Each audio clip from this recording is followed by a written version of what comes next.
How's it going, everybody? How are y'all doing tonight?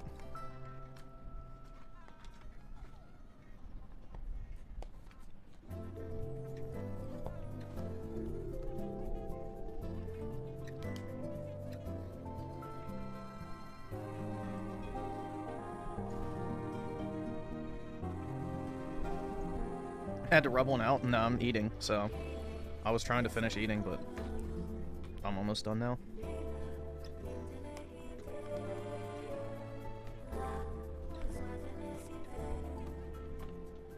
Yep, eating with a B at the front.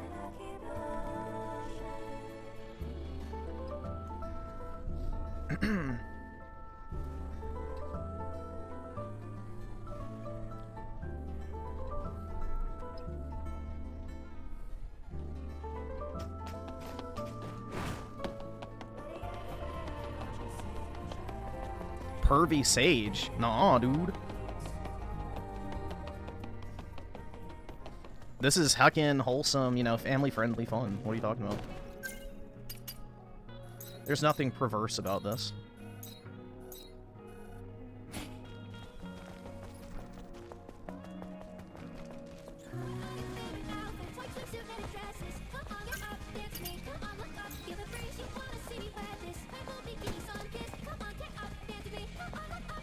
Why am I not playing Death Stranding 2? Because I don't hate myself, obviously.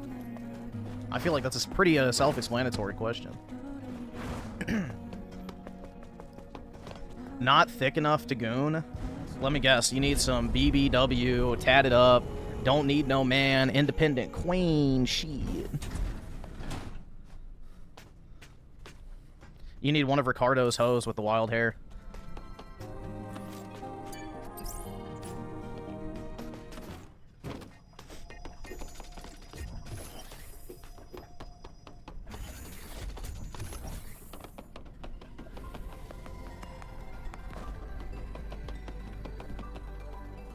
You played on PC more than Switch 2? My eyes did not deceive me. What do you mean? I mean, obviously, the Switch 2 has been out for 3 weeks. One to you as well.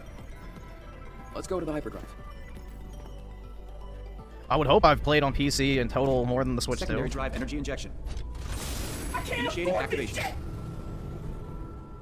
Daryl's on the 2, this game is boring, and Griff is into yellow fever. Eve is practically white, but the thing I've always said, and I'm consistent on, is, you know, Asian women have nice bodies, but the face, you know, not so much, which if you noticed in my screenshots, the majority of them did not include a particular aspect. But Eve definitely has a more Asian face than pure Asian.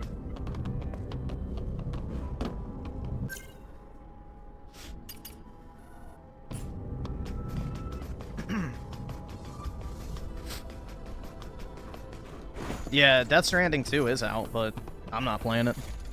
At least I think it is, I'm not sure.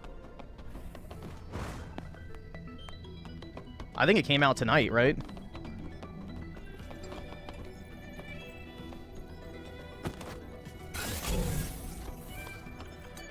Once again, thank you. Now it's your turn. Wait, he will give you an answer. Dude, it is so fucking hot. Jesus. My room feels like a fucking oven right now. It's a sewage treatment Shit facility is and a train graveyard in AIDS. the old city center. I am detecting the frequencies of an alpha nativa coming from Matrix 11. Matrix 11. I will forward the map data to the tetrapod. It will guide you as The only to reason she has a British Alpha voice is because Nativa's British voice location. actors are cheap as shit compared to American ones. None of this can compare to all that you have You can get done, British voice Zion, actors I significantly assure you. cheaper than American ones. I wish you luck. You're loving your new computer? Well, I don't quite remember asking you, Generation, but I'm glad to hear it either way.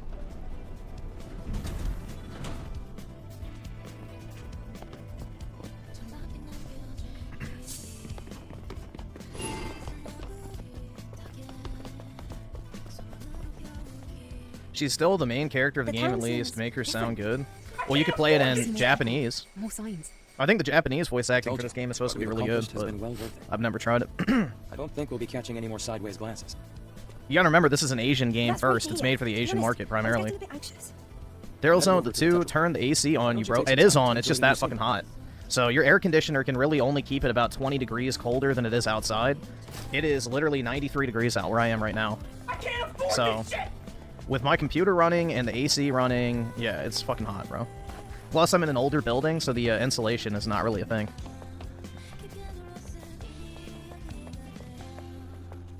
My AC is on all the way low, so it just can't keep up. I can't afford this shit!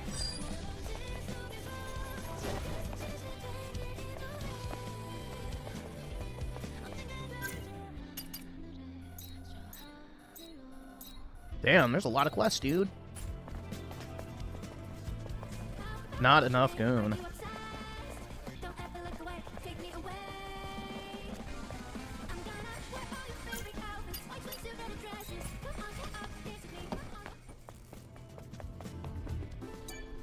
It's you, Angel. Now, why would an angel visit the last gulp? Here for a song, perhaps? I could ask you the same. Pour I thought water you on my were PC to collecting cool it. scraps or trading like I only have savages. Diet Pepsi. Yeah. Unfortunately. That's what I'd be doing. If it wasn't for my partner screwing up. He entered the forbidden area. Kind of sounds like Keanu Reeves, dude. Jackpot for the sake of Scion and the Only he storm. has a little bit of emotion So in he his says, voice. That place is the Devil's Lair. That's why there's lost treasure in it. Devil's Lair. Yes, the Devil's Lair. An underground Death Stranding chamber 2 is echoing certainly a with the game of roars this year. Tebas. Yeah, it's not a game that I'll be You've got playing this new year, place that's to for find my sure. partner. But I There turned ain't back no way, like a bro. coward. After that, I couldn't possibly continue life as a scavenger. I can't stand idly by if nativas are involved.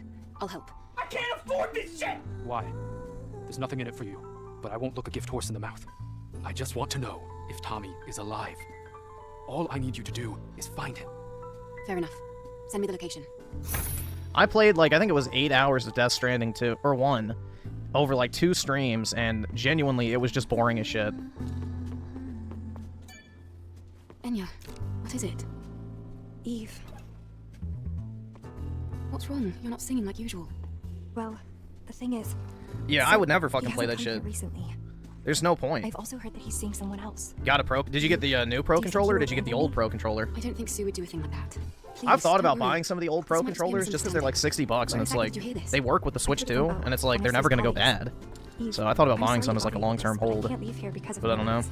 Can you ask around for me and maybe find The out new one? what's Ah, going nice. on? Yeah, I like the new pro Okay, controller a lot. Just hang on. Is your thumb gonna start There's no needing a reason to cast or use whatever the fuck that thing was? Thank you very much. From overstraining it? I don't know how you can use an Xbox controller but not a Switch 2 controller. That's kind of crazy. Tommy. Dead or alive. No, apparently they're restructuring a bunch of their studios, but the problem is they're not getting rid of the people they need to. What brings an angel here? There's one man that needs to be I've heard you've been fired, saying and he's some still strange things around. about Sue. What? Oh, right. You probably heard that from Enya, didn't you? But I guess that's not that important. I haven't seen Got Sue bored at of all watching for the past Synthetic few Man days. stream Death Stranding 2 after Sorry, 20 minutes. Sue's abandoned his Yikes. post. Oh, is he streaming it? He's not the type to do something like that. I'm surprised he's playing That's that. exactly what I'm saying. I guess there's not really any other like big new releases coming out anytime soon. I'll have to investigate Unless you these bought in the the right Nintendo way. Alright, awesome. Thanks, nigga. Alright. Do you know who Sue was meeting up with without Enya's knowledge? I couldn't say for certain. They were far away. Ah, all right. This complicates things. I need to turn off this Christmas DLC because I don't like the song. Even though it has the cactuar.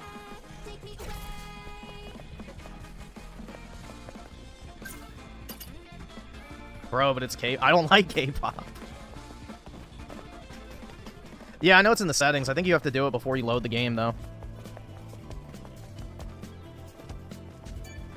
Zion is a boring place. Sometimes I feel like... Hey, I'd like you to tell me if you... What? Where did that come? I don't even know who that person is. What is all this? Relax. You have nothing. No, don't relax. I'm gonna fucking kill you now. Yeah, microwave noodle music. This way, Angel. Keep quiet. Just follow me. Ooh. What is it? What's this about? I told you to keep quiet and follow me.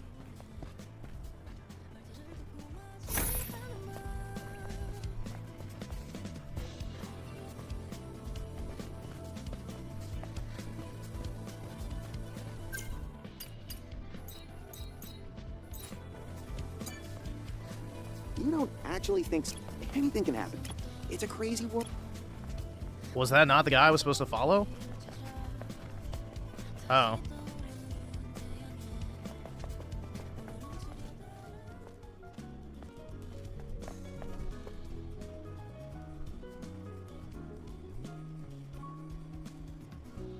I didn't think that was a K-pop song. I thought that was like Taiwan or some shit that did the Nay. Nika! So I thought that was like a Taiwan song. So, you brought me all the... Hey, relax. I'm just the messenger. Take this. What? This is a terminal. This device is locked with a quantum pulse. You're asking the wrong person, Angel. I was just told to give you that terminal in secret. Ooh. Good luck then. Hey!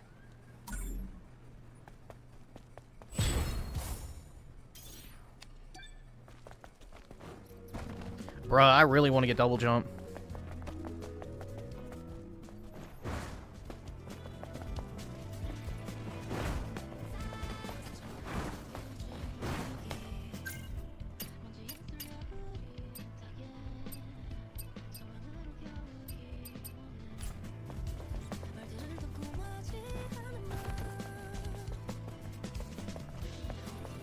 Angel! The looters took my sister! Please save my younger sister! Where are the looters now? There! Down the alley! Wait, right here. Oh no, dude, I'm gonna get jumped.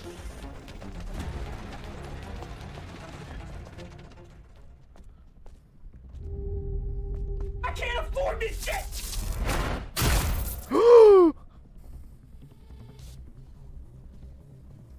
Yeah, I need to download the pregnant mod. Why? I need to download the pregnant mod. Angel, Angel. Everyone's happy to call you the Angel just because you came from the colony. No, it's because I'm God's chosen. Aren't we humans just like you? Well, why should we have to dig through garbage, cower, and hide from nativos just to survive? Why? Bro, a pregnant mod is diabolical. Yeah, somebody already made it though. But, didn't you know? How could you not? All of you are actual angels. There are many treasures, but none more precious than the materials inside your bodies. And with a body as state-of-the-art as yours, need I say more? I can't afford Dude, I would love to explore Eve's body. It'll be nice to hear a thank you for a change.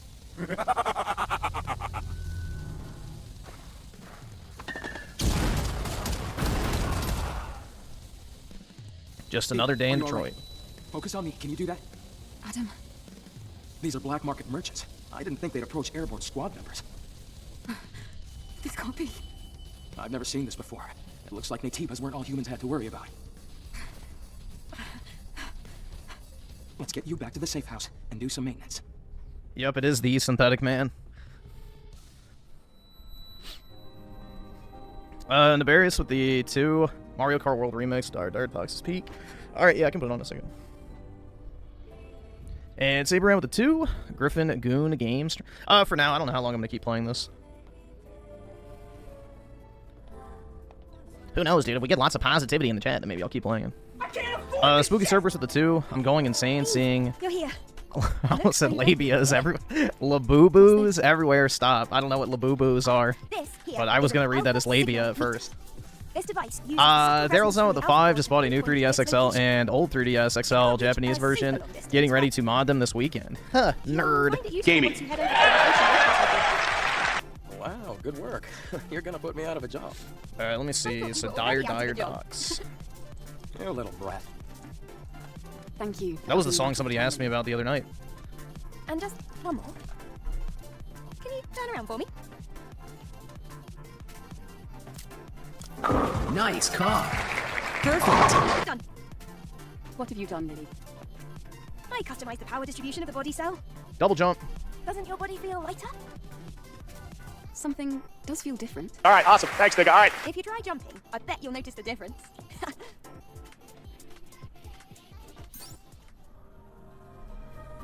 There we go. Finally. Dubber Jumper.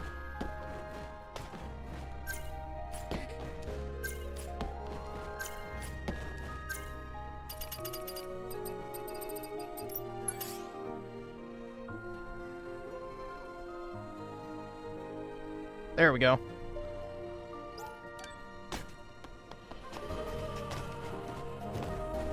Yeah, she has razor burn on her.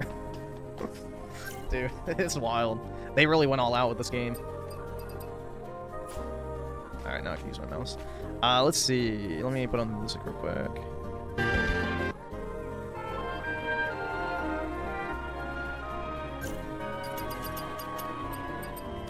Oops.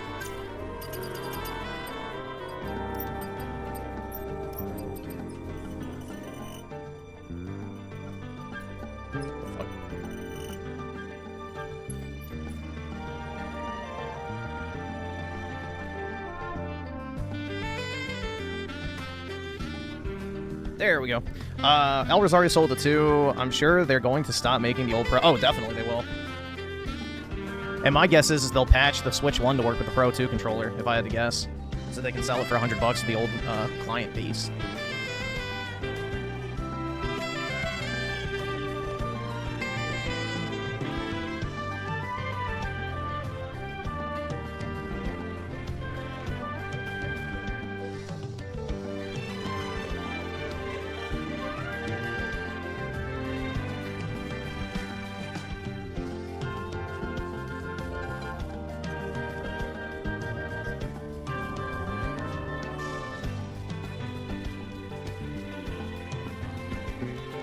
Let's see. Daryl's on with the 2. Young, yeah, slowly turning into a woman. Oh, God. Nasty. Yeah, his Korean grandma look.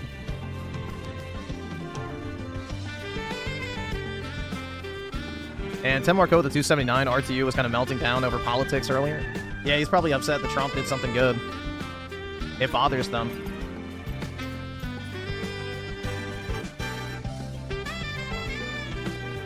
All right, awesome. Thanks, big guy. All right.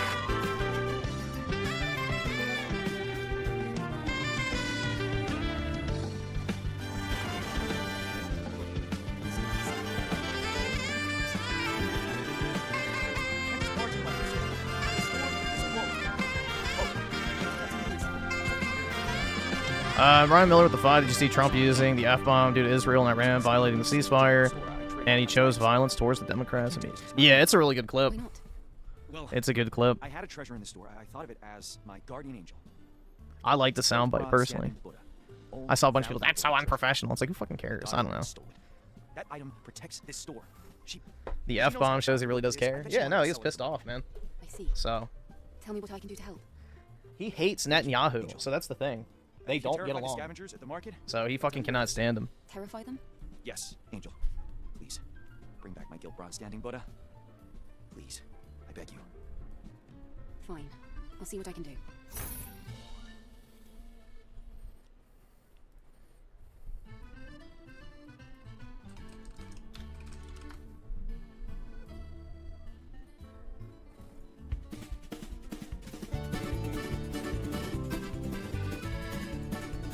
Yeah, unlike RTU and Yong, yeah, I actually do like games. I won't let this slide. Dare she?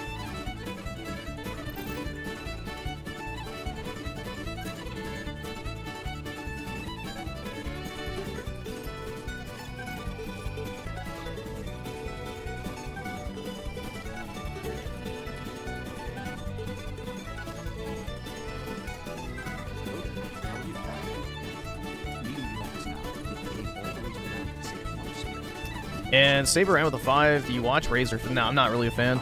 I was kind of curious about your opinion on his latest video.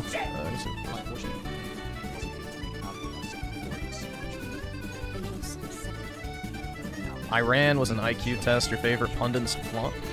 Yeah, I agree with that. Yeah, we can check it out. What can I say? Life was better in 1760. We lived in a society.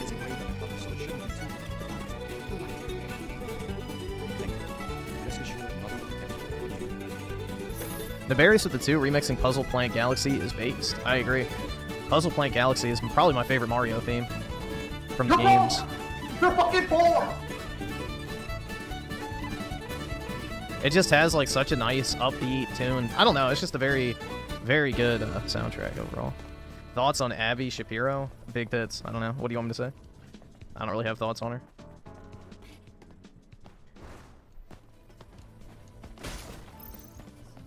And Ezio Herb with the 2. What's up, Griffin Gamer?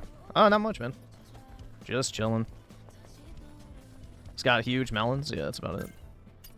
That's all I have to say.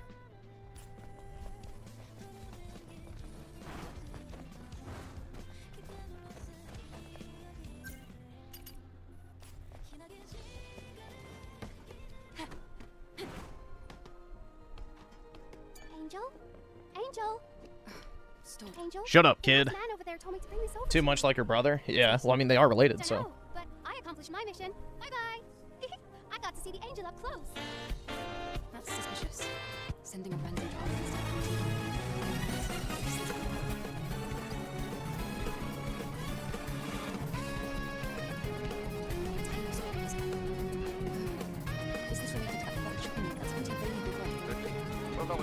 At least your mom knows you're not gay. They probably were worried for a little while.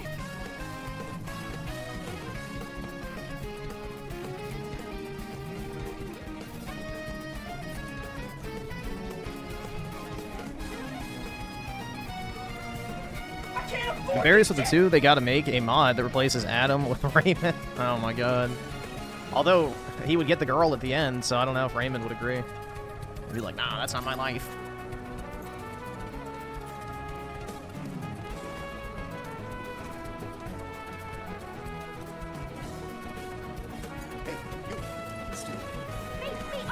My goodness. I'm surprised. It's wonderful hearing veterans. Citizens here to exhaust and obtain and truly appreciate. Yeah, but she doesn't know if your girlfriend was always a girl. I'm especially interested in organics. Like the organic Gooner from the forest. Unfortunately for us. It's 2025, man. You can't assume that anymore. Don't you find it amazing? Even if history was neglected, they still need their zero mention of animals. It's all good to see this. Nah, I mean, it's similar to Final Fantasy 15's fishing, but it's not the same. Listen, I came up with a lot of I heard this I can't afford this shit! And he managed to retrieve items. Yes! And please, grab the shit. I'd like information from the information terminal of all records. I have told you, please. Daryl's on with the 2. Griffin is the new Raymond 2.0. You wish.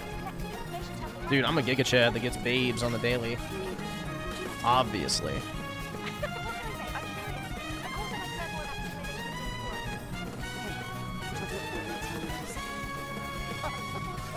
You and I have... All right, I'll be right patiently awaiting your return. Go, run along. Yeah, I'm going.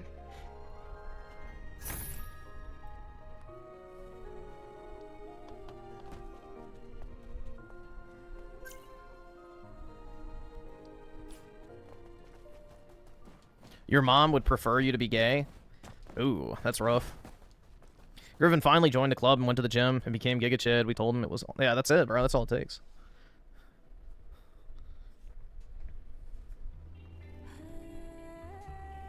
It's just that easy, man.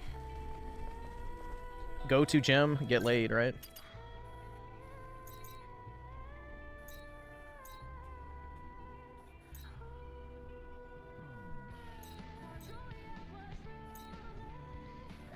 I don't think I have a fast I guess that would be the closest one.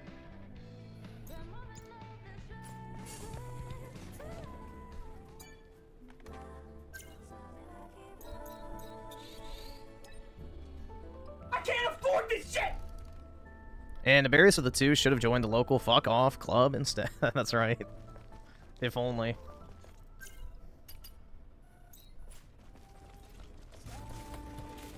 Alright, awesome. Thanks, nigga. Alright. I can't afford this shit! Let's see. Sound.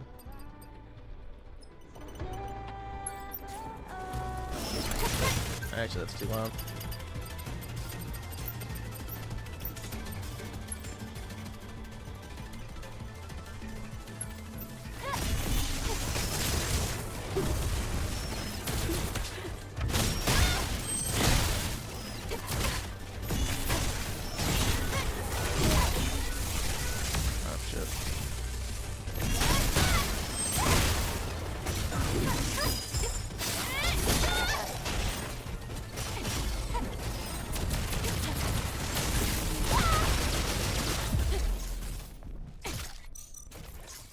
Oh, there goes the fucking chat. Of course.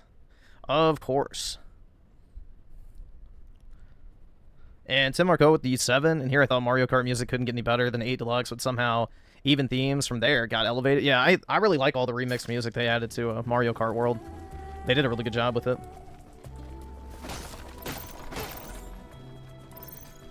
Definitely a fan. And Ezio heard with the 5, Trump should have called them all the real F-bomb, a bunch of British cigarettes, or a bundle of sticks, if you catch my drift. That would be homophobic, dude! But yeah, I agree. Completely agree.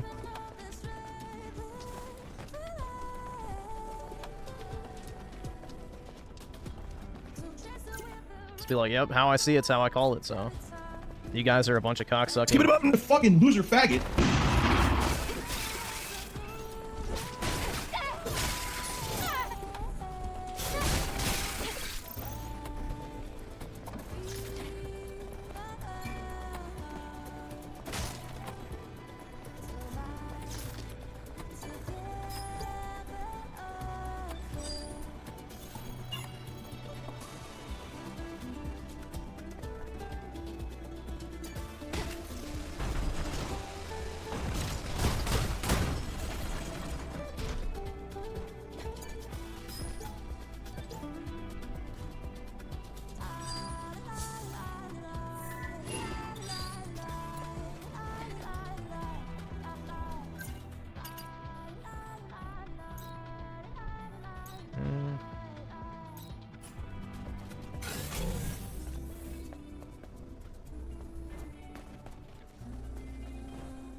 New Game Plus makes this game... What, because it's a lot easier? Or what? I don't really remember what the difference of New Game Plus was.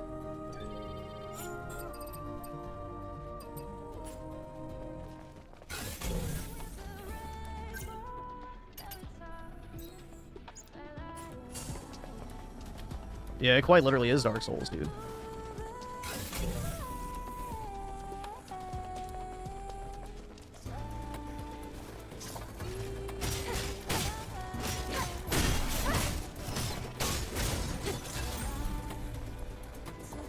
Hard mode? Eh. I mean, I wouldn't really say that makes it better, but I guess. Forbidden area. Well, yeah, you get the Raven suit. Forbidden. Did Oracle ban people from going to that place? No, Eve. See for yourself. There's something doing, moving Noah? over there. What do you What the hell are you doing over there? All right, awesome. Thanks, nigga. All right. Hey! Don't be looking at me after doing that. That's gross. Nobody wants your nasty-ass wiener tongue.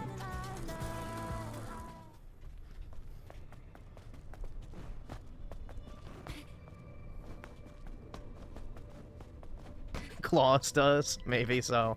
Shit, that's true.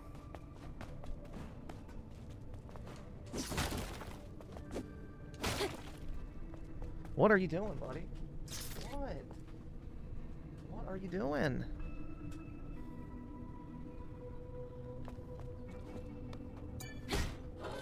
What? He may have to go out. This damn thing.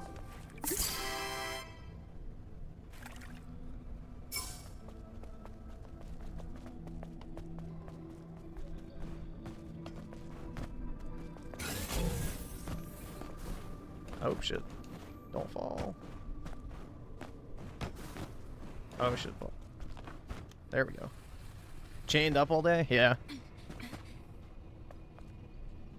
Oh, nope, he laid down. Alright. We're good.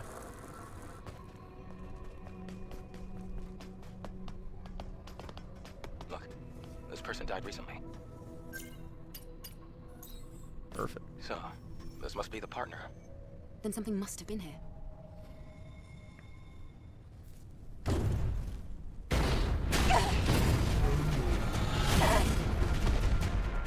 Look!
I don't know why I can't get the timing on that, but it's always these big enemies.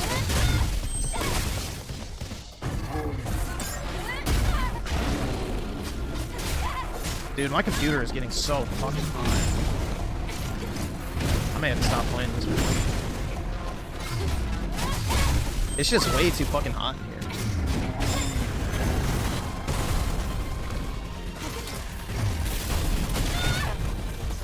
That's the thing, you can't aim quick.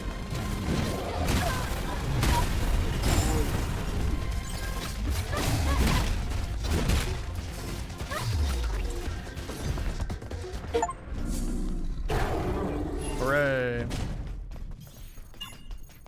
Dave, I'm not getting any more enemy signals. Let's head back. Get my outfit. Well, after we pay our respects, of course. Nope, I don't think Xbox is going to have any recovery. I think it's done. Why would you buy the Xbox PC over a normal PC that you can actually upgrade and, you know, it's not just a low-budget, you know, mid-tier computer that's probably going to have heating problems, but whatever. I don't know, man. I don't really see a super big demand for it, personally.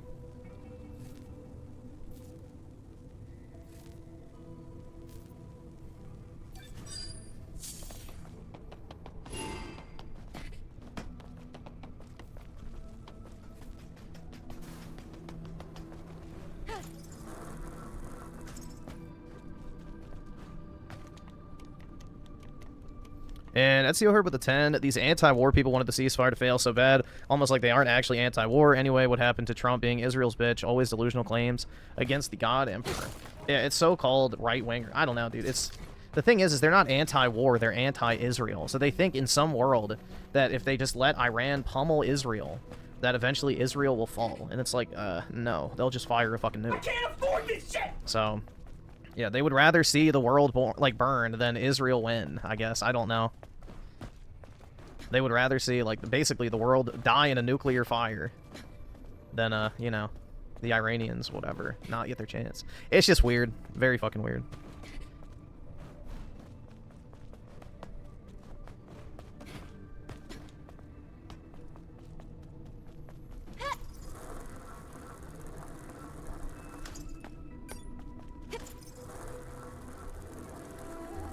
And Ezio Herb with the 5. I saw some clips of Bernie on Joe Rogan. Man, it is embarrassing. How does anyone take him seriously? I don't know. Bernie is one of the biggest grifters in the political world. Dude's worth tens of millions of dollars and constantly bitches about the 1%.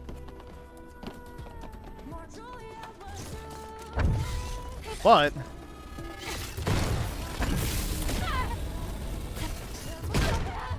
yo. Oh, you're fucking shitting me. I have to walk all the way back up. Bro, there's a save point outside of this area that it should have put me at.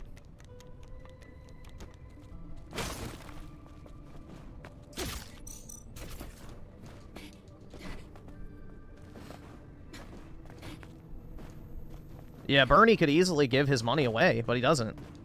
I wonder why. Someone do an early life check. That's why he's a big fan of the communists. You know, he honeymooned in the Soviet Union to see his brethren's ideal form of government.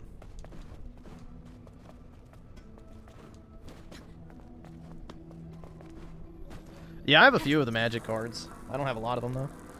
You can probably guess which one I have.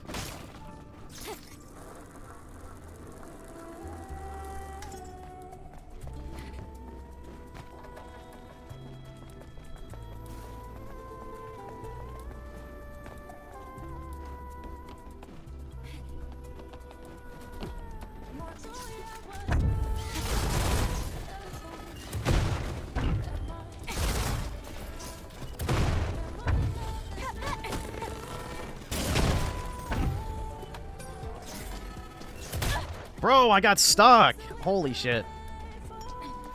Damn it. Alright, well, I got the drone upgrade piece.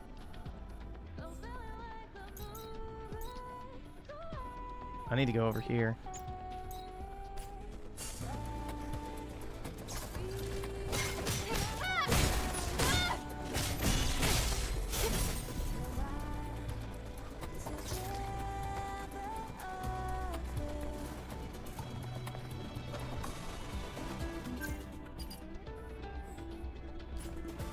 Go rest here.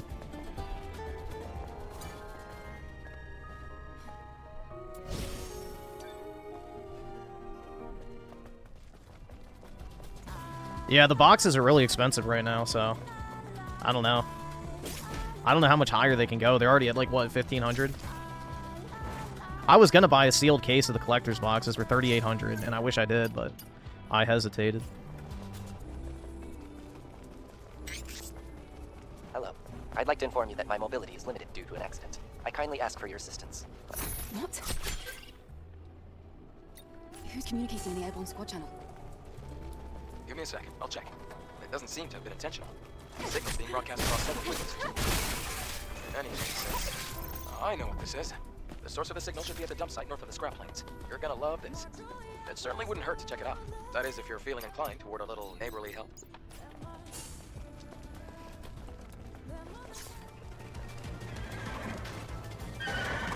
Oh, shit.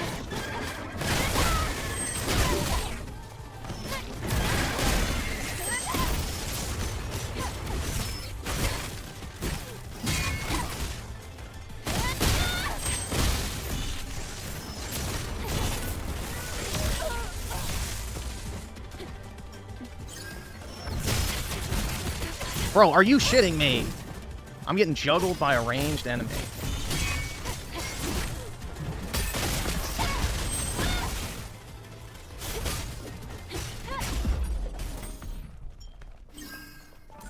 Alright, well, there we go. Yeah, my delivery for my World War II bayonet keeps getting delayed.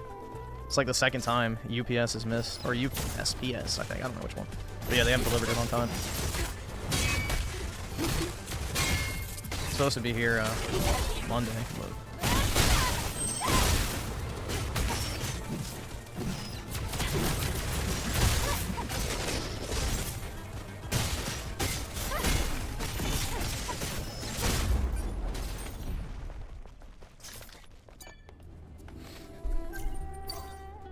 They need it for World War III? I guess so.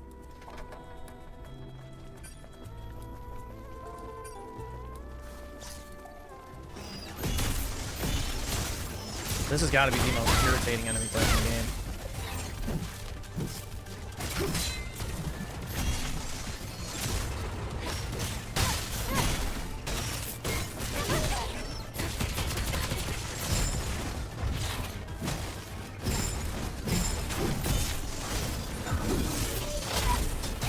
Alright, where did my prompt go for the blue circle?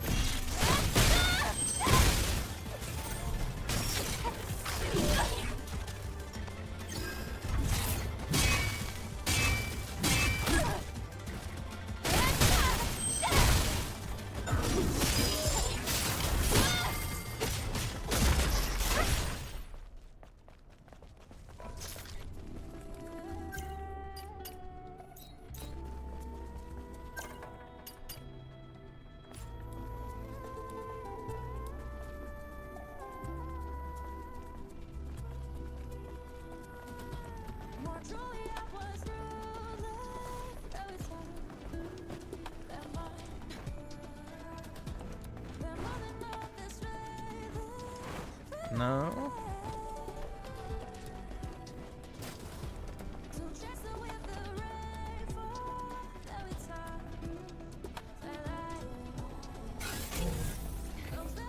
Wonder how you get up there.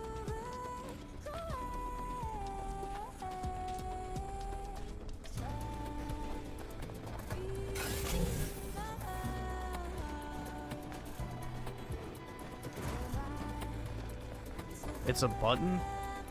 Let's see. There's a button.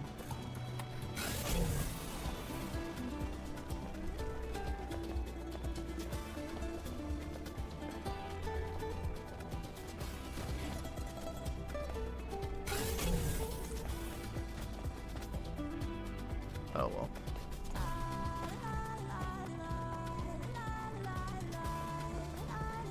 I think whatever it is I need is over there by that yellow car.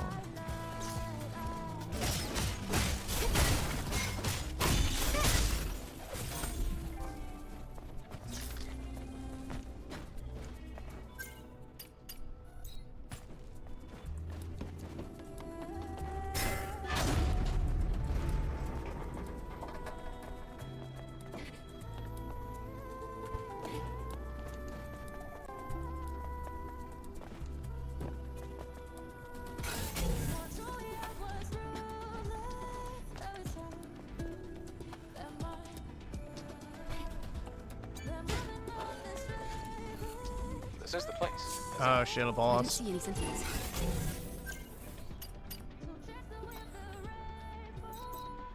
They're supposed to be guarding the area. Uh-oh. I'm not sure. Let's look around.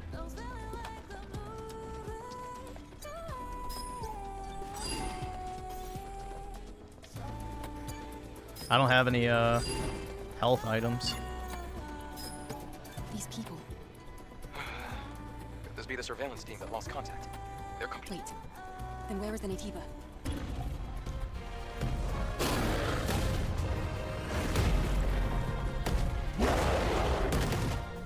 Look!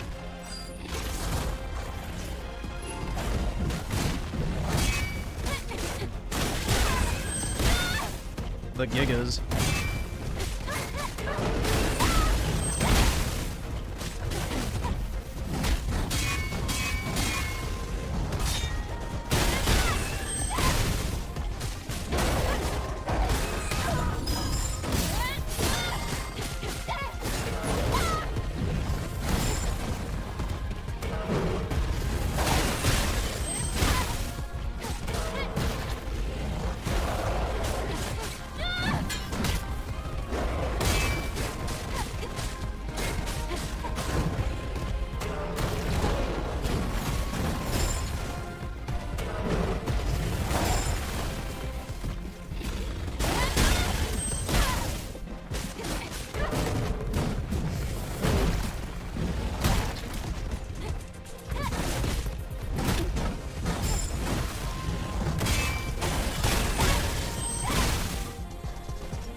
I really wish I had those abilities where, like, my beta attacks would drain his, like, whatever stance or what it's called.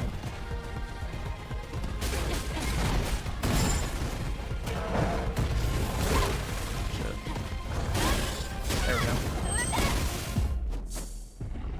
Alright, I survived with one heal. Hey, you alright? I'm fine. Is this a subspecies of what we encountered in 807? What's it doing here? Looks like it caught the Sentinels in an ambush. I hate to deliver bad news. I have to tell him.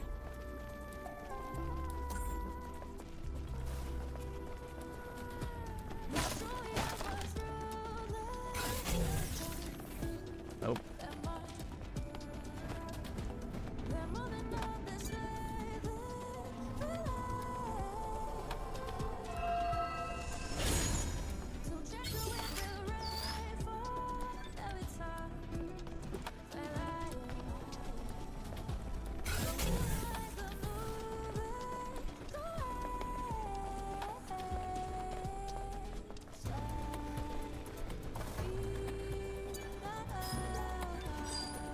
Alright, so let me just go over here now.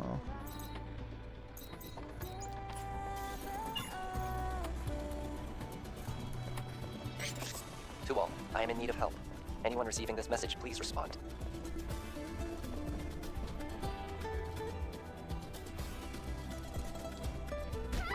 Fuck. Damn it! I figured I would try it, but I forgot how bad the fall damage is in this.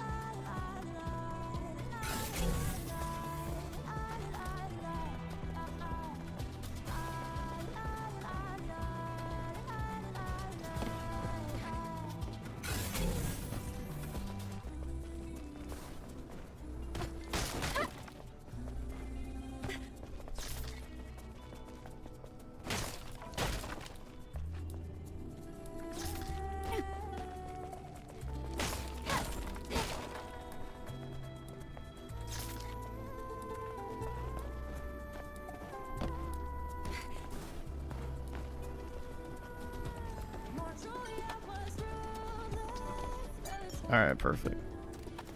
It's a good place to stop.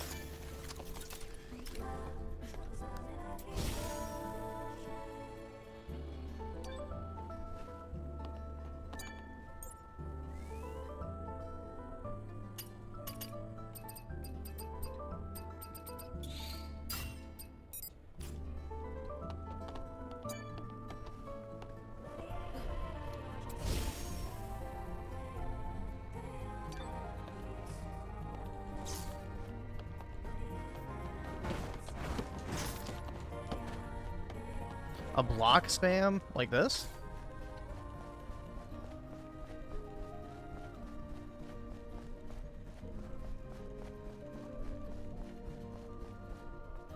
Or you could do this, too. Why won't it let me use it?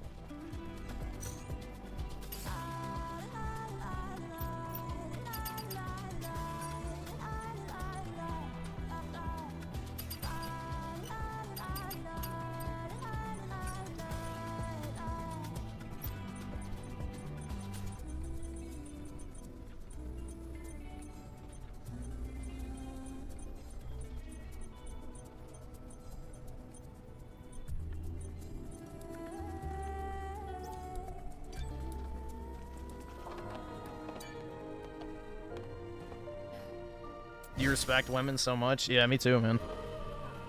There's not any other group I would trust as much as them to suck my dick.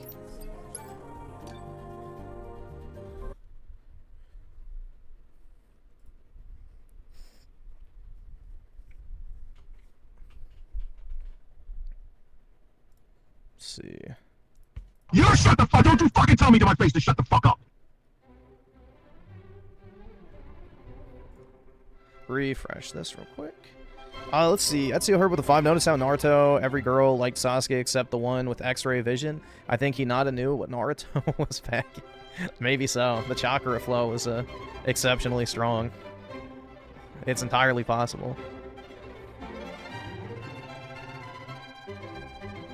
The alternative ending to this game legit almost made me crash out. How so, Amki? The 9-inch fox, yeah. Exactly.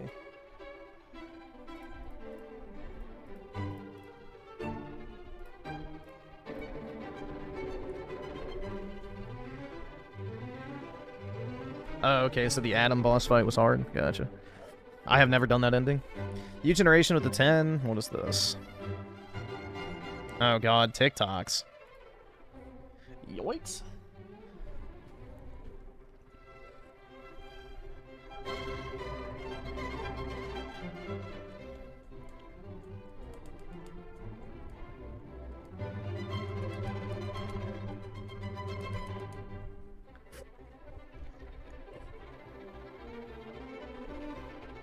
Let's see.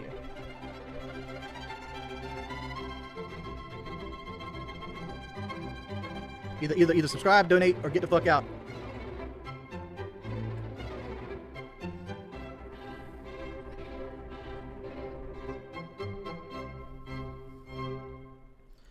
Juan with the 24 months. What is this? Let's see. Oh god. Another we did it Reddit moment. Oh boy. Gaming is in danger and it needs our help. We're gonna rise up, guys.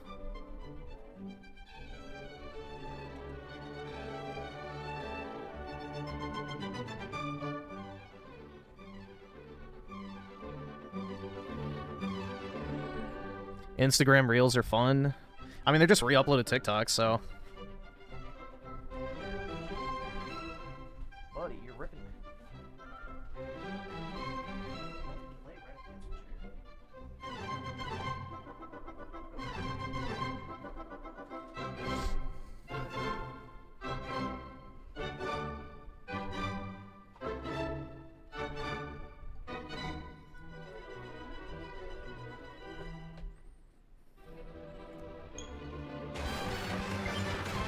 There we go.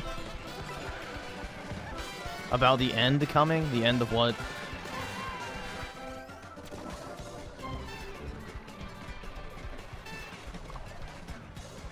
The end of the world? Oh boy. Yeah, a very likely event, right?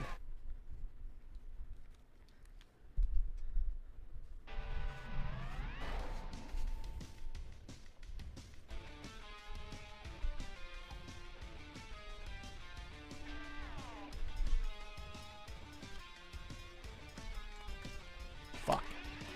My keyboard, one of the legs got pushed in. There we go. Much better.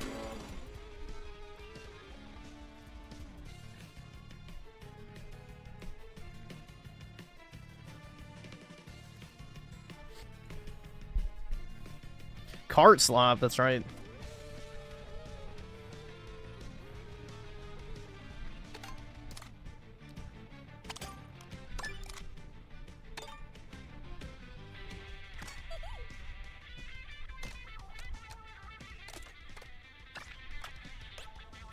Let's see.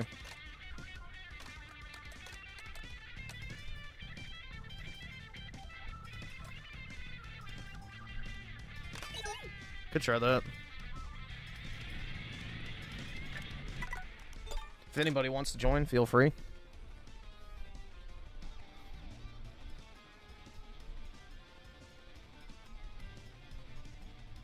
I already have 50 hours on this, but I was told I wouldn't play it for more than a week. Yeah, exactly.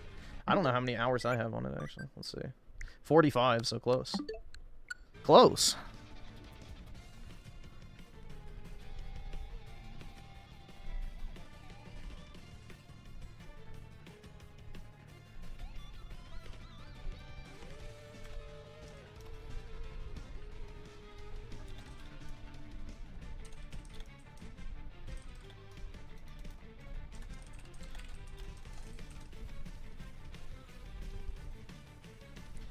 And Ezio heard with the 5, everything is playing Mario Kart. Oh wait, fuck, why did I read it like that? Griffin is playing Mario Kart on an Xbox while sitting on an Xbox and breathing in Xbox. Everything is an Xbox now. That's right. Anything connected to the internet is an Xbox, obviously.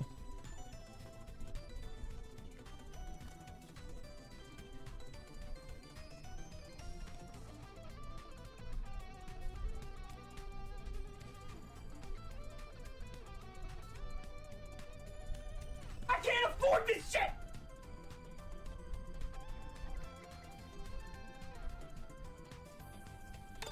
Alright. Good enough.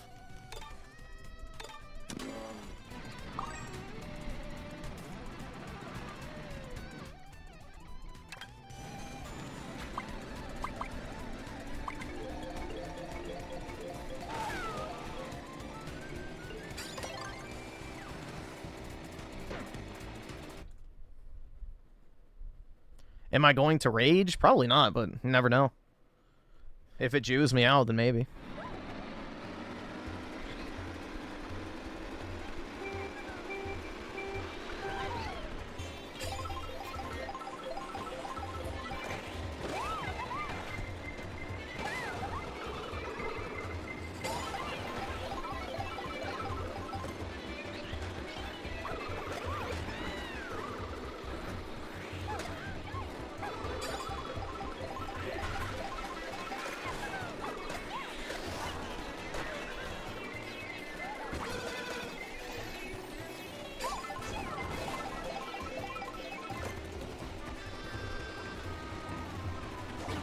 Aw.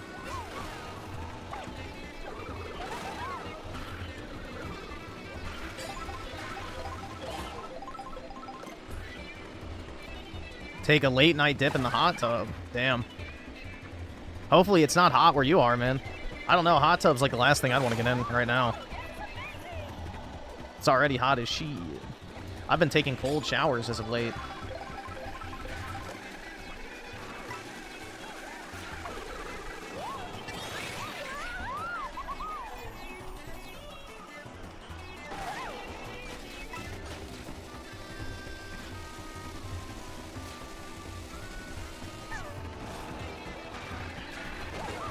Oh, shit.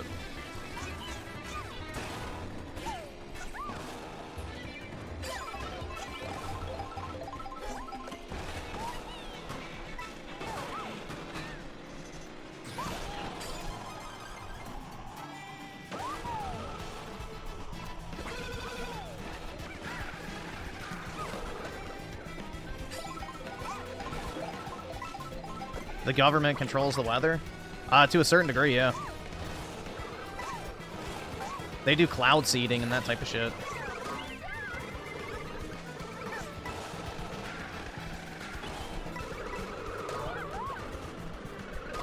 Oh, come on, dude.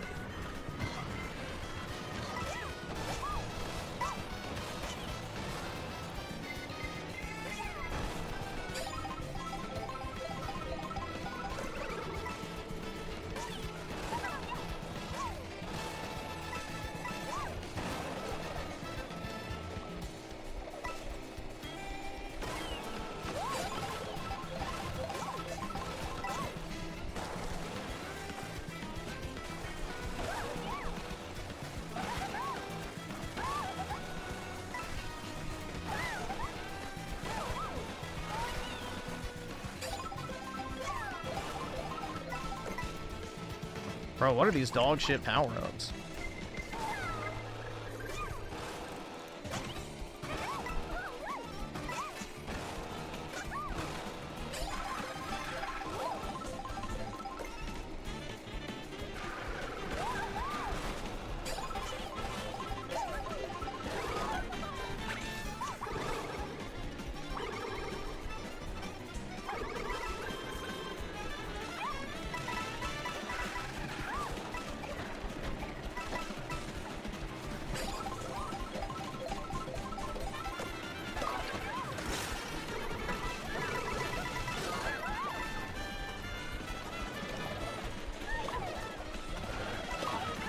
Oh my god.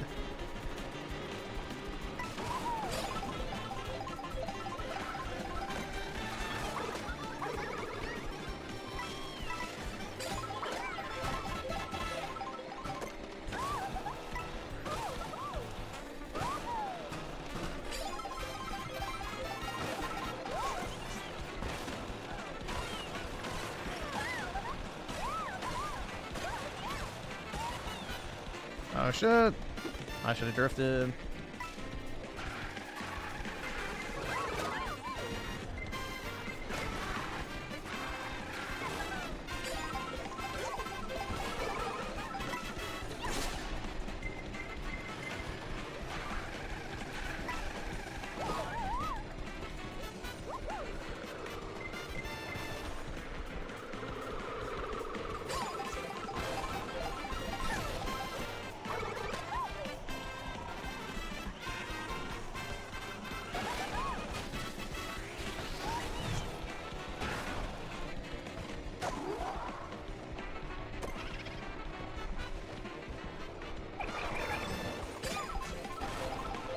Shitty power up.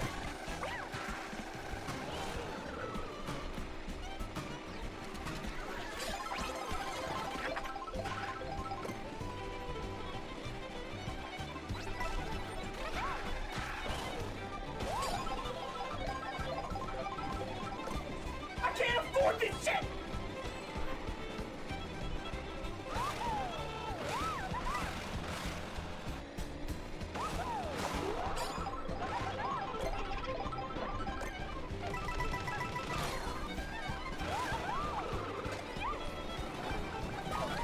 Oh, come on, my shell didn't protect me.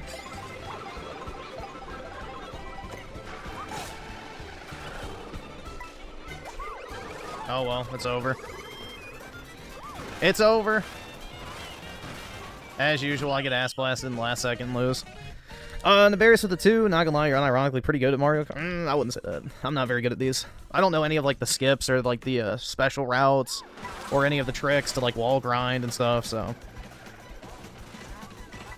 I'm definitely not I don't know, a top tier player or anything, but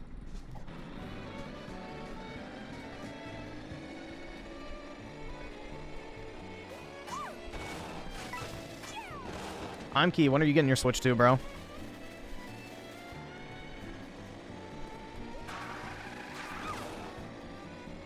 You need to hop on, dude. Never. Nefarious of the 2, watch some of the world records. There's a playlist. Yeah, I've seen some of the clips on Twitter. Some people are just fucking insane. Especially the ones with the Japanese names on Twitter that you can't read.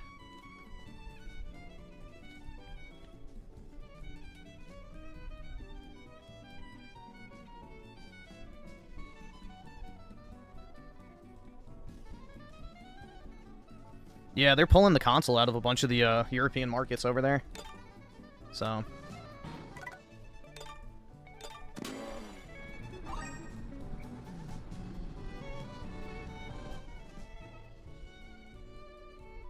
kind of sad, bro. The end of an era. I don't think Europe's getting rid of Windows, dude. I don't think they could if they wanted to. How would you get rid of Windows? Like, every computer runs on Windows. That would be a disaster.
Can you ride up this thing's head?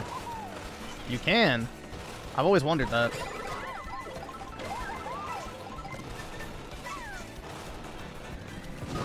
Fuck, it blew up mine too.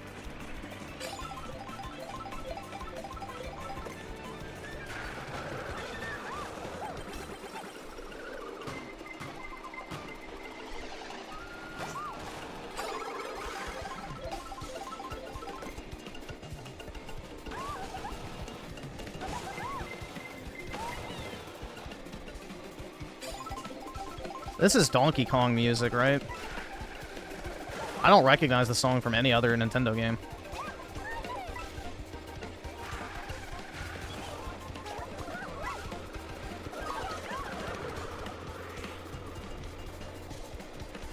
Yep, they're charging him as an adult for first-degree murder, so... Yeah, that video must be really damning. Apparently there was no even semblance of self-defense, because if there was, it would be third-degree murder. Or, I'm sorry, second-degree murder, not third-degree.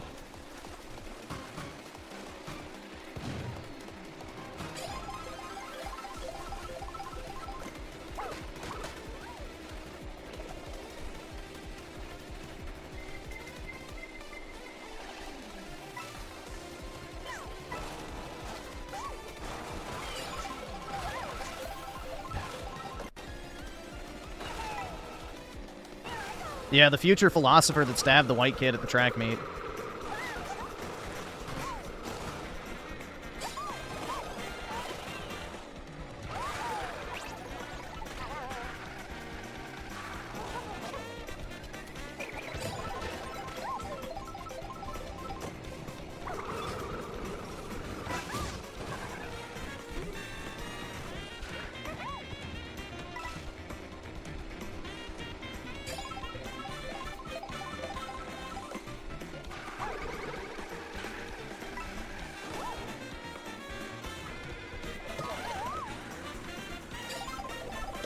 Oh, shit.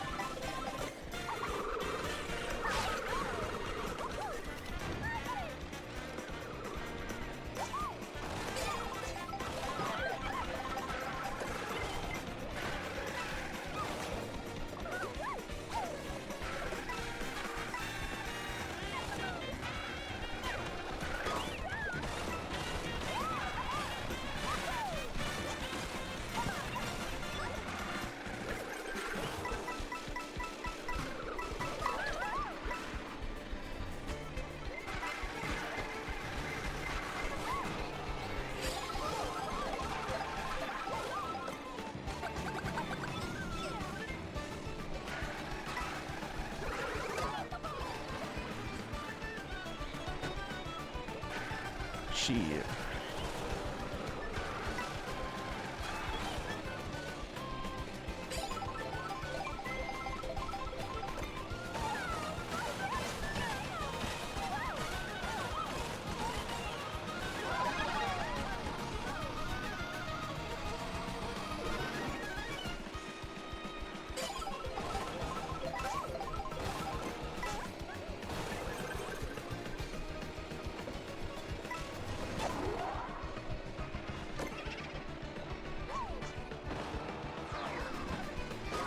Oh, fuck.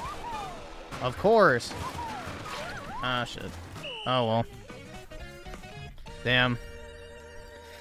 Most likely, yeah, Donkey Kong will outsell Death Stranding. Most likely, yeah. If I was a betting man.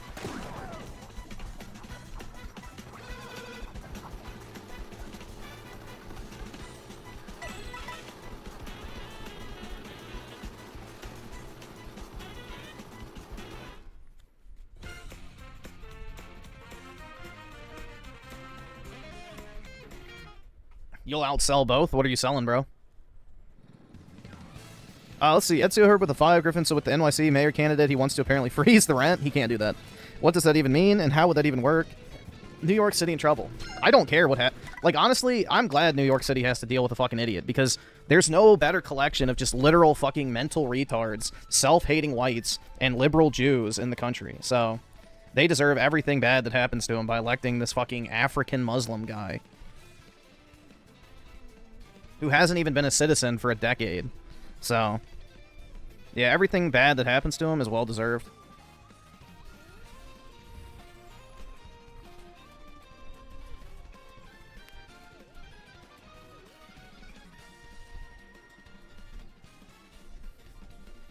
You're selling Fent? Well, you already missed Black History Month, man, unfortunately. Your main market's already over.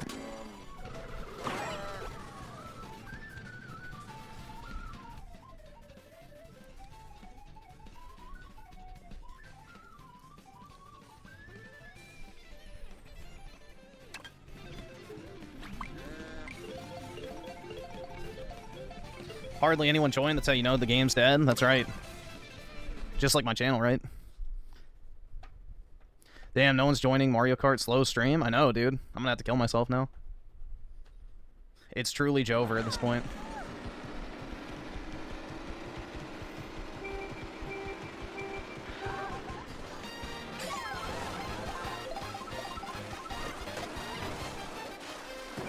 I wanted to see what happened if you actually hit those, but I guess nothing. I thought they were jump pads, maybe.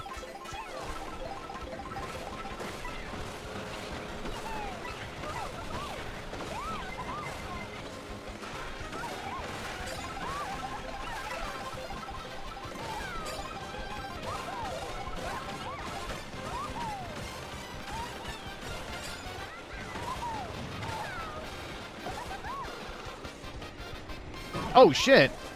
Damn, okay. Was Dreamcast guy right? I guess so.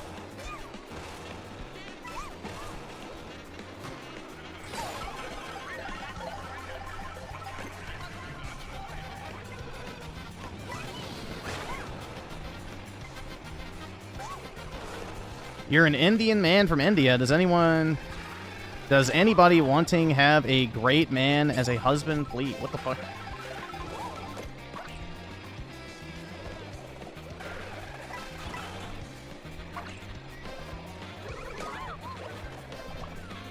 Bob's and Vagine? That's right. Show Bobs?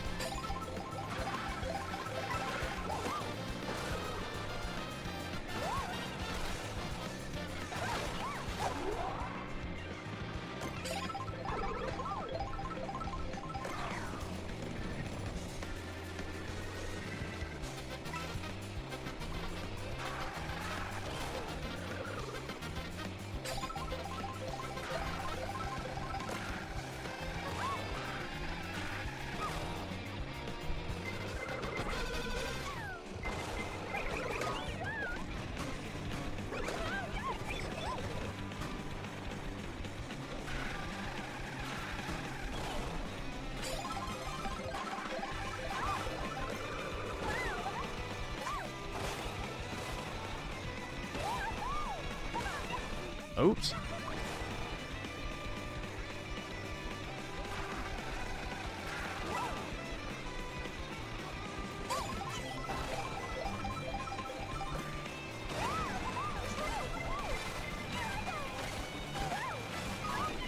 Aw, dude, I got double cucked.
Don't hit the bags! Shit.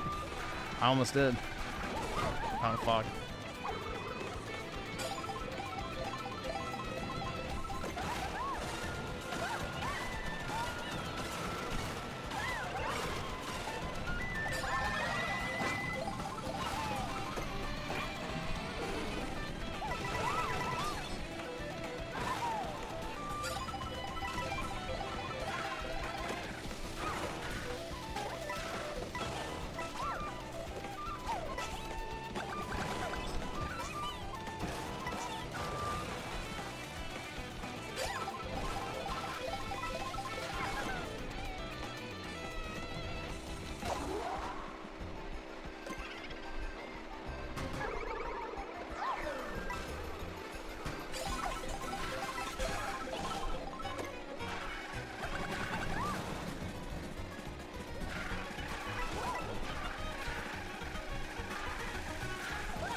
Alright, I'll take it.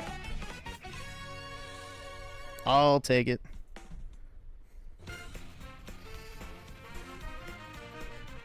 Juan all the way at number 9. Bruh. Wowzer.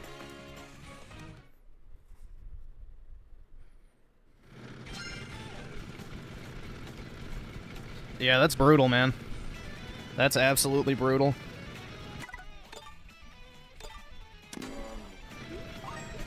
Throw my controller like wings? I don't think so.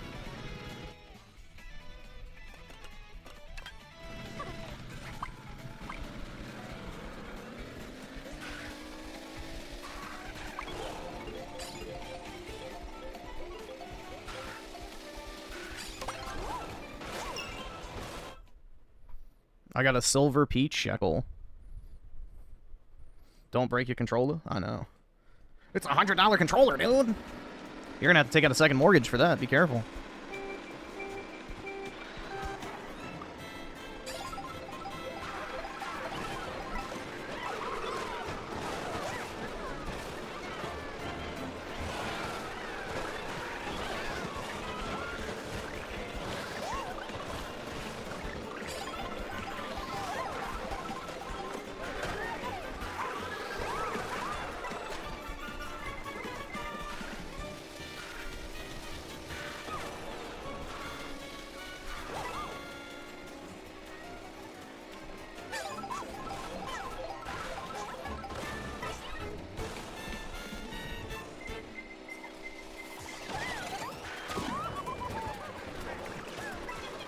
All the way down to 10th.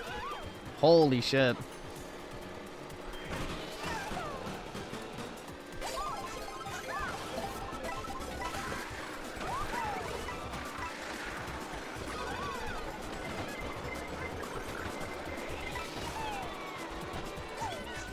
Oh, I didn't get a power up. Shit.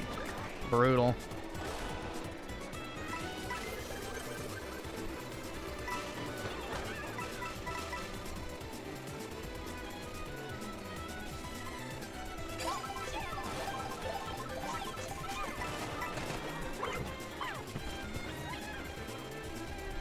I hit somebody with that.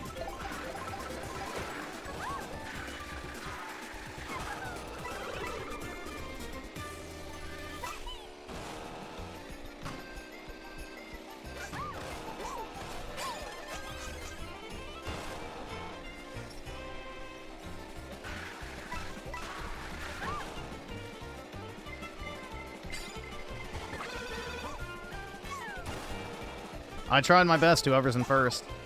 I was gonna get rid of it for you, but no such luck. It went overhead.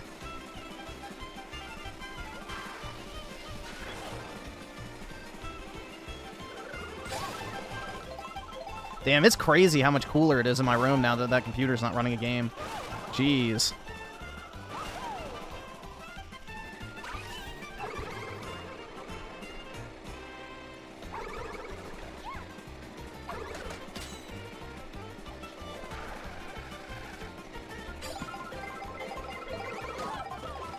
Are drownings mostly minorities in your area? What do you mean? Like the people who drown? I don't know what you mean by that.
Most drownings are poor, black, or minority. They go when lifeguards are gone. Yeah, I have no idea. Now, if the question was, are you drowning in minorities, then yes.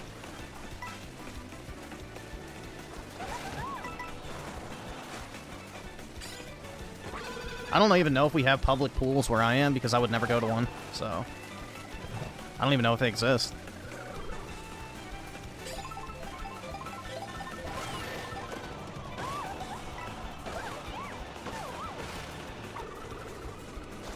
Oh, the minorities in my water park song? Yeah.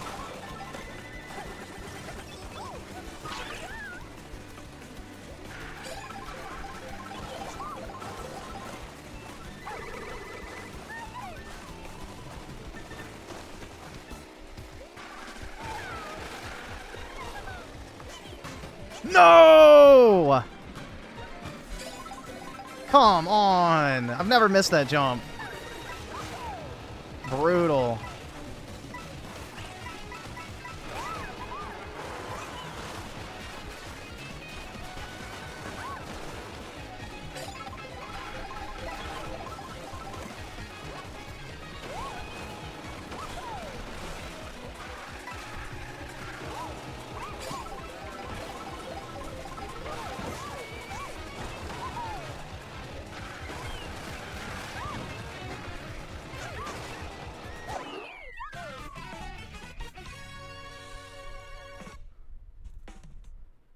There we go.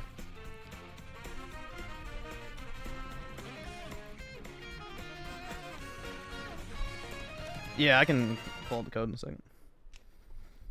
Jeez, that was close.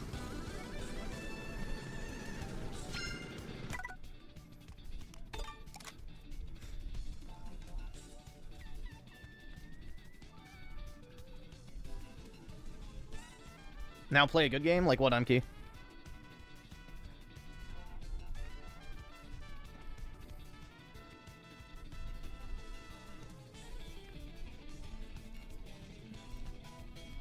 Death Stranding 2, that's a good one. Finnegan Fox? I can't, even if I wanted to. I own the game. There's just no way to play it.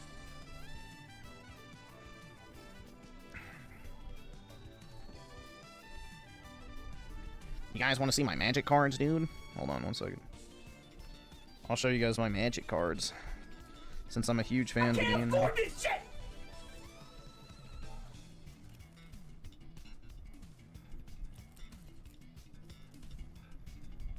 NBA.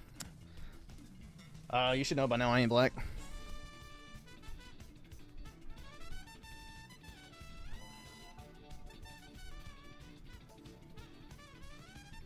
Only real cornbread eating motherfuckers can, you know, can play NBA, obviously.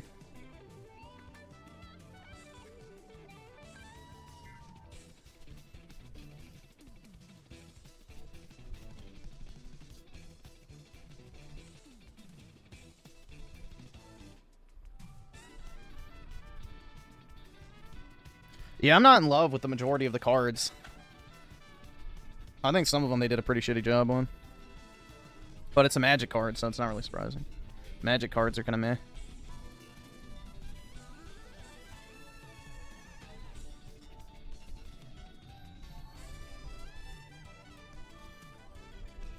So yeah, these are the ones I have so far.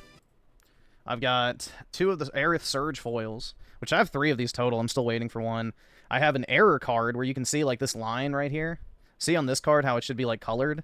The ink ran out on the printer, I'm guessing. And so only like a third of the photo has like the actual correct coloring on it. So this is like an error card, so I thought that was kind of cool. It's like a true 1-of-1 type card because of that error. And then this is the pre-release promo, but they're alright. I don't know. I'm not really in love with Magic cards. They don't look that great if you ask me. But yeah, I got this misprint card because I figured it'd be kind of neat.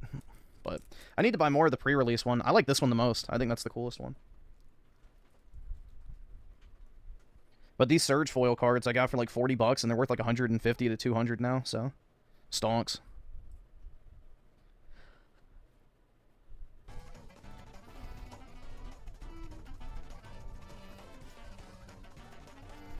Oh, oops. I accidentally pulled down my other Aerith cards. The signature ones from Tears of the Planet.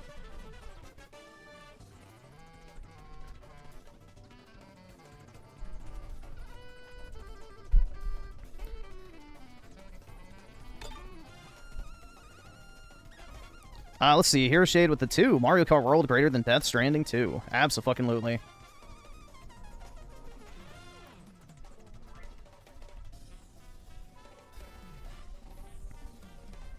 From the upcoming Final Fantasy set, I honestly haven't looked at it. I'd have to look and see what's coming out in it. What's the signature card? Opus, what's it, 26? Gunslinger in the Abyss. The lightning card looks pretty good. I'm just looking. The signature's shit. Who even is it? Bartz from Final Fantasy V. I don't really have any attachment to him.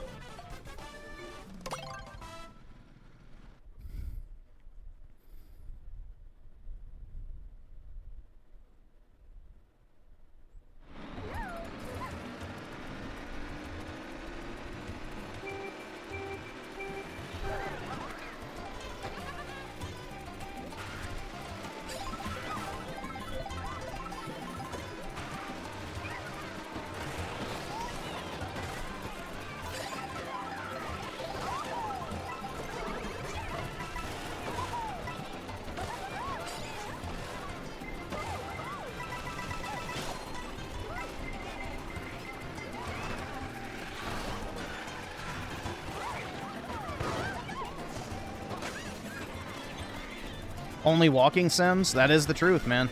People just want their Netflix fix. Like, they don't care about actually playing the game. They just want something to replace TV.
Oh shit, I didn't think that through. Fuck. Oh well.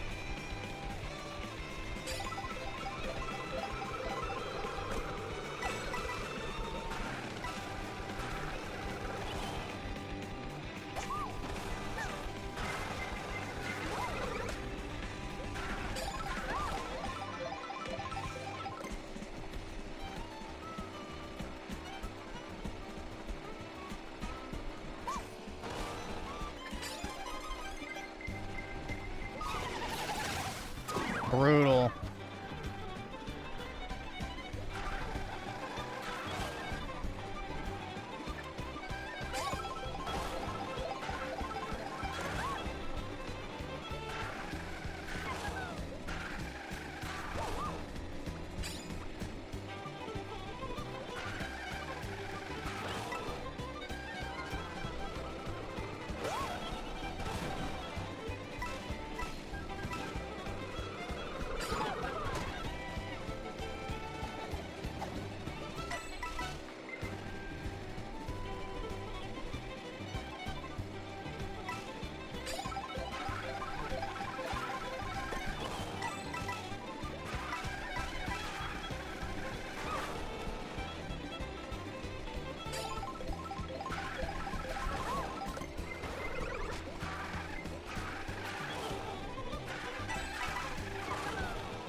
Damn it.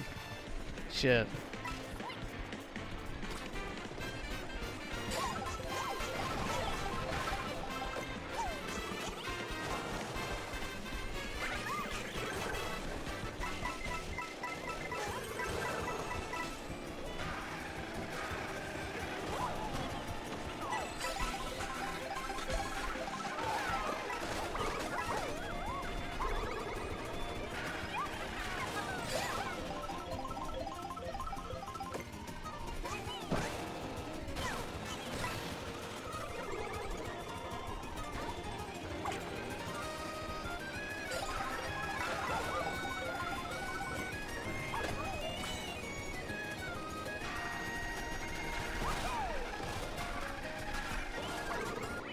Hooray!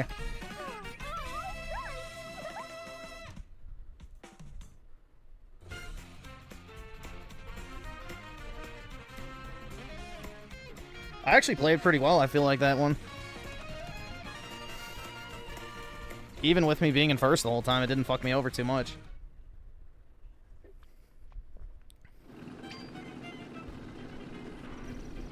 These knockout races are super intense, bro.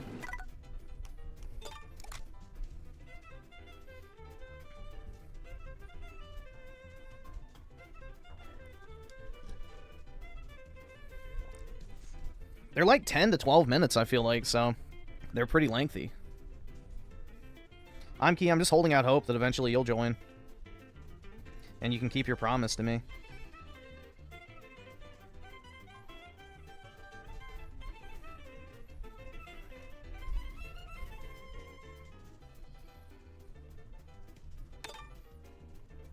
Oh, shit.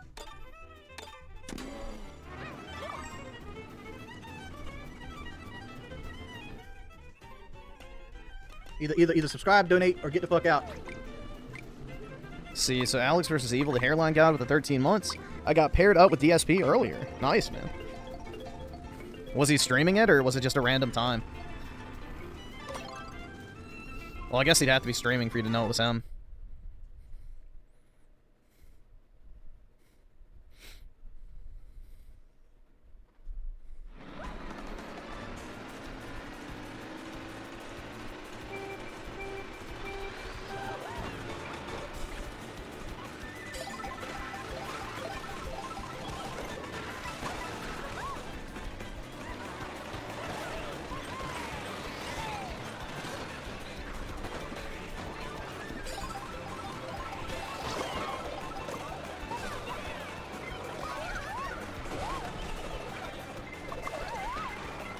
Oh my god, dude, my ass is just getting brutalized. God damn! The Sonic racing game's not out yet, dude. But it's not very good. I played the demo for it. I did not like it. I mean, it's fine, I guess, for what it is, but it's really jank and just feels like a low-budget Mario Kart. And I think they're charging $70 for it, which is wild. When you could spend an extra... Actually, you could spend 30 less if you buy Mario Kart with your Switch. So... If you can get Mario Kart World for, what, $50 basically, why the fuck would you buy $70 Sonic Racing?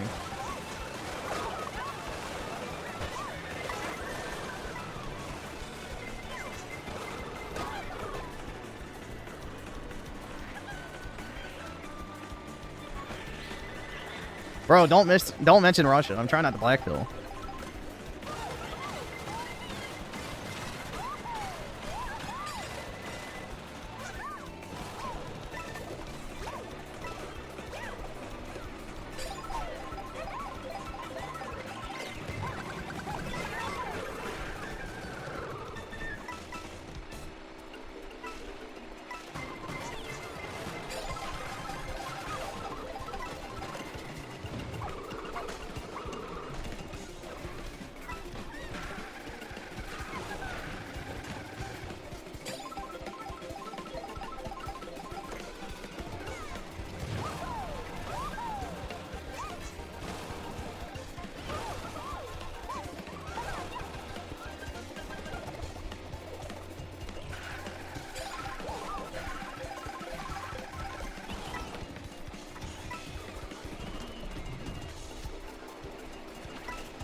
Wait, that broke my boomerang?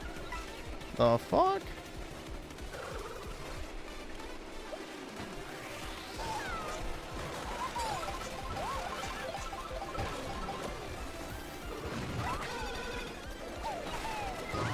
Ah, shit.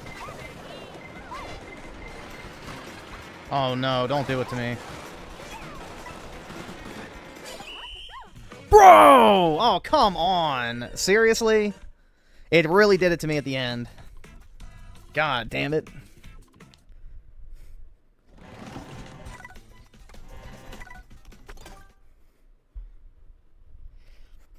Totally hyped for Black Ops 7? Oh yeah, dude, I can't wait.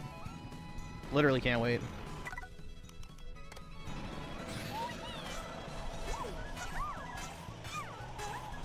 Yeah, bug gameplay mechanics, dude.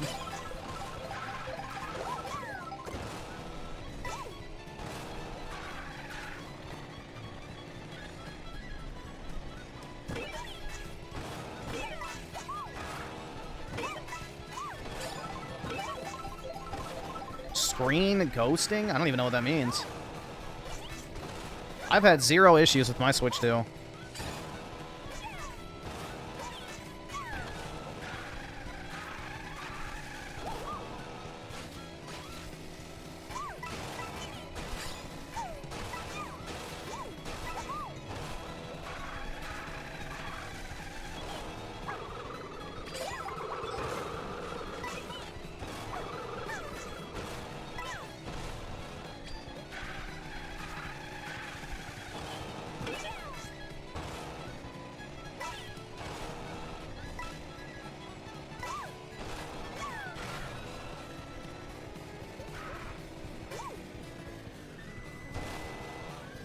Bro, why didn't it break? No!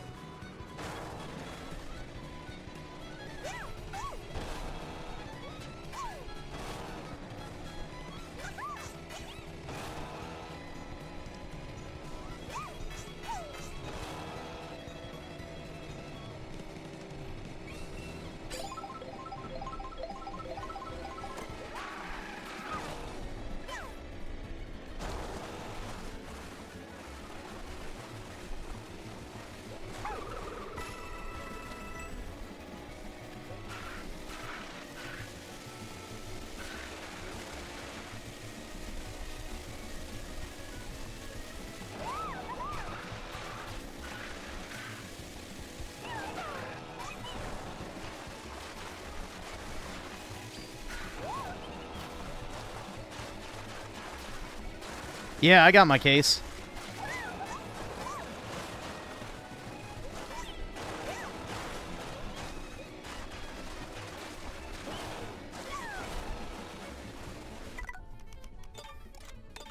Oh, shit. I hit the paddle.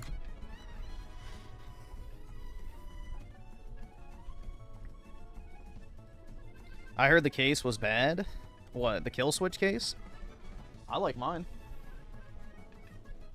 It makes holding the Switch 2 feel a lot more comfortable.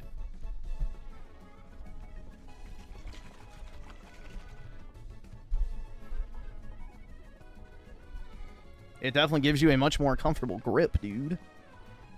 Like some Gorilla Grip Poussey.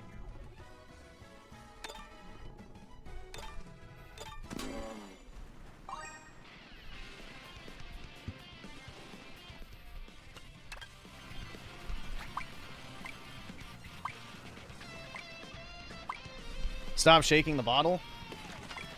It's a shaker cup, not a bottle.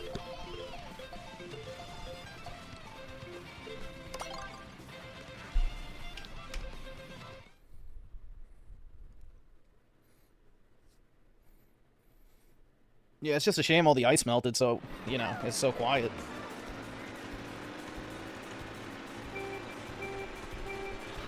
Bro, what does Witcher 3 have to do with Death Stranding?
I was in first?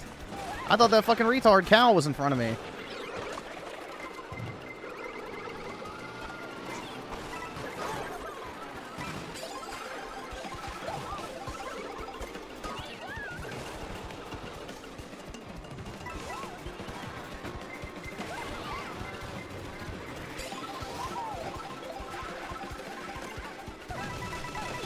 Trash power up.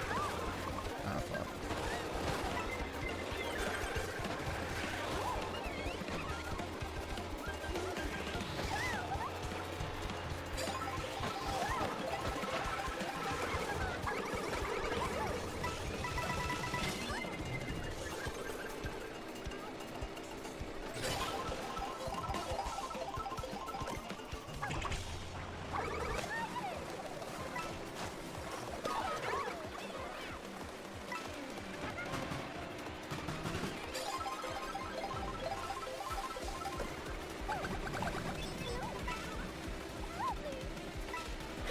Oh no! Fuck! I forgot about that. I guess that's not terrible.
Oh, you're fucking kidding me.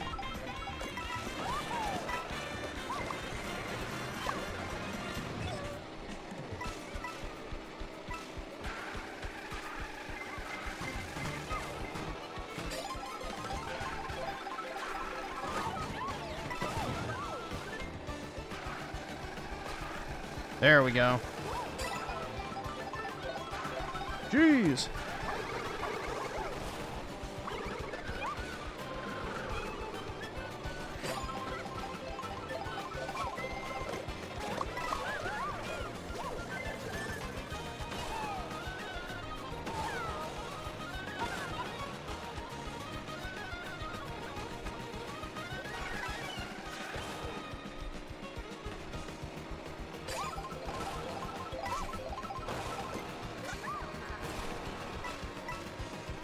Peach doesn't want me? No woman does, man.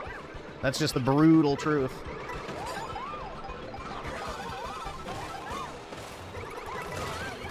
Yeah, it's over. It's absolutely over.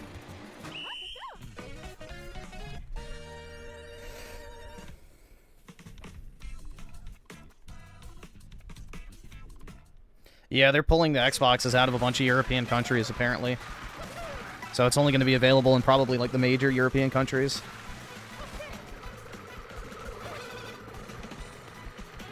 But yeah, supposedly they're laying off a bunch of people next week, and then a bunch of European markets are losing, you know, stock, essentially.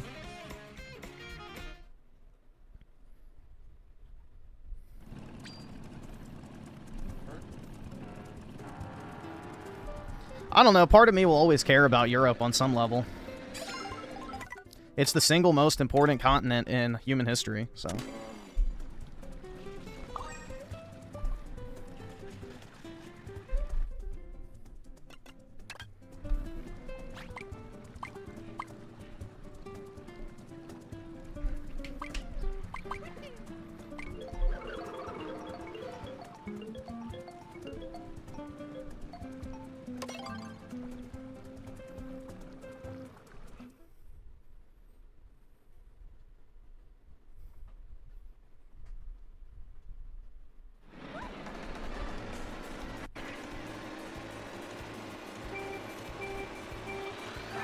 Go live in Europe?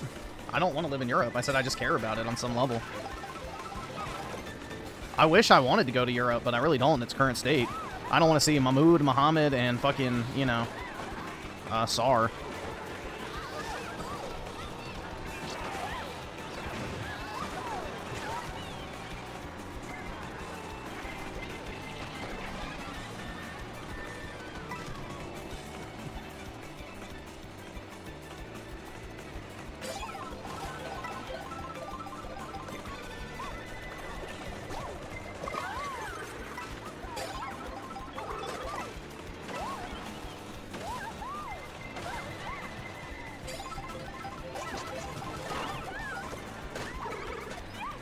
God, I wish I wasn't streaming so I could have called that guy what I was feeling like saying.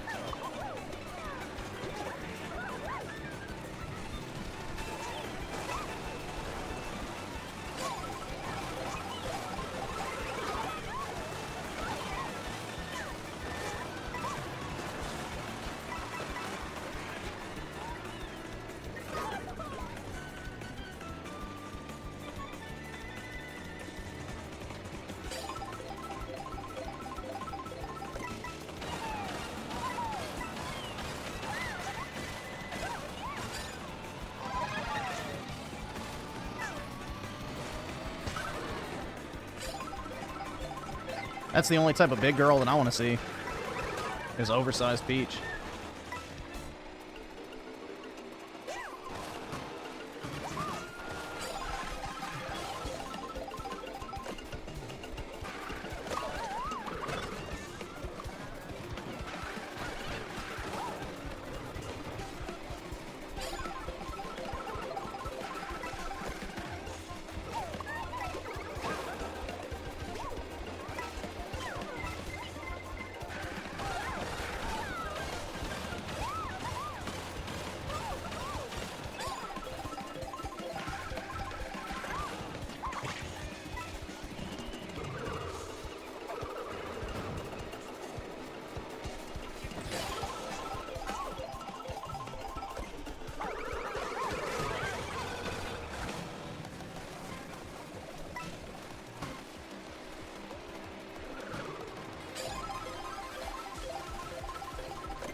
Sundress Peach, dude.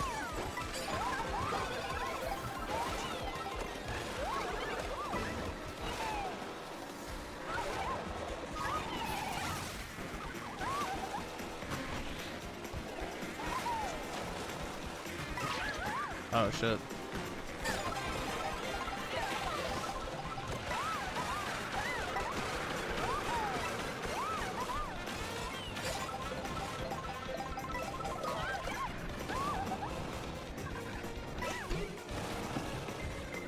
Bro, I'm getting brutalized here.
Oh, come on. Really? I got Jude, bro.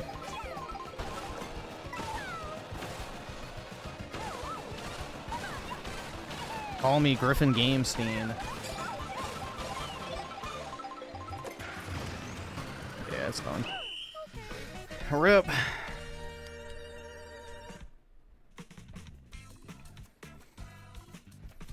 And Saber ran with the 2, stream name Griffin getting blacked by stream. Yeah, exactly. Getting BBC'd down. Griffinberg, exactly.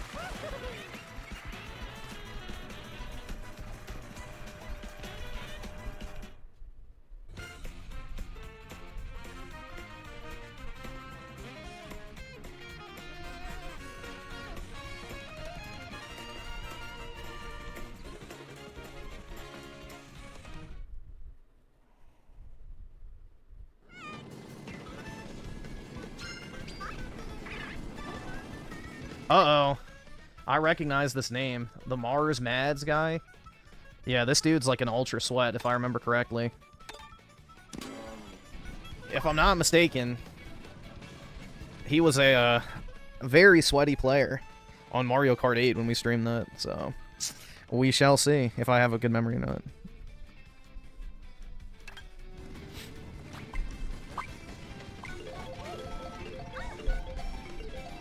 Mario Party is the most rage-inducing. Yeah, that shit's... Bro, Mario Party, they decide who's going to win from the very beginning, and it becomes very evident very quick if you're going to win or lose.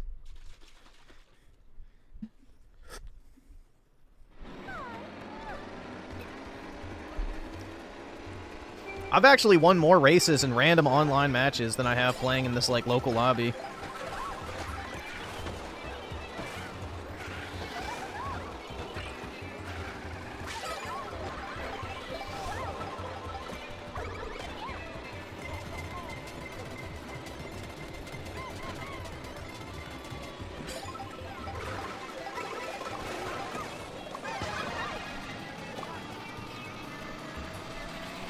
There we go.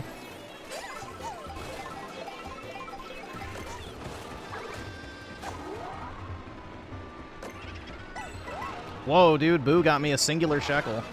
How lucky. Big ups.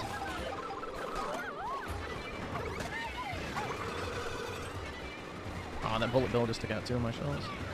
Oh, fuck! Really?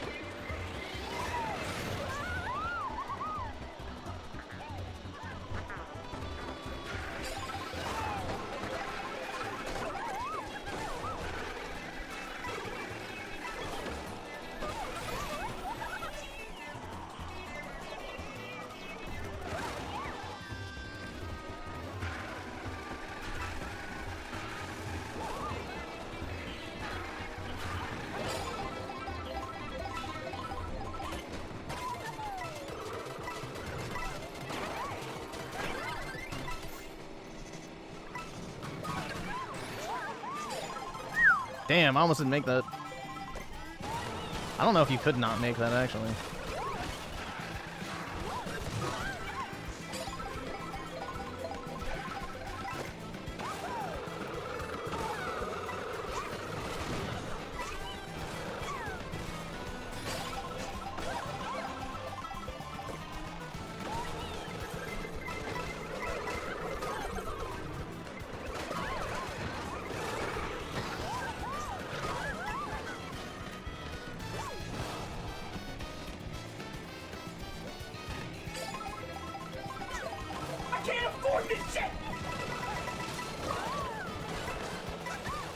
You shut the fuck! Don't you fucking tell me to my face to shut the fuck up!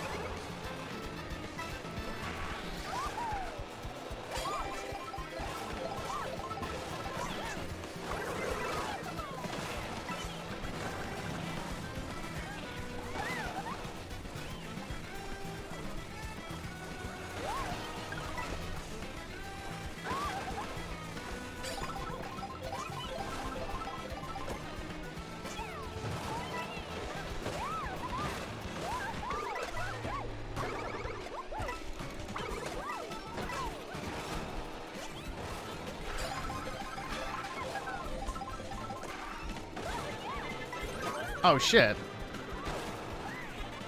That was completely avoidable.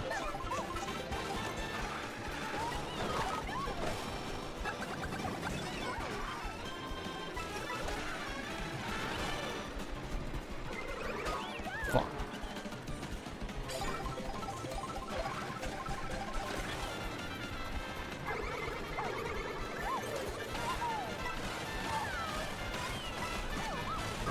Fuck.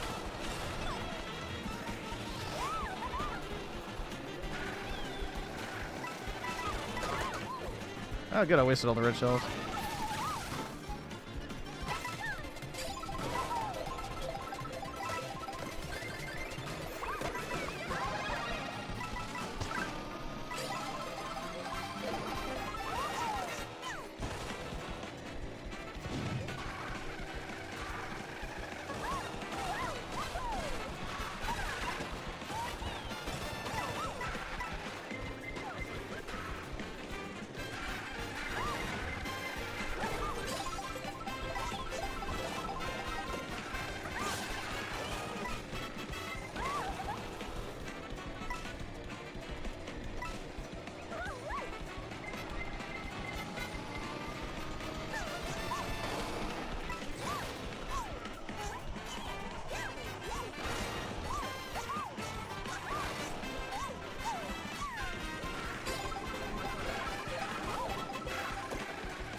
There we go.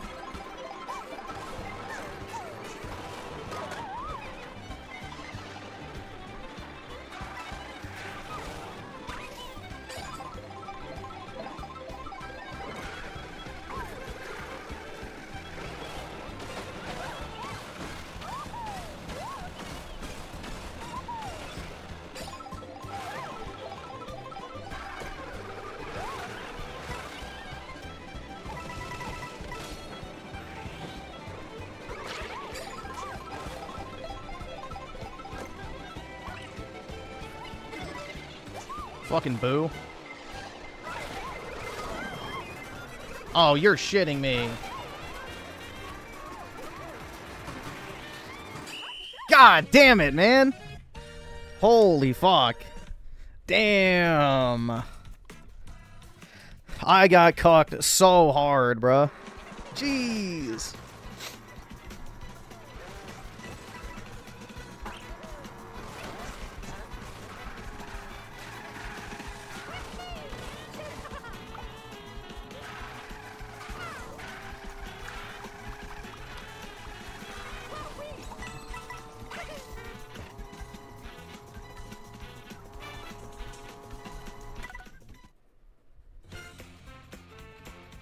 Jeez, man. Absolutely brutal black pill, dude.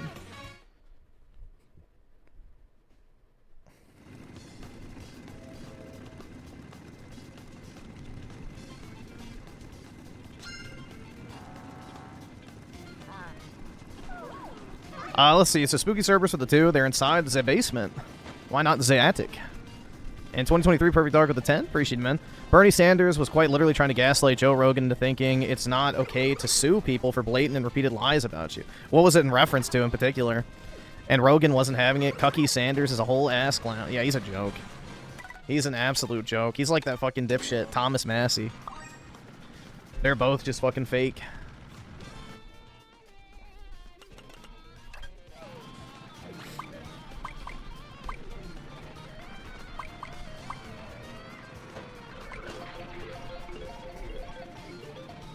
Yeah, Bernie Sanders is loudly like, "Oy vey, go away, only I get to sue."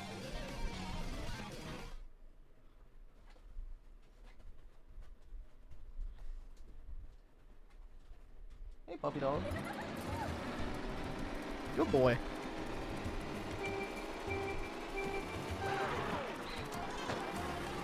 Let me guess, you need to go out.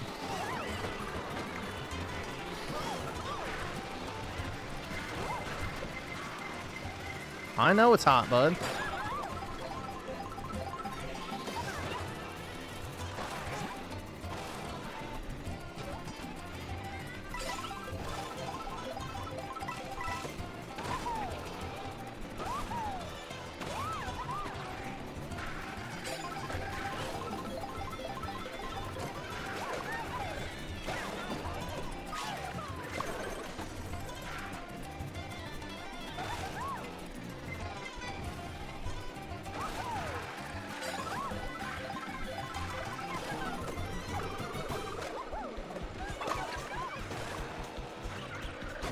Oh my god, don't you fucking think about a game.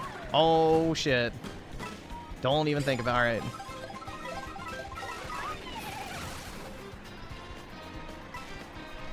Alright, puppy dog, I feel you. You don't have to lick me. Good boy.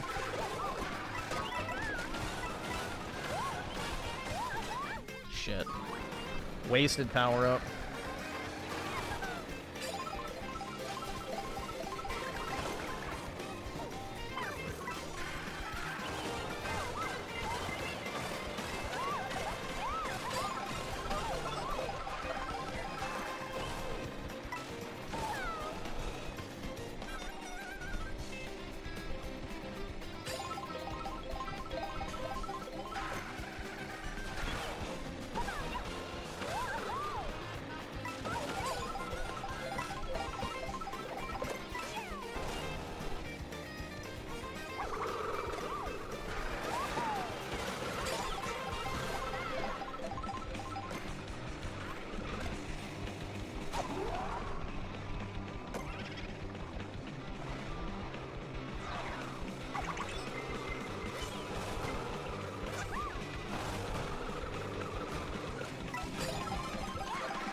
You shut the fuck! Don't you fucking tell me to my face to shut the fuck up!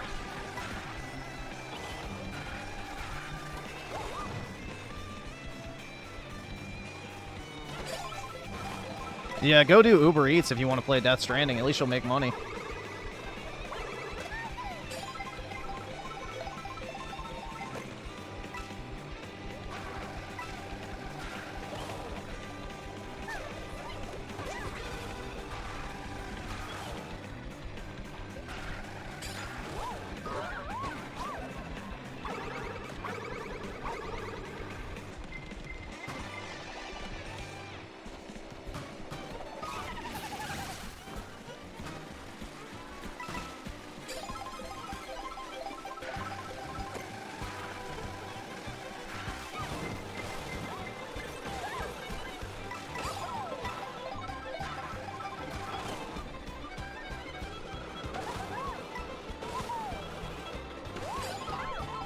There's no such thing as exercise in the game. Unless you're playing some shit like Wii Fit.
All right, awesome. Thanks, nigga. All right.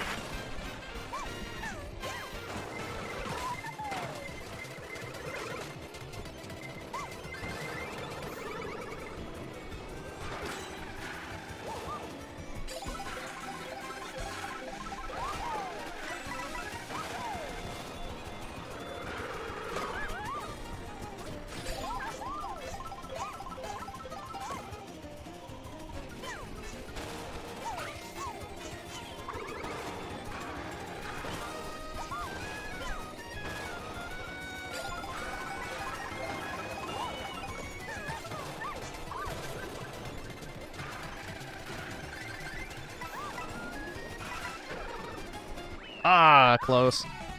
I kind of fucked up towards the end. Why am I not using the meta cart? I don't even know what the meta cart is. I don't even know what the meta cart is, man. 2023 Perfect Dark with the 5. Appreciate it, man. It was about Trump suing CBS. He's trying to intimidate journalists. We can't allow that. I don't sue people for lives. Cucky Sanders, Clips 14.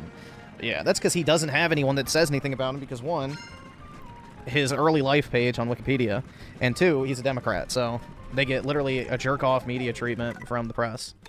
So they don't have to worry about that type of shit. They basically get a free ride. And let's see, 32 frets, 66C with the 10. RTU needs to be thrown in prison. They'd have to blow out a wall between the two cells in order to fit him. God only knows how bad that toilet would be dented too. Jeez. What did he do this time?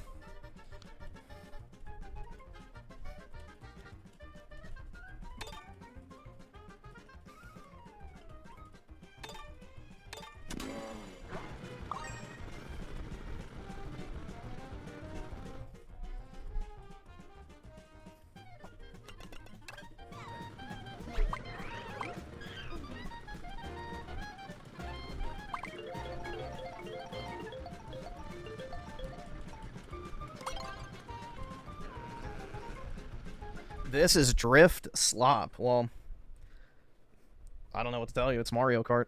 It's been pretty much the same thing since it first came out.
Oh shit, I didn't think that through.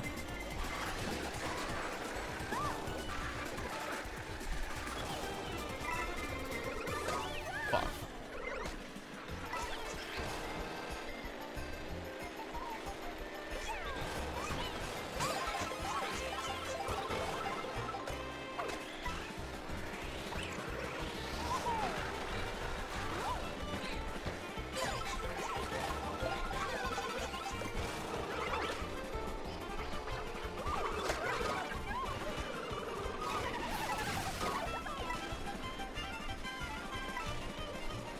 He did make like $250,000 today on stream for doing absolutely nothing but watching Young Turks and Phil for 7.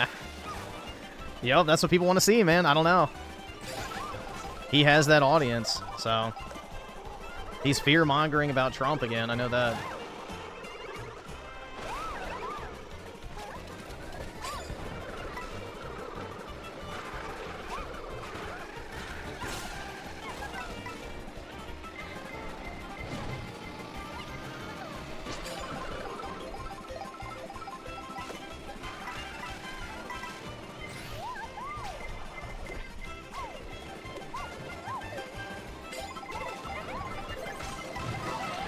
shit.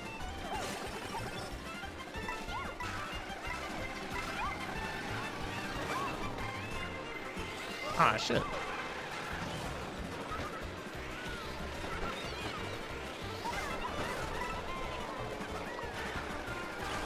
No! I got bumped onto the rail. God damn it. They really tried to fuck me.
Nope.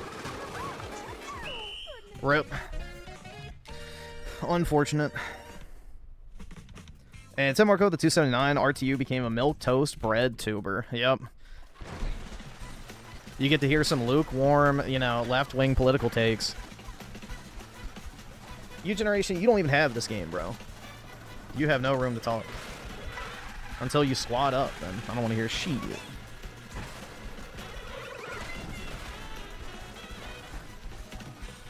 You're a fake and a fraud. Yeah, the problem is, too, with being a detractor of Rich, is he doesn't have any name recognition from his channel anymore. Because he changed it to what? Like, Rich Basement? Or, no, not Basement. Rich Tomorrow. So it's like, he doesn't even have, like, a recognizable channel anymore.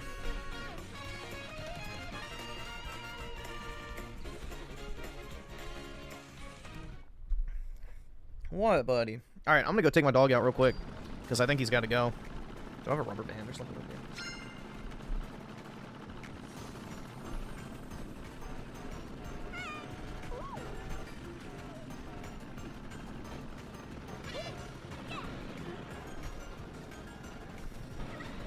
Trying to find a way to prop this up so that it moves. Alright, I'm gonna leave that right there. I'll be back.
Alright, I'm back, guys. He had to poop.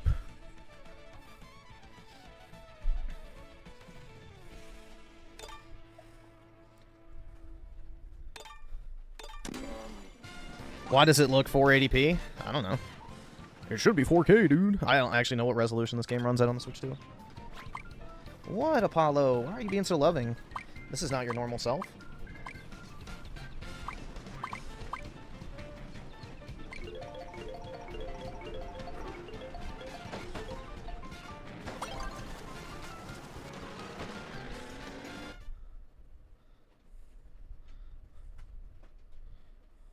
A government bugged fake. Yeah, exactly.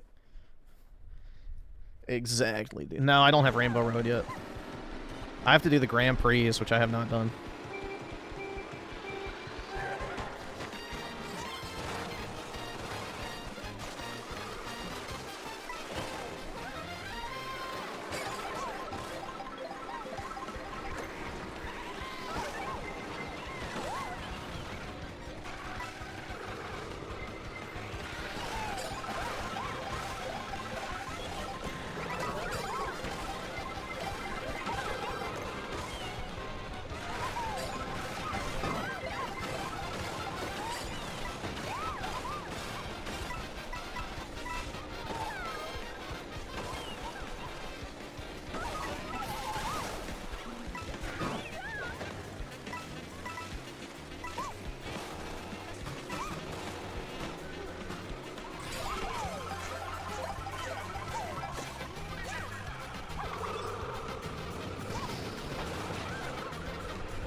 Ah, brutal.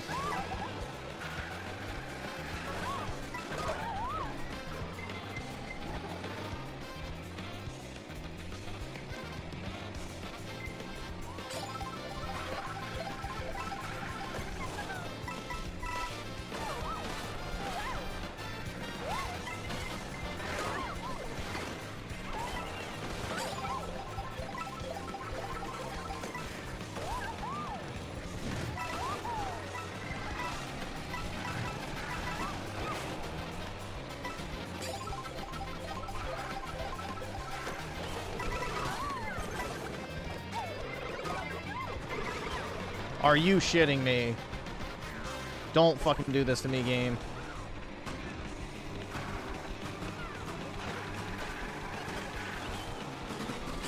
Oh my god, bro.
I stand with Al Green? Who is that? Who the fuck is Al Green?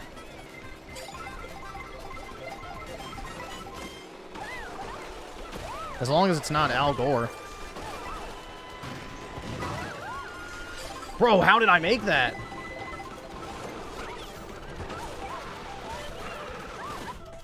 No.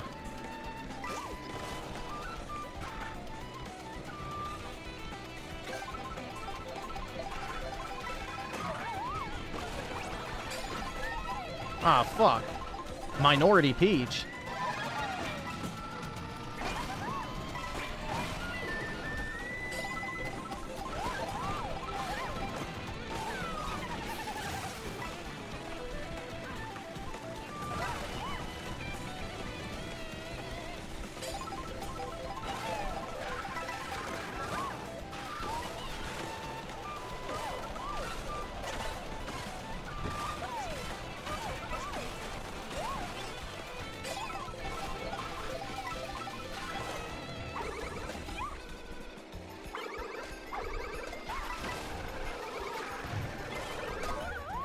Oh, come on. Really?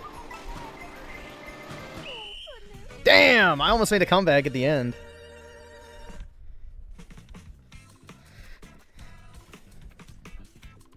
Oh, the pube-faced Democrat. Okay, yeah, I know what you're talking about. The guy who looks like he dipped his face in a bucket of pubes with glue all over it. Yeah, okay. From the throwaway district in Texas.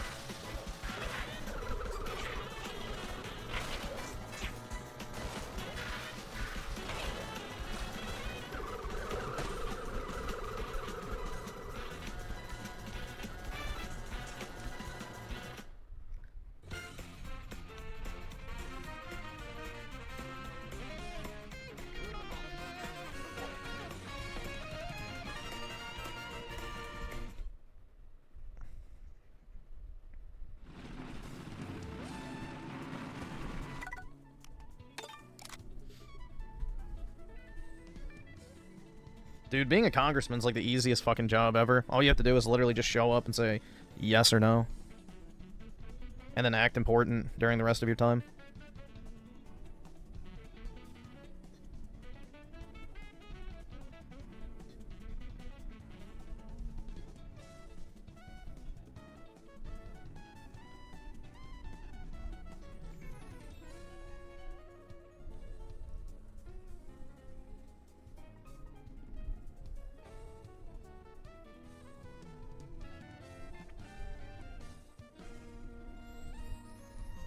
Bro, apparently there's this drama going on Twitter right now over this watch company that made, like, this cringy-ass boomer meme where it's like, if I was beating a Nazi with a baseball bat, I would be wearing this watch or something.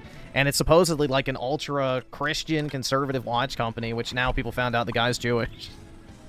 It's just funny. Like, literally, a Jewish guy LARPing as a right-wing Christian conservative to grift watches.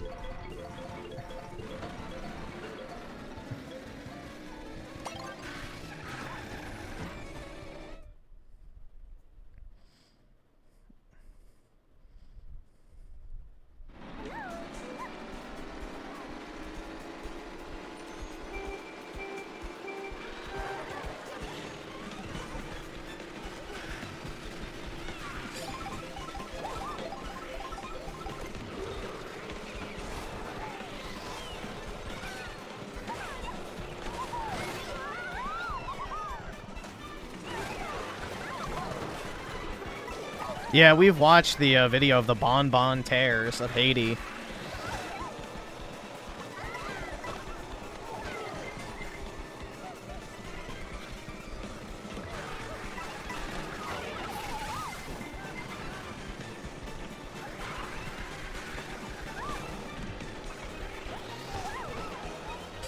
Yeah, but certain slaves back in the day were given a dirt eater mask to prevent the slaves from eating dirt while they should have been working.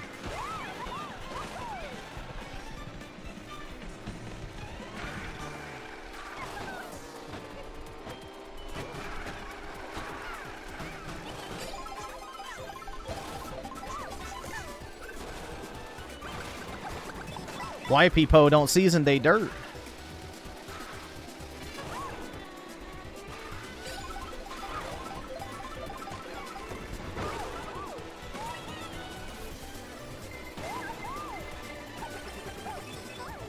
Bro, how did every single one of those fucking miss?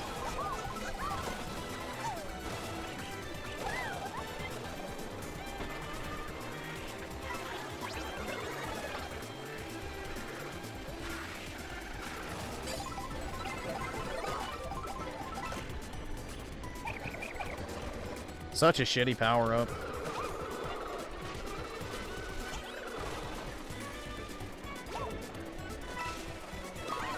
Bro, what?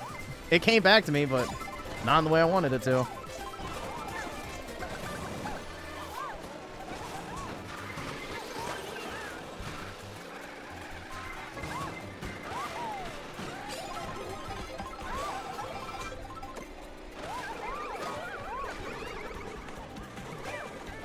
Yeah, I saw that one Jewish guy today saying that they need to bomb the United States to remind Trump who's in charge. It's like, do they really think that little piss-ass Israel can do anything to the U.S.? Like, people really are dumb. But yeah, they're angry that basically Trump's not invading Iran.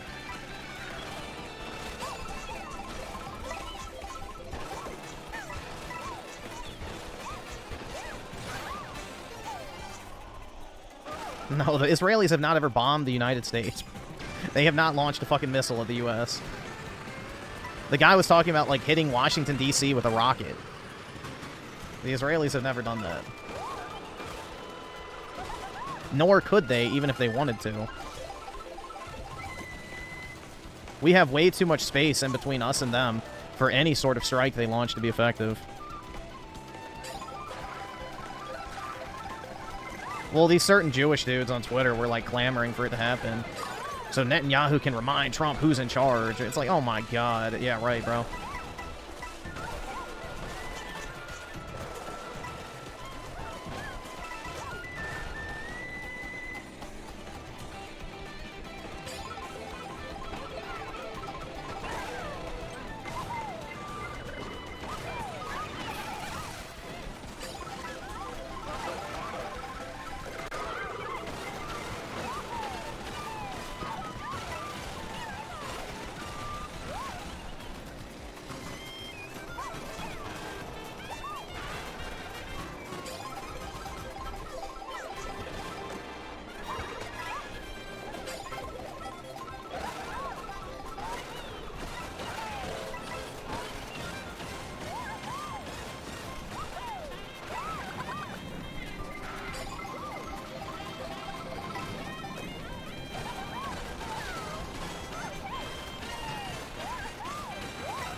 Oh, shit. It's Jover. Unfortunate.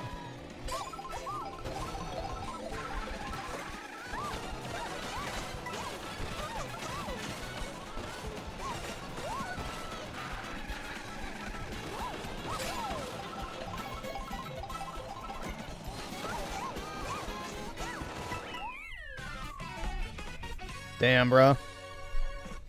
I don't know why anyone cares about the mayor race, bro. Let New York City fucking burn. Who gives a damn? That place is already way too far gone, bro. It's a fucking multicultural shithole. You know? Who cares if every single person in that city dies tomorrow? The world would be better off for it.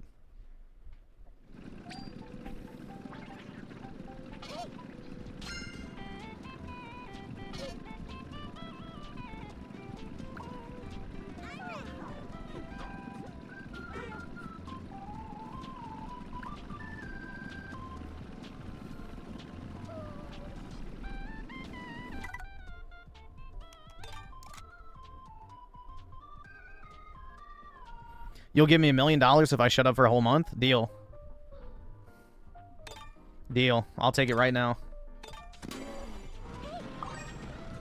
Use part of the $1 million to book a flight and come meet me at, I don't know, we'll go to somewhere classy. Olive Garden in Tyson's Corner. You'll sit down, we'll look each other dead in the eye. Without saying a word, you'll slide the money across the table. We'll both shove a breadstick down our throats, swallow it without chewing, and be on our way. And you won't hear from me from a whole month.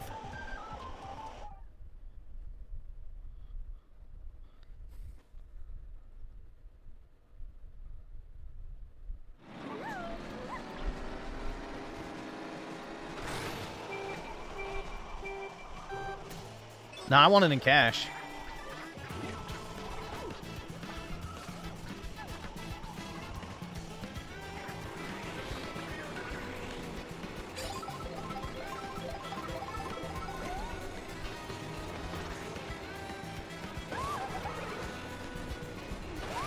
Ooh, barely.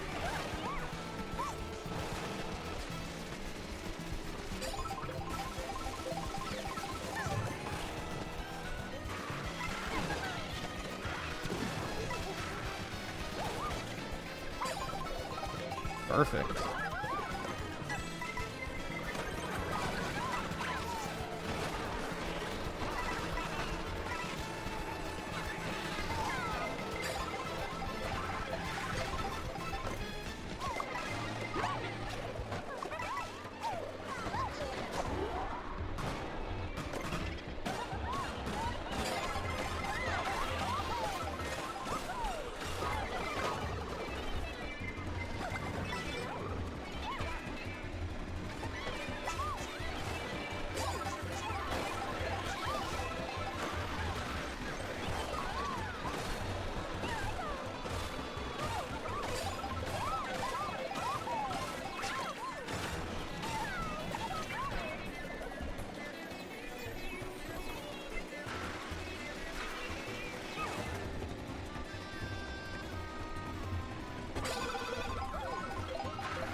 Yeah, I think their dev costs are too bloated, so they have to cut a lot of fat.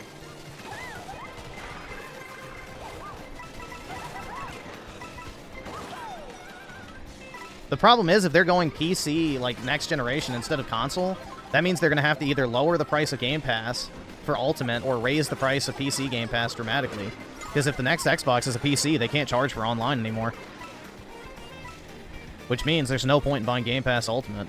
You could just get PC Game Pass for $10 or $12 or however much it is, which would dramatically reduce the amount of money they bring in.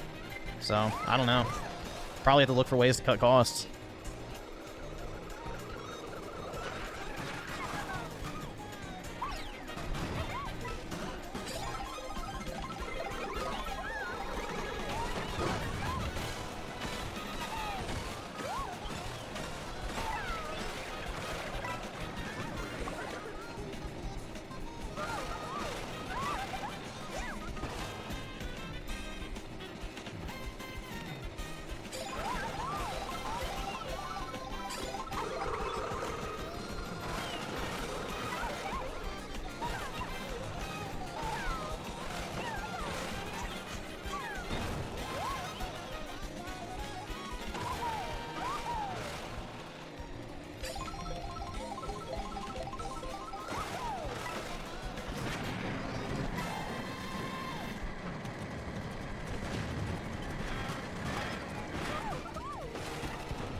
Yeah, unfortunately, the only company that's not, like, completely politically brain-rotted on the console side of things is Nintendo. You know, Sony and Microsoft are basically too far gone, especially Microsoft.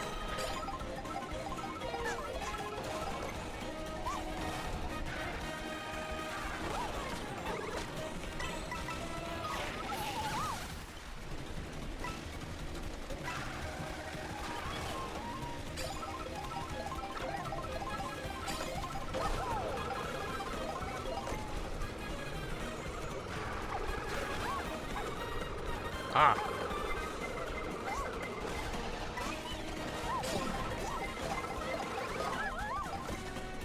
Oh, I could have used that a second ago.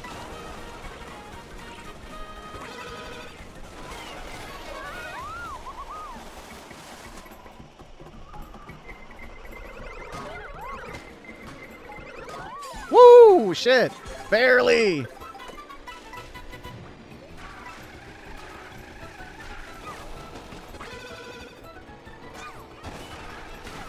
Ah, shit. Oh, well. I made it to the final round.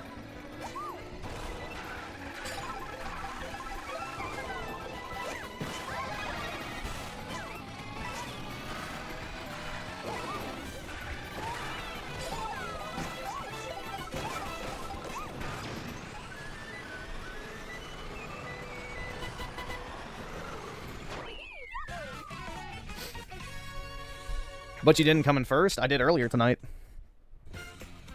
I think twice, actually. I would say it's more intense than Mario Kart 8, personally. Especially this knockout mode, because it's just constant.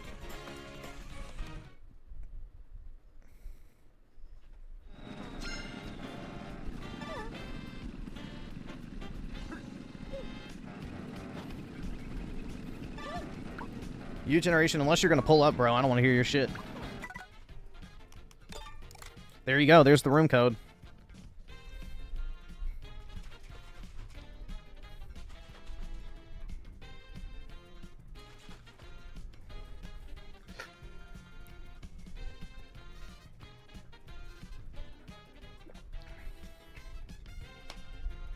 Yeah, I think knockout mode's the best way to play this game, personally. You don't play gay baby games. See, I want to believe you, but I don't. I want to believe you, but I actually don't.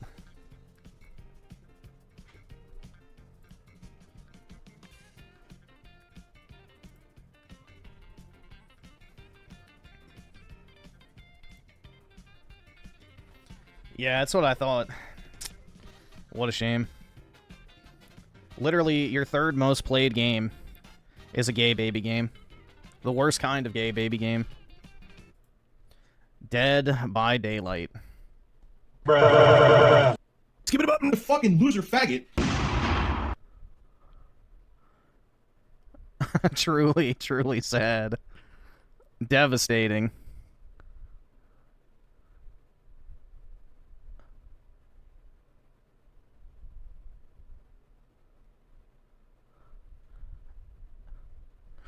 That's like one of the gayest and most baby of games, but I don't know, man. It's not looking good. I see 100 hours in Marvel Rivals, too. Oy vey.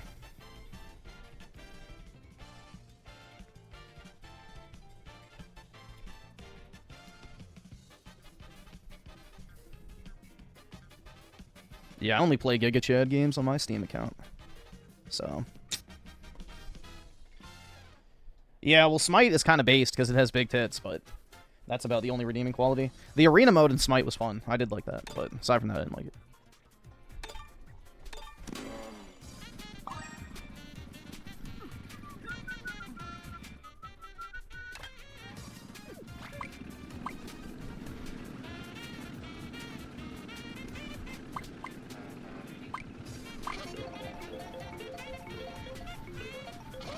Isn't Arma a fucking Russian game? I thought Arma was Russian.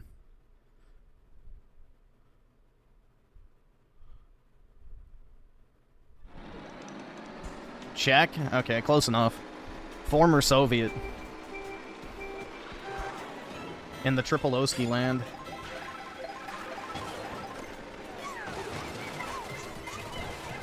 Men in tracksuits made that game. That's all that matters.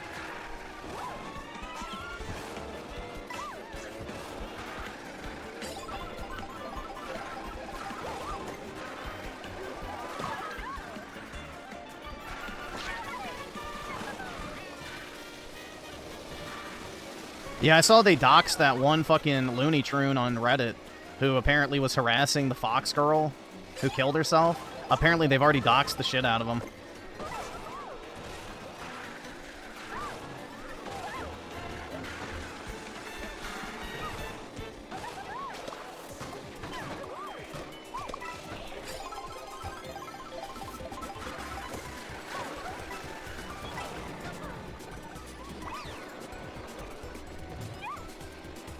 Yes.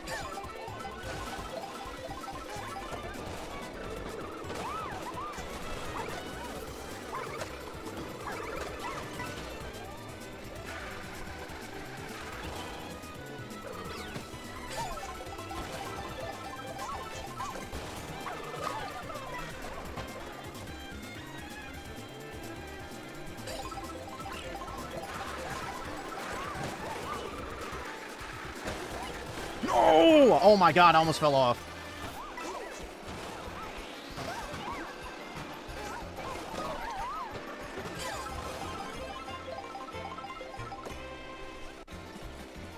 I've actually been doing pretty good tonight. I've actually been playing pretty well tonight.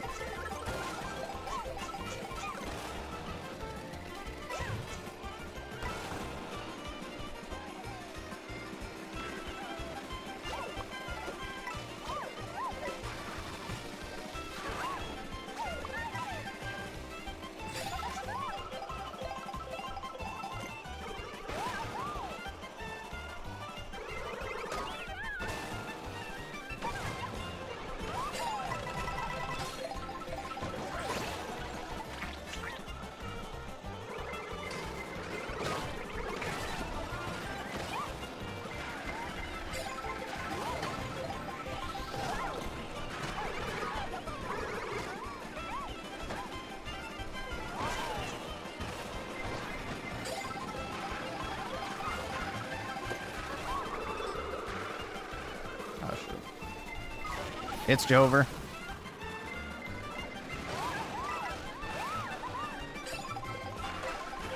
Barely missed those.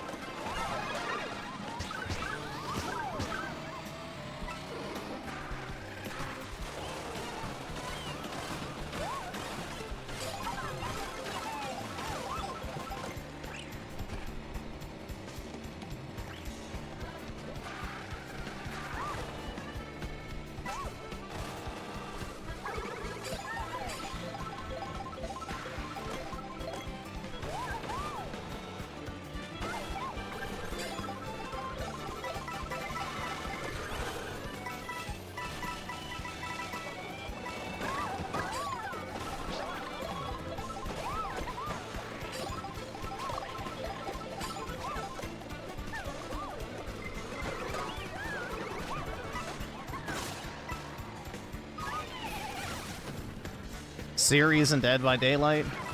I guess they're paying for the marketing for Witcher 4.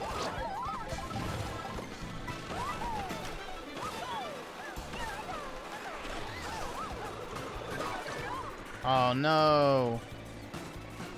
Alright, I'll take it. Barely. Barely.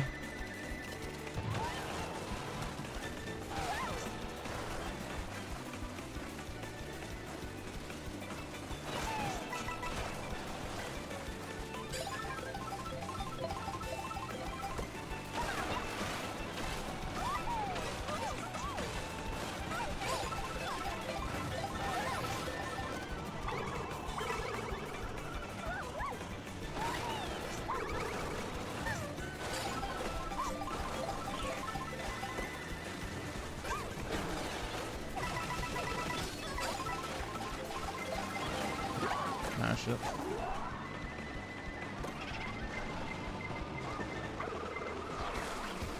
Brutal.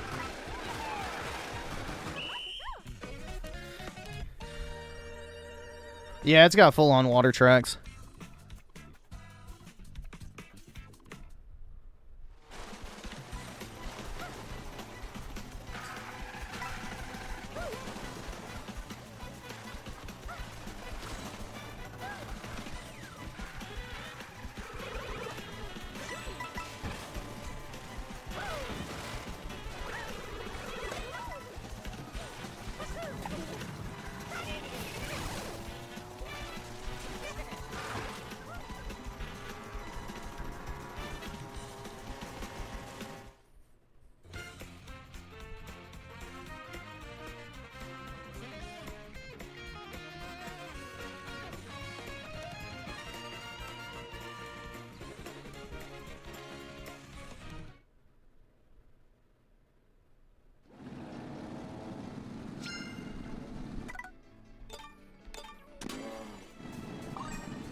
They protested Trump, yet they wish they were kings. That's right. When you said that you believe in unconditional over-there-ness, what did I mean by that? What do you mean? I don't know what over-there-ness is.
My shekel.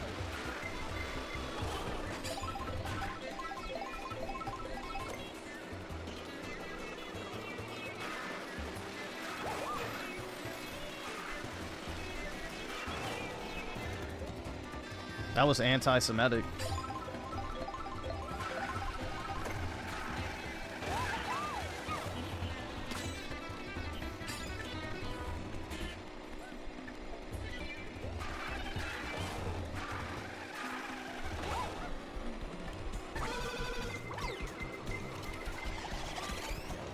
I shouldn't have used that. Oh well.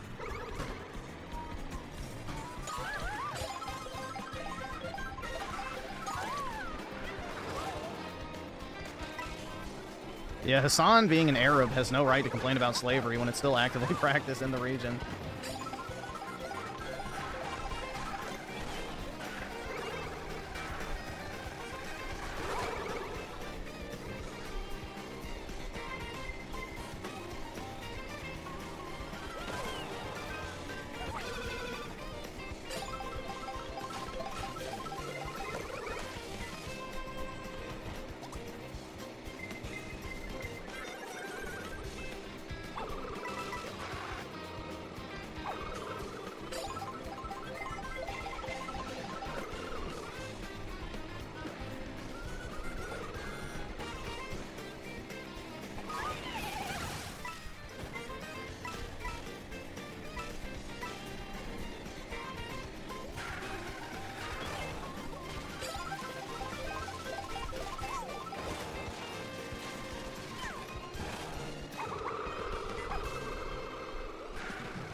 I don't really know what to think of the H3H3 lawsuit. I mean, I will say this. You don't ever want to go against a Jew in court, so... Especially if you're hiring a Jewish lawyer, because they'll sabotage you.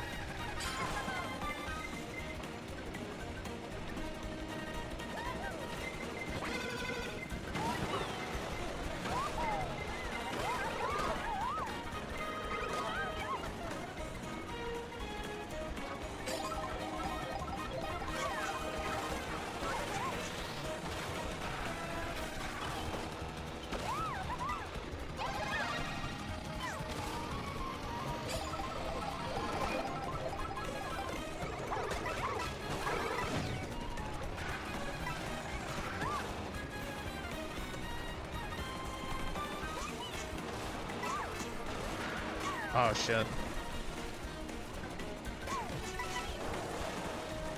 Well, had a good run.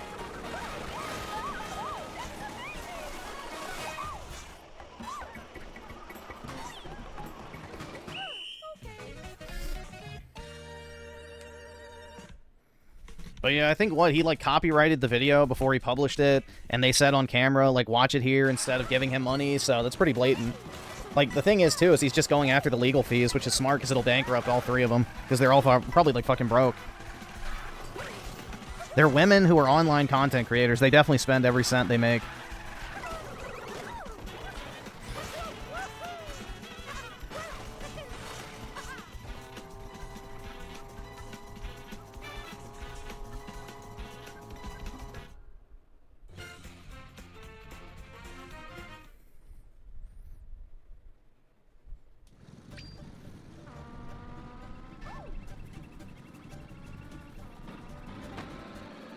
That's because if the black people in the U.S. tried the same shit as in, like, I don't know, the UAE, for example, they'd all just be shot and killed.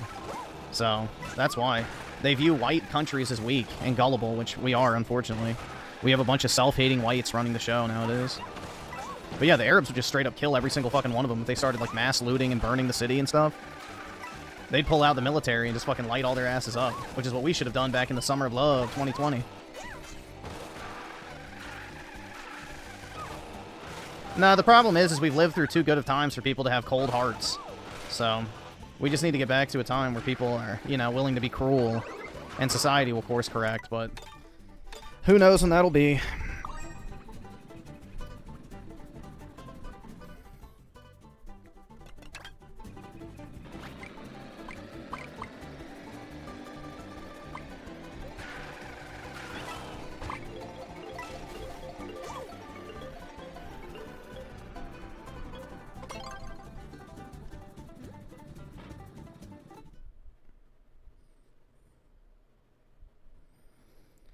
Bro, honestly, like, every single person who's caught looting in one of those events, I would just fucking kill. That's the only way to stop that type of shit from happening. Blood has to start flowing.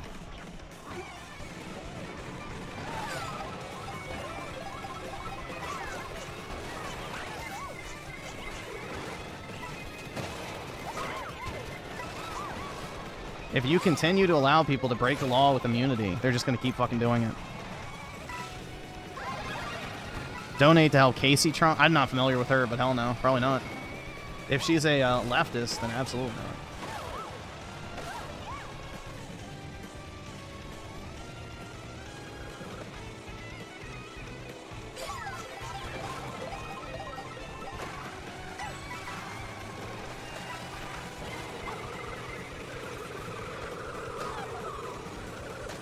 She's a disgusting pothead. Oh, she's definitely broke.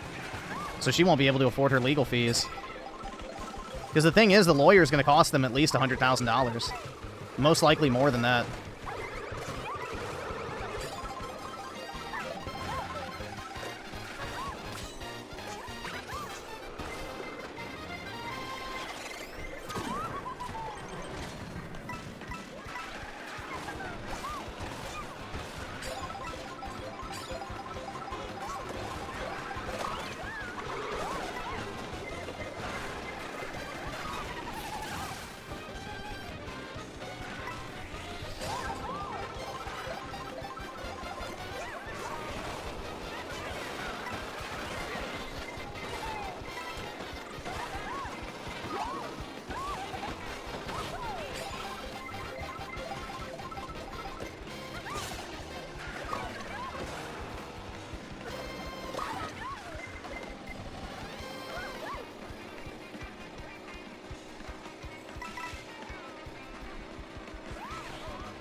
shit.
Fuck.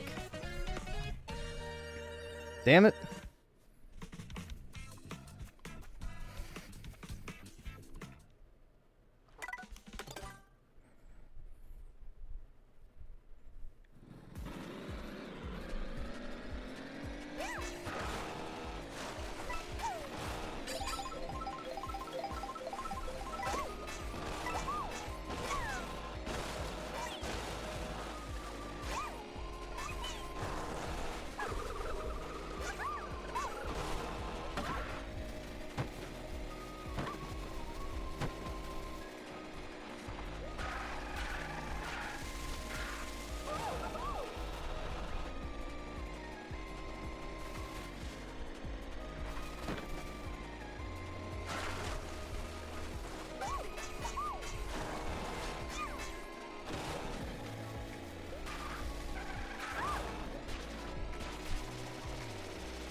Apparently Fallout 3 is getting a remaster since Oblivion done good. I wish I cared, but I'm not really a Fallout person. But I guess that's cool.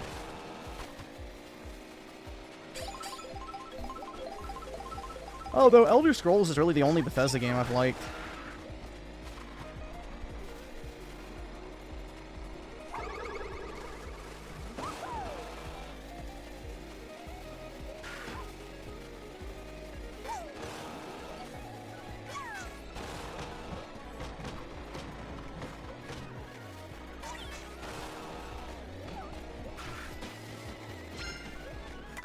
Alright, we'll do one more and then I guess we'll do videos.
Ooh, whoever's in first, you're welcome. I just cracked the blue.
Oh no.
All right.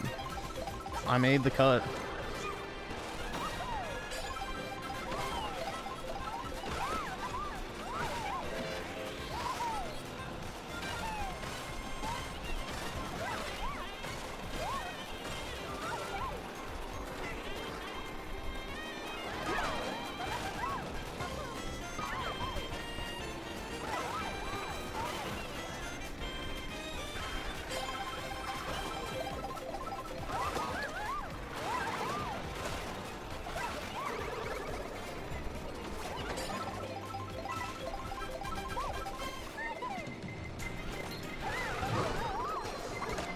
Shit. God damn it. Really?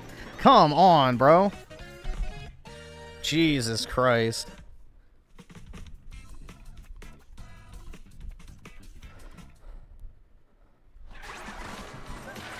Fucking brutal, dude.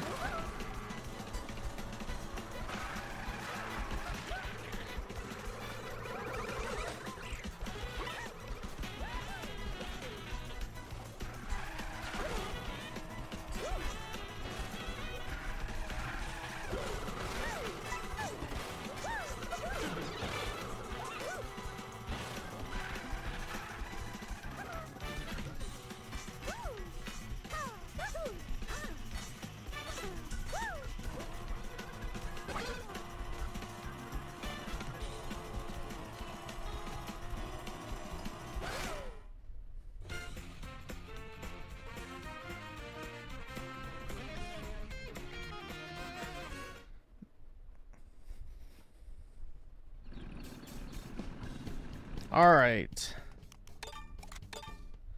Let me get set up.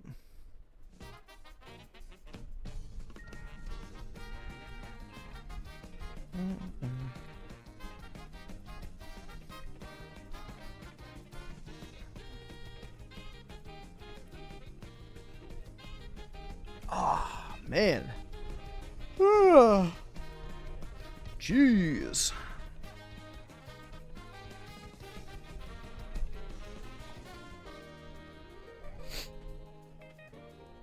What the fuck is this shit? I'm gonna be honest, I'm not really excited for any of the video recommendations, so.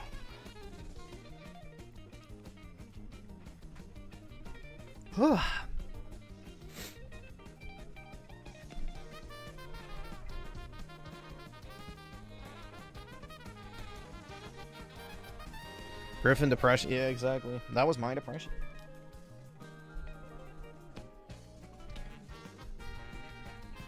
I guess it's normal just to not look forward to anything in your life.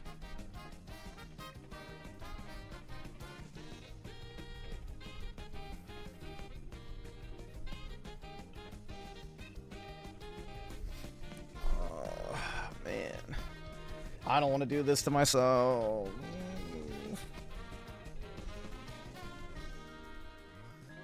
Alright, whatever. Where's OBS? There it is. Ugh.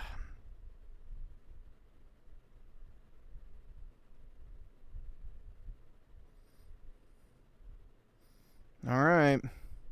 Everyone's favorite spit on the camera. Whatever.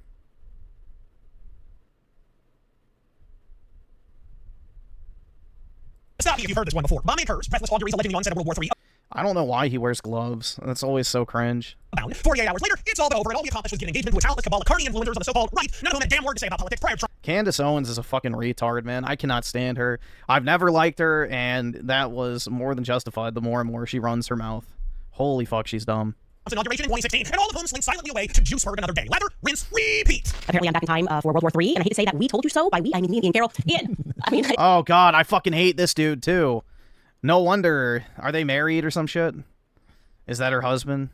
That'll explain a lot, but yeah, I can't fucking stand this guy either.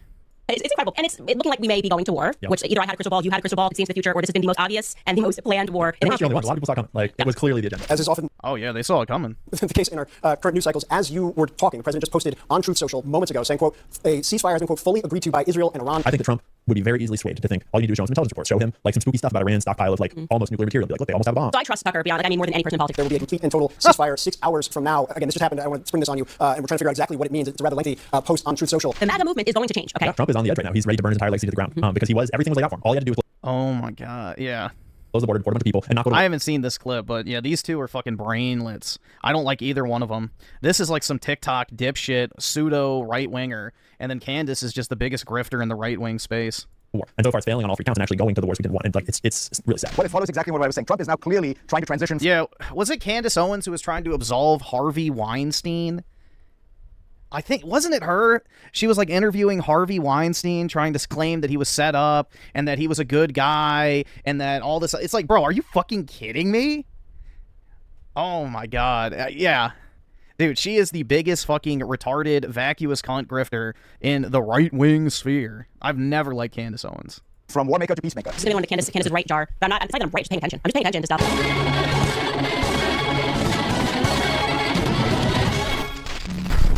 The people I feel the worst for, and I probably shouldn't, are the pundits who reserve judgment for a day or more, only to finally grab ankle and jump into the anti-Trump rage went a little more than peer pressure, all for the privilege of looking ridiculous. Dude, you could just feel this. Like, I recoil listening to him because I just expect spit to hit me in the face.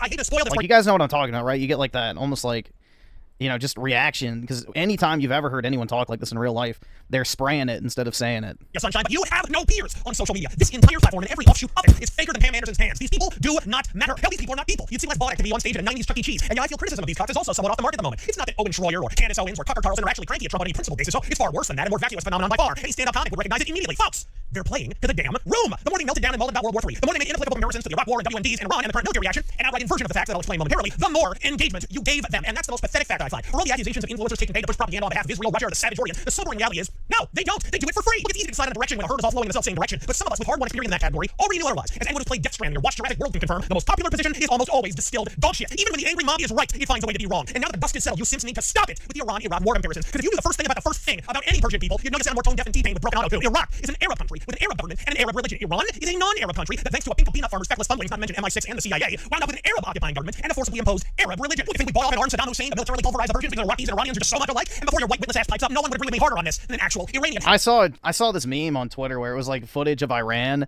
and it's like Iran looks more European than London does, and it's like actually true, bro. It's actually true. Like, the amount of fair-skinned people you saw in Iran versus, you know, modern-day London is like fucking shocking. Like, Iranians are Persian, so they're like Mediterranean, so they're already like mostly white. But it is kind of funny. Like, you expect like a Arab nation or, you know, whatever, a Middle Eastern nation to have like a lot of brown people and stuff. It's like, not really. Most of them are pretty much white.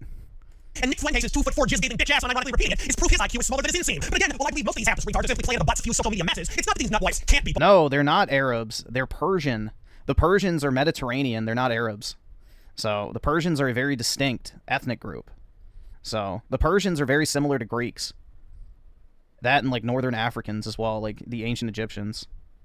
But it's that Alex Jones phone book Fuentes and the goof in the gay porn stash can be bought for absolutely nothing. For engagement and attention, for validation, viral videos, and more clicks than Trump's death phone. They can not only be bought, they can be bought for free. So next time, in lieu of looking like the rubber cement swill instead you happen to be, maybe, possibly, be a man, use your melanin, and stand for what you actually stand for, you backbone bereft nose hog and unicycle riding clowns. Look, I have been blessed with myriad character flaws. As for instance, I am more stubborn than popcorn on a back molar, but among my panoply of character defects, a refusal to learn a lesson cannot be counted among them. When Trump dropped bombs on an airfield in the glorified litter box of Syria, I cranked out a rant quicker than a hiccup entitled Why So Syria? Therein, I explained that if America went to war with yet another Middle Eastern asshat repository, the only Trump term I would support would be in a federal penitentiary. And a week or more later, I look like a damn dunce, and with good reason. Not only did a US-Syria war never properly kick off, he arguably put Putin out to pasture, deferring his long-planned invasion of the Ukraine until bubblehead Biden shambled into office due to the fact that the Syria strikes actually killed a gaggle of Russian mercenaries that most certainly were not supposed to be in Syria. And already by well, that's easy to say now, as if everything perfect in hindsight, and this somehow excuses hipster-related bloviation generators like Dave Smith or Joel Webb spending 2 days signal-boosting bullshitters who claimed the Israel strike was merely a smokescreen to kick off an Iranian regime change war initiated by the United States. First off, I warned your asses not to overreact on hour 1 of this conflict. The second, yes, I imagine hindsight is a bona fide state of mind with your head jammed that far up your ass. If this had initiated a war, I would have been first in line to attack it as a misguided mission. Not because Iran don't require liberation, though. If you knew as many Iranians as I do, you know they're about the only country on earth in genuine, dire need of emancipation from their foreign installed Arab dictatorship. But after the comedy of errors in the 1950s, Carter crap in the bed of the 70s, and every other shit we slid into the ribs of the otherwise westernized Persian people, America had the credibility of a Dick Cheney gun safety class, and thus even an organic revolution, if instigated or approved of in any way by the US, would have more trust issues than Michael Vick's poodle. If it was still the 70s and Carter had a cock, maybe we could interject and manumit the Iranian people from their proxy puppet government. But that train has long since sailed by. Yeah, we watched, I think.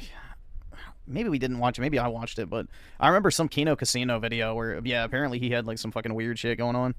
Friends, I do cultivate the sincere hope that the Iranians are one day disembarrassed of their dictatorial overlords. They are one of the greatest civilizations on planet Earth, and under other circumstances might make an amazing ally. But America are far too deep in credibility, not to mention monetary deficits, to do so. To recap, Trump bombs Syria, World War III trends on Twitter. 3 weeks later, there's more conflict on an episode of View than between the US and Syria. Trump bombs Iran in 2020, like the World War III signal. Oops, care for a nothing burger with cheese. And now, after going through the same rigmarole a third and hopefully final time, we see the only thing truly bombed into oblivion was Candace Owens' credibility. It's not a blind loyalty. She never had it to begin with, though. You're trusting the plan. If anyone actually believes that Candace Owens is a reputable source for anything, I really have to question your intelligence. That woman has flip-flopped on almost every single position she has ever held. It's about basic pattern recognition and the professionally witless legion of beard-bedecked prompts who wear in wonder cards in the emerging new right commentary, few of whom need shade more than Candace, just prove to you they do not possess any, in the immortal words of the bard. Fuck you, Wonder! Fuck you, Wonder!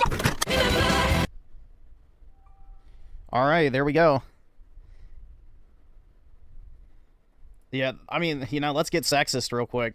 But if you're a straight white male taking political advice or, you know, basing your political worldview on the words of a woman, especially a modern woman, not to mention, you know, we'll get racist too, a non-white woman, you're a fool. You're an absolute fucking fool.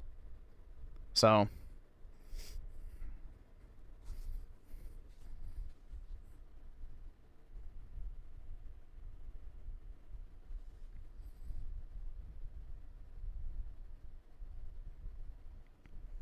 He freaked out on Kino Casino saying he was going to sue. Uh-oh. Ew. I'm savage. I know.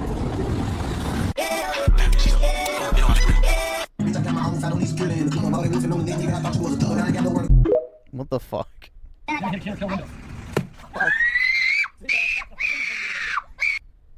Why? Blonde hair, blue eyes, wood? This chick or someone else? I'm taking back what the enemy stole. This is my battle cry. I hold my banner high. With the power of the Holy Ghost, we're taking back what the enemy stole. Whoa, whoa, whoa. What the fuck?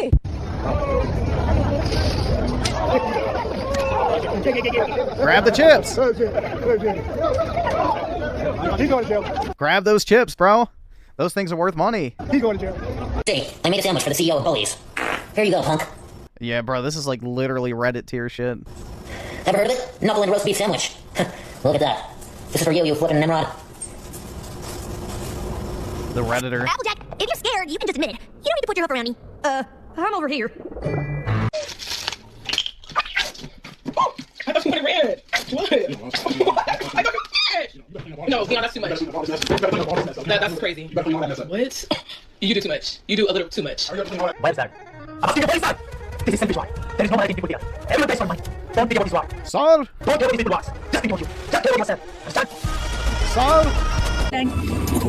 Please. I really can't do cards today and I can't do nothing. Oh, come on, just my child lost me area. I've been here before, you always fucking let me get out one. You don't? I fucking do. You don't? Listen, love, I fucking do, right? You don't? Get the fuck. I swear to fuck, I get this list. What the fuck, I fuck. Tony Esquire with the 10. A simple Google search will confirm that President Barack Obama did order military intervention in Libya in 2011 and Syria in 2014 without seeking advanced congressional approval. Yeah, dude, the whole argument which that fucking retard Thomas Massey is pushing is idiotic. Even if, like, Trump did declare war, he has 30 days to send in the troops before Congress has to formally declare war or not. So the president has the authority to deploy troops and begin a conflict for 30 days. So, yeah, and individual strikes are more than covered. So, you know, it's once again a left-wing grift to try and, you know, say Trump needs to be impeached. Which that fucking retard Massey is pushing for, too, which...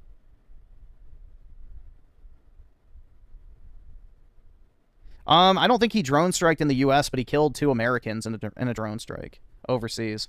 Open smart. Just reach out, I'll be all please. I can't just what happened to the shop? Come on. What happened to the shop? Sorry. Wait, listen. Fuck you, bastard. Cards again. I was 6 miles. 1 hours. 1 hours. Yes, some hours. 1 more handful. And some more. I'm sure. Excuse me, guys.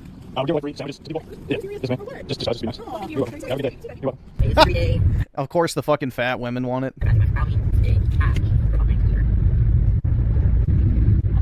Gross. Really important one. All the stuff I actually sent to the doctor. I've got my really important questions. We like the information. This is my AC. Anxiety makes speech difficult and exhausting. This helps me communicate more effectively. Can you get supplies? Jesus fucking... Just kill it, dude. Take it out back and shoot it. Andy, stop being so awkward around girls. Just be cool, man. It's so cringe trying to watch you talk about the stupidest of shit. Alright. What the fuck? Laura, give my boy Mexican Auntie a sweet kiss. The chat will love it.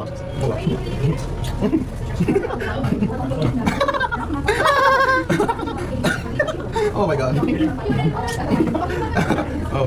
I just doing around 10 seconds. I'm sorry. Alright, Pigeon, we've had a long think. And we think that you're there should be to eat a plate of dog food or cat food. I'm sorry, man. What the fuck? Gross. It's Barbie here for you. I'm a Barbie girl in the Barbie world. It's fantastic. Dude, do you know what's disgusting? Is one of the highest earning OnlyFans whores is a fucking midget. And people pay to watch a midget chick get fucked. Like, what the fuck, man? That is just... Yeah. Send the meteor. You can pull my hair. You can do what you want. It's fantastic.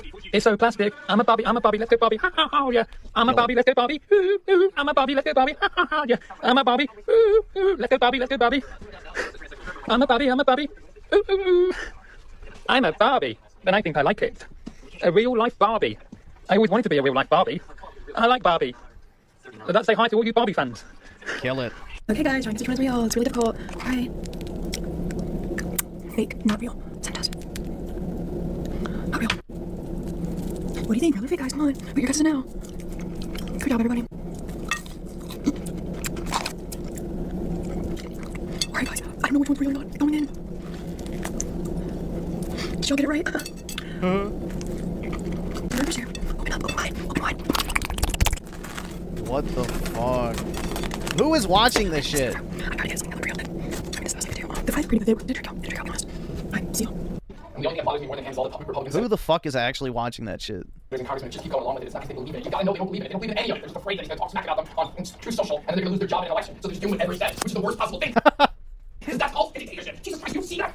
I'm not kidding. It's called a dictatorship. When I say wipe that smile out, I don't think that's a detention. I just wrote you referral mentally. You go to detention for bringing up politics in class. You wanna go for 2? Excuse me? Excuse me? After all I put up with you for the last 2 years, and caught you up, and stood your back when they ripped you, you what? You say what? What? Are you serious? Treating you with that disrespect? Are you serious? Are you serious? Are you serious? If I could take back your letter of recommendation from college right now, I would. You talk to me like that? After everything I've done for you? Are you kidding me? Based. No detention. Don't ever talk to me again personally. You can ask questions in class. You say anything in class without raising your hand, you go to detention for a week. From now on. Disrespect me like that. You got your letter, so now everything's good, right? You got your high grade on midterms, so everything's good. Now you can treat me like that? After all I've stood up for you, you punk ass. You really gonna do that to me? What the fuck? Okay, well, What was the point of that? You wear a fucking ski mask? Thank you. You guys for 5 minutes. You've been pretending to be my girlfriend for 20 minutes. There's 2 things going on. I want 5 minutes in. I'm gonna be your girlfriend for 5 minutes? 20 minutes. 20 minutes? Okay, I'm gonna pretend to be your girlfriend. Wait, are you gonna be kissing and stuff? No. Oh, God. What is this? Are you going to the... Are you going... How's your night going? They're having... Dude. First of all, why are you even with this fucking disgusting slag, bro? Her only fate is to have a mixed-race kid. I mean, look at her, bro. Second, what are you doing, dude? What the fuck are you wearing? Having a fun date, I guess. Pretend dating. Is that normal? Yeah, I'm sweating it. Shh. Where's some other woman? You talk to some other girl. She's dating somebody too. Nobody else here. Where's Taylor at? Where's Taylor? Actually, I'm... Hey. I got a question for all the women out there, the females, the girls, whatever you want to call yourselves. Like, does it make you feel good destroying a good person? Yes. Like, this is something I gotta know. Like, I need to know, because every girl that I've been with, romantically or intimately, I guess, for an extended period of time, has done me so dirty and acted like I'm the one being entitled to things, when the only person that's acting entitled is my significant other on how I feel on a daily basis. I think entitled to saying whatever the fuck they want to, and then thinking they're gonna get mad at me for expressing myself. Well, a lot of y'all got shit fucked up. I want a partner in life, you know? I want PIC, I want to be happy. And it seems like most of y'all nowadays just want to do the shit that benefits you and don't want to compromise for other people. It makes me sad. Like, what the fuck is the world coming to? Or am I the problem? Is there something I need to fix about me? Which, I mean, I guess there is. But bro, he has fucking finger tattoos. Dear God. because I keep attracting ain't shit people into my fucking life. Why is it all of the really good people out here are the ones having the shittiest times?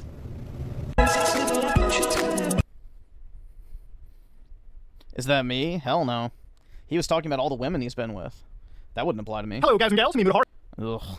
And today, I've got a sad little gaming video to talk about. Now, one of my favorite channels on the internet, Curse Farms, Ross, the fellow behind something known as Stop Killing Games. An initiative that's simple. Stop killing video games. You know, I love playing video games. You know, we probably play video games released literally today. Okay, there's a game called Death Stranding 2. I'm pretty excited for it. It's coming out in a couple days. You know, both excited. But I also play a lot of old stuff. I was playing Silent Hill 3 a couple videos ago. Okay, like on PS2 and I play old stuff, new stuff all the time. I think video games is a lot like art. You know, people go out and they listen to like Beethoven and shit like that, music from like back in the day. You know, stuff that's preserved, stuff that's not killed. It's there for everyone to listen to. You probably watch a lot of old movies in black and white, and thank God you can, because things are preserved. And when it comes to video games, well, that wasn't exactly as easy. Now, Ross created a campaign of Stop Killing Games, and unfortunately today, it may be the end of Stop Killing Games. And unfortunately, it's not a good ending. It may actually be a bad ending. So if you know, your website Stop Killing Games, the consumer movement starts to challenge the legality of publishers destroying video games that they sold to customers. So look, I'm just gonna like cut through the misinformation and like cloud and nonsense pretty easily. I'm gonna give you guys a pretty simple example. This is a game called Need for Speed 2015. Now you might be like, whoa, this seems fun. I'm driving cars and everything. This is a game that you're forced to connect online with. Okay, it was a problem when it came out, and it's still actually a problem now. Now the game's actually good, but see, the problem is because it requires a connection to the internet. When that server goes offline, this game is effectively killed. It's dead. Now you might remember obviously with Stop Killing Games when we first talked about it. Ubisoft had a game called The Crew, which went offline. They took away people's actual video game purchase, and it just kind of went up and poof in the air. This is what's gonna happen with Need for Speed if things don't get addressed. Now again, to give you an idea, imagine if you go to a store, right, and you copy of Need for Speed, you go up, you're gonna cashier, you're like, hey man, can I have Need for Speed? And they're like, well, sure thing, it'll be $59.99. And you're like, okay, and you go home inside your game, and it's like, all good, you don't know any better. Now the cashier, you know, $59.99. Of course, let me give you the money. Hold on there, pal. Do you know that if this game's online servers go out, you'll lose access to it? And you're considering like, whoa, wait, that doesn't seem logical. Wait, you're telling me that this game I'm buying right now, when you even flip with something like Rainbow Six Siege, you tell me this game I bought, you know, I don't really own it. No, of course you won't. You know, I don't own this game like a lot of other games I own that I buy physically or I just buy access to. No, you're actually renting the game. I feel like if instead of the words purchase as store, we have the words rental, that would probably change a lot of minds going forward, right? And obviously, according to Stop Killing Games, an increasing number of video games are sold effectively as goods with no stated expiration date, but designed to be completely unplayable as soon as support from the publisher ends. So again, when you go to a store and you buy a copy of these games, they're going to tell you on the box, this is the day your access will die. If games did that, bro, let me tell you, they would not fucking sell. And second of all, you know, it would be at least a clear like indicator to the person buying that, yeah, this might as well spend my $60 somewhere else.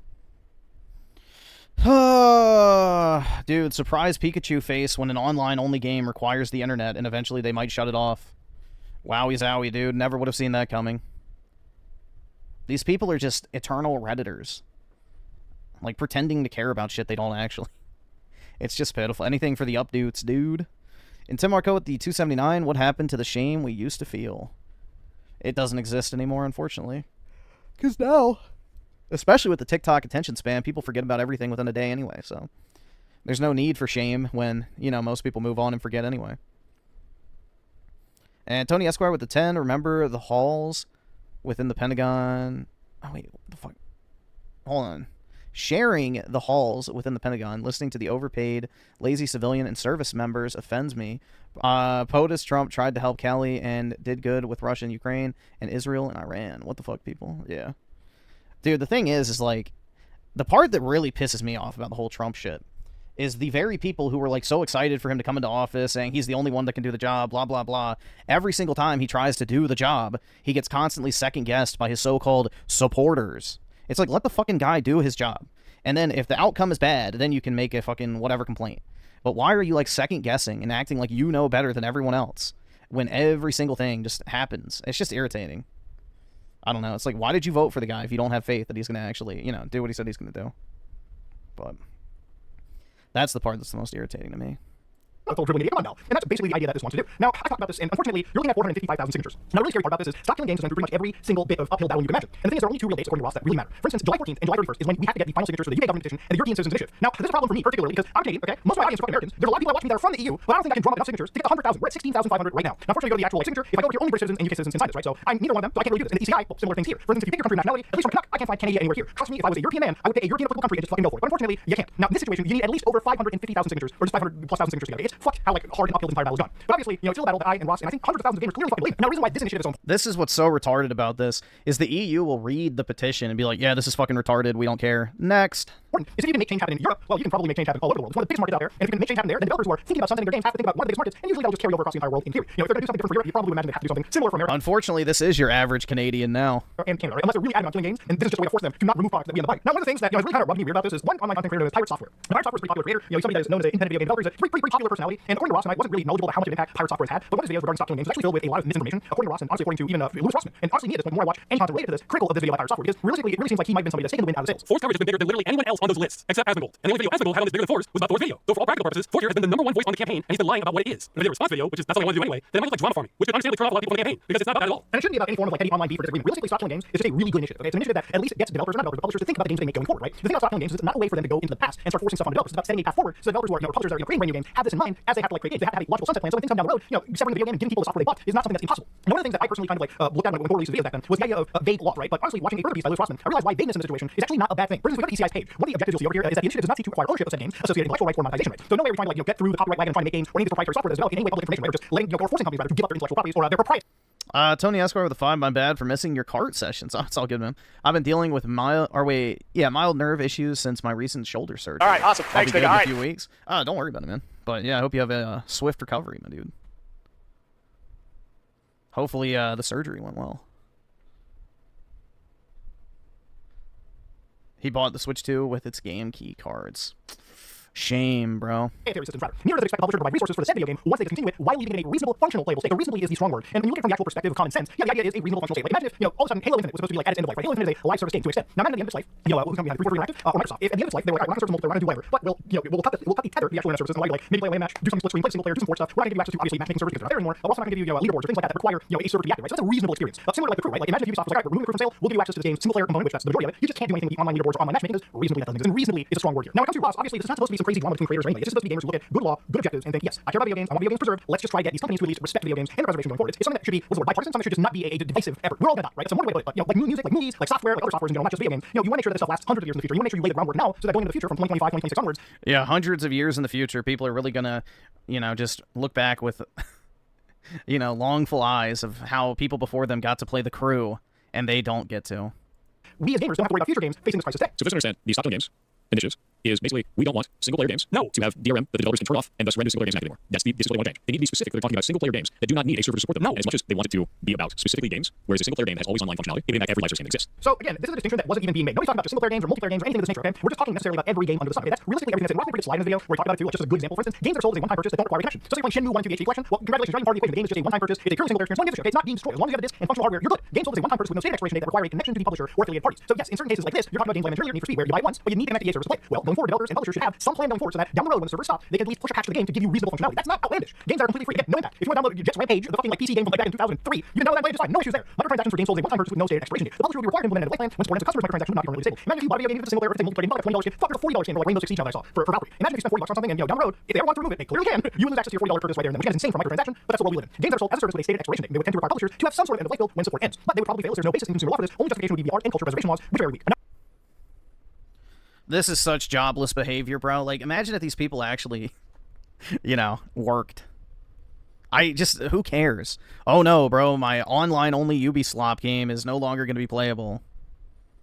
Oh no. I was never going to touch it again, but now all of a sudden I care. Another example of this would be an MMO, right? Something like Final Fantasy 14 Online. There's no way for you to play that game without an online subscription or a connection to Square Access service. But let's just go down the road and say, all right, well, fuck. What about like down the road, if they're done with their game, can we possibly have a build of it without connecting your service? And maybe sites could provide that. They certainly don't need to. And sometimes you get lucky with popular MMOs like FF14 or like the original version of it. There are private servers you can access, and you can have some preserved build of the game that's there. But I'm going to touch on this a little bit going forward because there's a lot to pertain how pirate software is kind of like talked about the situation. So in Ross's video, one thing they points out really well, actually, I think really nits the point here, is that when it comes to Blizzard's own terms of service, right, where Blizzard reserves the right to terminate the agreement at any time for any reason or for no reason, with or even without notice to you. So for instance, if you buy a game from them, they can just remove access right there. And the thing is, the whole point is not to argue about this. It's to make sure that this whole clause doesn't fucking exist. Because you can understand how this is entirely hostile to the actual person. Right? Imagine buying Diablo 4 and not getting to keep access to the game, not get the servers around, just because Blizzard can take away at any given moment. They don't even have to give you your fucking money back from when it's in the situation. They just be like, all right, the game's out from your library. We're not even about our game. You gave us money. We gave you a fuck you. Is what it is. If you can't see a problem in that, then there's no point in you watching the rest of my video. I'm sorry, Silly, you're never gonna get it. You want that same functional playable state? That means the devs have to release your server binaries or somehow carve off the game to be a single player experience now. So this is the most important part from one of Thor's videos, where he talks about like, what the developers have to do. So he said very quickly, right? Like you have to release server binaries for games that are online only, right? Or games that are MMOs, so that when the end of life comes, I guess people have access to playing their games. Now for me, I've known how the back end of like some of these MMOs work. And for instance, like back in the day, I'm not saying that every did World of Warcraft against COS, but there were private servers where you could just download binaries and you could run private servers on your local device. And those were binaries that I haven't looked for a while, but I wouldn't be surprised if there was some copyright code somewhere in there. Okay, but obviously if you had things like a server binary, like copyright code, you could probably run the stuff relatively well. Now, yeah, most Pakistanis are inbred. Like there was a stat, I forgot what it was, where it's like I think it was 70% of them in the UK are all married to their cousins. Like almost every single Pakistani in the United Kingdom is married to like an immediate cousin. So yeah, it's a big problem in Afghanistan and a lot of other Muslim countries. So, yup. Same with India too, because they still have arranged marriages and stuff. So. Crazy. Now, one thing I will agree with Thor on over here is sometimes it may not be easy for a game to cut itself off. So, for instance, let's say you're designing an MMO game. Right? No. The inbreeding was only ever prominent with the upper class of society for whites because, you know, the aristocracy was only so large. So eventually you were dipping your chip in the same bowl, let's just say. But yeah, it was only ever really prominent above, like, in the aristocracy because there was such a limited number of them. But yeah, no, inbreeding was not prominent in Western Europe at any point in time. In fact, the Romans considered inbreeding to be evil. So even back then it didn't happen. So it was only ever, like, back in, like, feudal and monarchical Europe, I guess is the way to call it. I don't fucking know. But yeah. It was never very widespread in the general population. Right? I'm going to make this as simple as possible. Whenever you connect to an MMO game like World of Warcraft, you launch a client. Your client communicates with the server. Now, sometimes on that server, there could be other technologies that don't belong to Blizzard, for instance, that they need to, license, they need to interface with in order to run their game. So obviously, it may be a problem down the road when World of Warcraft ends. Well, if you want to talk about the case of Alabama and South Carolina, which are the two highest, I guess, inbreeding, states, it's not the white people that are the problem. That to release that binary, they have to start calling up some of these companies, like calling them and being like, hey, by the way, can we distribute some of your code? Can we distribute, like, whatever you license with us? That company may or may not agree, right? But again, the whole point of this initiative going forward is that the goal is to set the slate going forward, right? Like, you want to make sure that if this passes, down the road, companies will have to go, all right, so I'm designing my game in the future with these online connections or DRM, that when it comes time to sunset the game, I can distribute the server binaries easier, I can distribute a patch easier, without me having to carve out really invasive parts of my server stack that I may not be able to, right? And if, again, an initiative like this passes, big companies will create actual compliance software, so that down the road, if a game needs to be patched out, the compliance software may hit over, another industry-leading solution, simply because, companies love to make a lot of money, right? And so when it comes to a server stack, 10, 15 years when it needs to be cut, they can easily sever the game from the server solution or release that server solution because it's by design, when they first designed the system, they designed the game, it's not made in a way that is so janky, right? It's already created. Yeah, everybody's really nice in the South in the U.S. Yeah, Southerners are very nice people, generally speaking. So it's the Northerners in the U.S. that are the fucking pricks. So, yeah. Most people from the Southern states are really nice and, pleasant to be around for the most part. With the foresight that it has to go offline at some point. So when that day comes, disconnecting the server and patching the game is not a daunting task. Actually, tell people not to. That's awful. That's horrible goddamn direction. That's awful, dude. No, eat my tyrants. The level of stupid that I just had to receive was like sitting on Twitter for 12 hours. This shit sucks. That's a really stupid ass move. That's an incredibly stupid ass move. I think this is ass. This is complete garbage. All of this needs shit. I dropped a massive Like, I guess if you care a lot about, like, maybe live service games needing to exist and you're okay with shit being sunsetted, then yeah, I guess then Thor is just not something that gives too much of a shit about maybe game preservation. Or maybe he genuinely has gotten it wrong. Really, I'm trying to find the best in somebody in this situation. I actually really didn't know that his coverage of stop killing games was actually so negative to the point that, according, I guess, at least to Ross from Curse Farms, it may actually be a situation where it really did take the wind out of those signatures, right? Like, the signature, pilot is kind of stuck here and has been stuck here for a while. It's not able to really move the needle forward because, one large creators like viewpoints were just so damaging or misinforming that maybe it really kind of did spook other people from really talking about this. Maybe it did make Ross seem like a more secure individual. But look, ultimately, I kept you here long enough. Okay? The point of this whole video is game preservation. It really is, right? And game preservation is first and foremost, it's about any form of internet drama here. It's about any form of, like, just one sole video game. It's about the future of this industry going forward, right? And it's not just about online video games, it's not just about single player video games, it's just about video games. Now, I know I face my own trials and tribulations with the Switch 2 stuff, but I have only purchased this one game for Switch, right? Cyberpunk 2077 Ultimate Edition. Now, there's a lot of game key cards for the Switch that I don't obviously endorse or support, and I'm sure there's a lot of you that probably don't do as well either. But I'm going to give you a good, like, comparison over here, something that I think would be kind of applicable. Imagine, would you have an issue with the game key cards if, let's say, tomorrow, Nintendo announces that, hey, we're going to have an online repository of, like, media you can just download from. So let's say you buy Yakuza 0 game key card. Now, if you have the physical copy of that game, you can download the patch information or download, like, whatever we send to your Switch on your actual system. You can just copy that to an SD card, copy that to your Switch, whatever, and then you can put in your game key card. So you don't even need Nintendo servers to download the game key card from. So in the event that Nintendo servers go down, which they can, you can still get access to your physical game. You can download the materials off of a third-party site. Maybe it'll be shared around, maybe it'll be preserved, but there is ways for you to use something that doesn't completely keep it tethered to a server solution. And I ask you the question, like, would you have an issue with, like, game key cards then? Would you have an issue with, like, physical media that isn't complete then if the actual publishers provide you a way to download the information and provide you concise, clear, and easy steps to install to whatever console or system of your choice? If that was provided, would we as gamers have an issue? I don't think we would. I think in a lot of cases it would be more annoying, but it would also ensure that the stuff that you buy isn't a complete dud out of the actual, out of the store. But yeah, stop killing games. Look, I kept it here long enough. I can yap about this pretty much all day, every day. But apparently it runs fairly well on the Switch. I don't know. I'm not going to buy it because I don't like the game, but yeah, apparently Cyberpunk does run pretty decently on the Switch. It's not looking good. It's a bit of an uphill battle. And there's a lot of creators that I think talk really well about this. I know Josh Trey talked well about this. I know that Lewis Rossman talked really well. I know that Ross obviously has led this initiative going forward. He's put a lot of his blood, sweat, and tears into it. So even if this initiative fails, which it can, I don't want Ross to go away feeling like I didn't do enough. You did more than enough. You did way more than you had to. But I don't know if it's just game rapidity. I don't know what it is. But hopefully this video's long. You maybe learn something. Maybe you got your center right on this topic. Maybe you figure out, maybe we cut through some of this information. Maybe we told you exactly what this stuff is all about. But the thing is, if this gets signed, this is the last Hail Mary. If these petitions get signed, specifically the ECI and the UK initiative, this might trigger an actual dialogue, a discussion for the stuff going forward. And if it comes to the positive side for gamers, it's a net benefit for the whole industry. Look, it's simple. Stop killing video games. Simple as that. There's a lot of video games I've grown up with, I love, and will continue to love. Going into the future, I know that I'm getting older. I know at some point I probably won't be able to play games anymore. At some point I'm going to be 60 in the fucking round. There's going to be a whole new generation of gamers. I mean, shit, think about it. There's still people alive to this day that have been here since the Magnavox Odyssey days. So gaming is not necessarily such a video game itself is not like such an old industry to get into. In fact, it's been around very, very recently. And the thing is, if these laws are set now, it makes sure going forward in the next 100, 200, 300 years, however long our nations are around, or human beings are around for the foreseeable future, at least our games can be preserved. And that's the most important part, right? I grew up playing a lot of games I still play to this day, and I'm sure some of you guys are in your 20s, maybe like 14, 15, and you're playing a game you really like right now, and now we're really experience a game my age. Supporting initiatives like this is what can ensure that either you subscribe, donate, or get the fuck out. And out.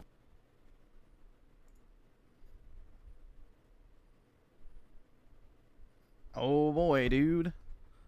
Let's hope that we can save those games, man. Gee whiz. Let's see. What you made with the 5 months? Were I a EU judge, I would stop this thing stat first. It comes from Americans lobbying, and second, bad faith preservation disguised as consumer rights. I mean, the thing is, bro, it's like, if I'm a customer of something, and I buy something under the pretense that it is an only online game that is required to have connections to game servers, you can't say that, oh, well, they're taking something away. No, you bought something under the pretense that it was an online-only game that would require access to the servers and that one day the servers might go offline. Like, it's just that cut and dry. I don't really know what else. It's like, I don't know. Like, do they really think the EU is going to read this and be like, oh my god, we need to fix this right now? They're gonna look at it and be like, all right, whatever. And then just move on to the next thing. I'm not gonna care. It's just jobless behavior. They're more worried about if you have a, vacuum cleaner that's too powerful, if you're carrying around a knife. Well, I guess that's the UK, but what else is the EU worried about? I don't even know. How many more Africans they can fit inside of Germany and France? Like, that's about it. I don't know.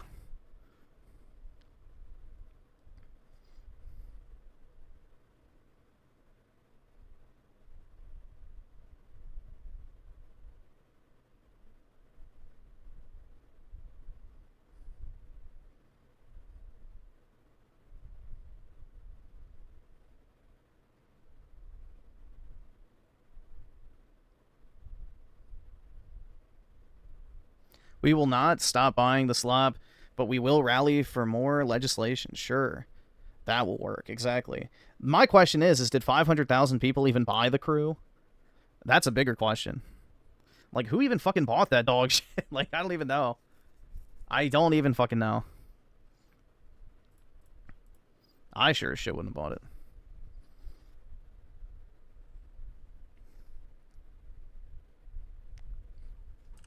Hold on, let me see something real quick.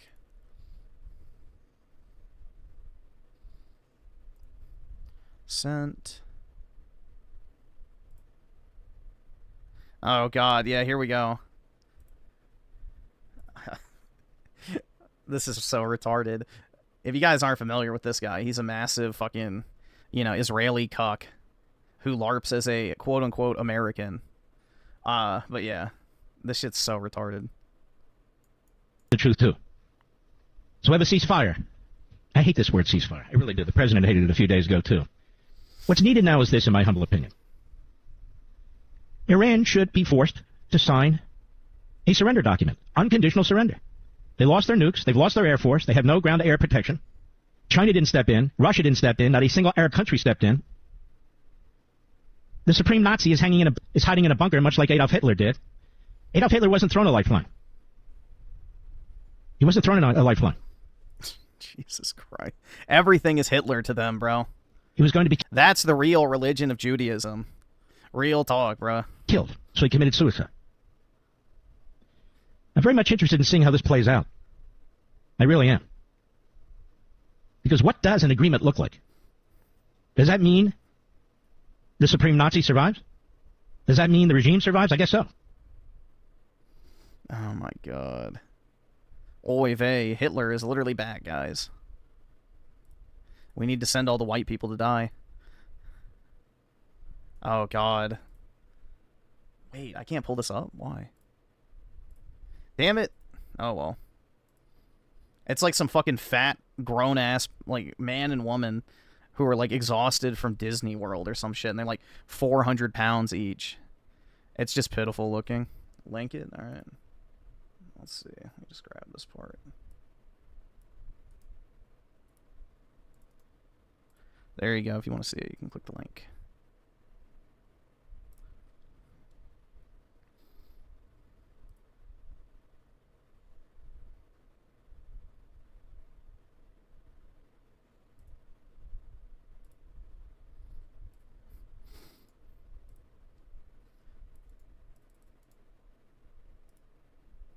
And then, of course, the clip, which I sent this to download, but we'll play it real quick. They don't know what the fuck they're doing. Do you understand that? They don't know what the fuck they're doing. Do you understand that? They don't know what the fuck they're doing. Do you understand that? They don't know what the fuck they're doing. Do you understand that? Yeah, it is. I like that energy from Trump, so. What is this? Oh, yeah, this is just retarded.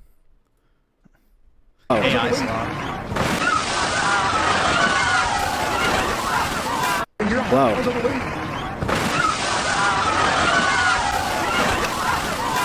Wow.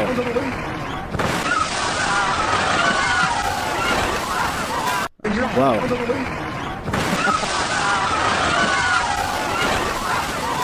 Yeah, 100% real, dude. 100% real. All right, awesome. Thanks, nigga. All right.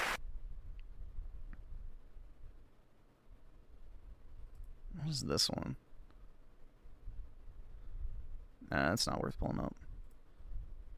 I think that's everything I had. Oh, what is this? I don't remember what this was. Hey, what do you think of the Cowboys? What do you think of this? Yeah, did you see the simulated combat on TV? Yeah, I watched it. A bunch of rich gladiators that could care less about me. Did you see it? Yeah, I'm empty too. Yeah, I did. I fill my head with facts and figures that don't matter instead of learning the political system and standing up for myself. I'm not saying sports are bad in and of themselves if you're involved in it, but not when it's your whole focus. It's always the same. They're like androids. They have like little fake conversations. So, what do you think of the playoffs? What do you think of the weather? Oh, yeah. And you start bringing up, I don't know, what do you think of the surveillance grid going in? Have you heard about how they're listening to all of us without warrants? Oh, gee, buddy, what you bringing that up for? It's kind of weird. Well, it is weird they're doing it. It's very dangerous. Well, I don't care. I'm not involved in politics. I don't have to worry about that, Mac. Oh, really? They're putting the grid in place to rob you, you fat... It's a shame it got cut off. But yeah, the sports ball, dude. You got guys that literally know more about fucking random guys on a fucking, you know, baseball team than they know about their own fucking kid. It's crazy. Yeah, enjoy your sports ball, dude. Scotty Man with the 5. Let's see.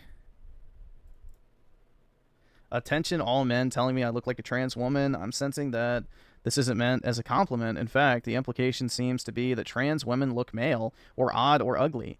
This is appallingly transphobic, and I'll thank you to take your bigotry off my timeline. I know. That is what's so funny, is like these fucking leftist women, if you say you pass well to them, even though they're so-called trans advocates, they get pissed off if you think they're trans. Even though, in their minds, trans women are women. Which, there was some guy who did, like, one of those videos where he was on, like, the random webcam chats or whatever. And I think also on dating apps, too. Like, he would find women that listed themselves as, like, LGBT advocates. And he would put in the chat, you pass well. And they would get fucking pissed off constantly. He just put in the chat, like, you pass well. She's like, what the fuck does that mean? It's like, well, you're trans, right? You pass well. I almost couldn't tell. And then they get fucking pissed off.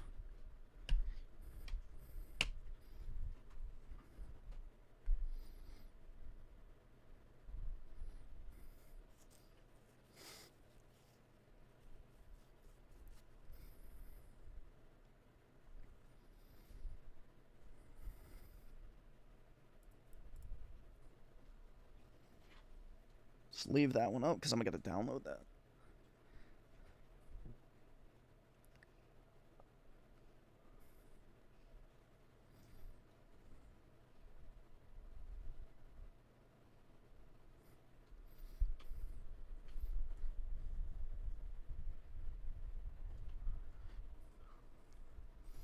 CP. Hell yeah, dude.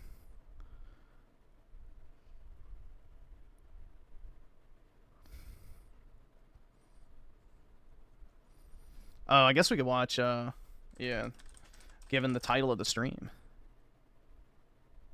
What the fuck is this? Hold on, I didn't even know this existed. The Switch 2 is garbage. Fans are mad.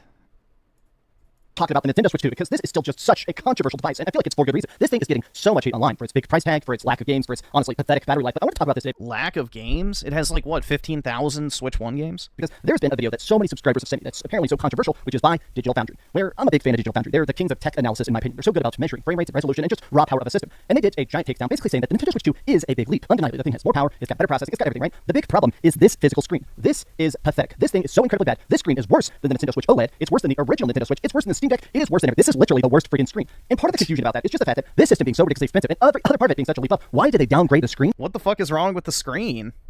I've used my Switch 2 primarily in handheld mode, and I haven't noticed anything wrong with the screen.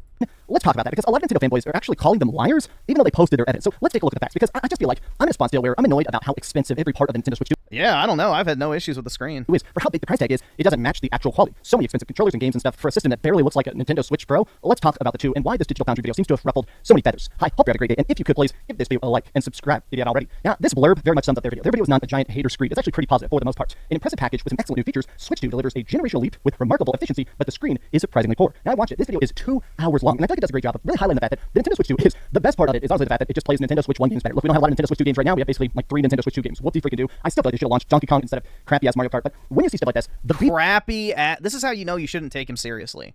How the fuck is Mario Kart World crappy ass Mario Kart? Just say you don't like Nintendo's games. Like, how the fuck is it a crappy Mario Kart? If you don't like Mario Kart, that's one thing, but it's not a bad Mario Kart at all.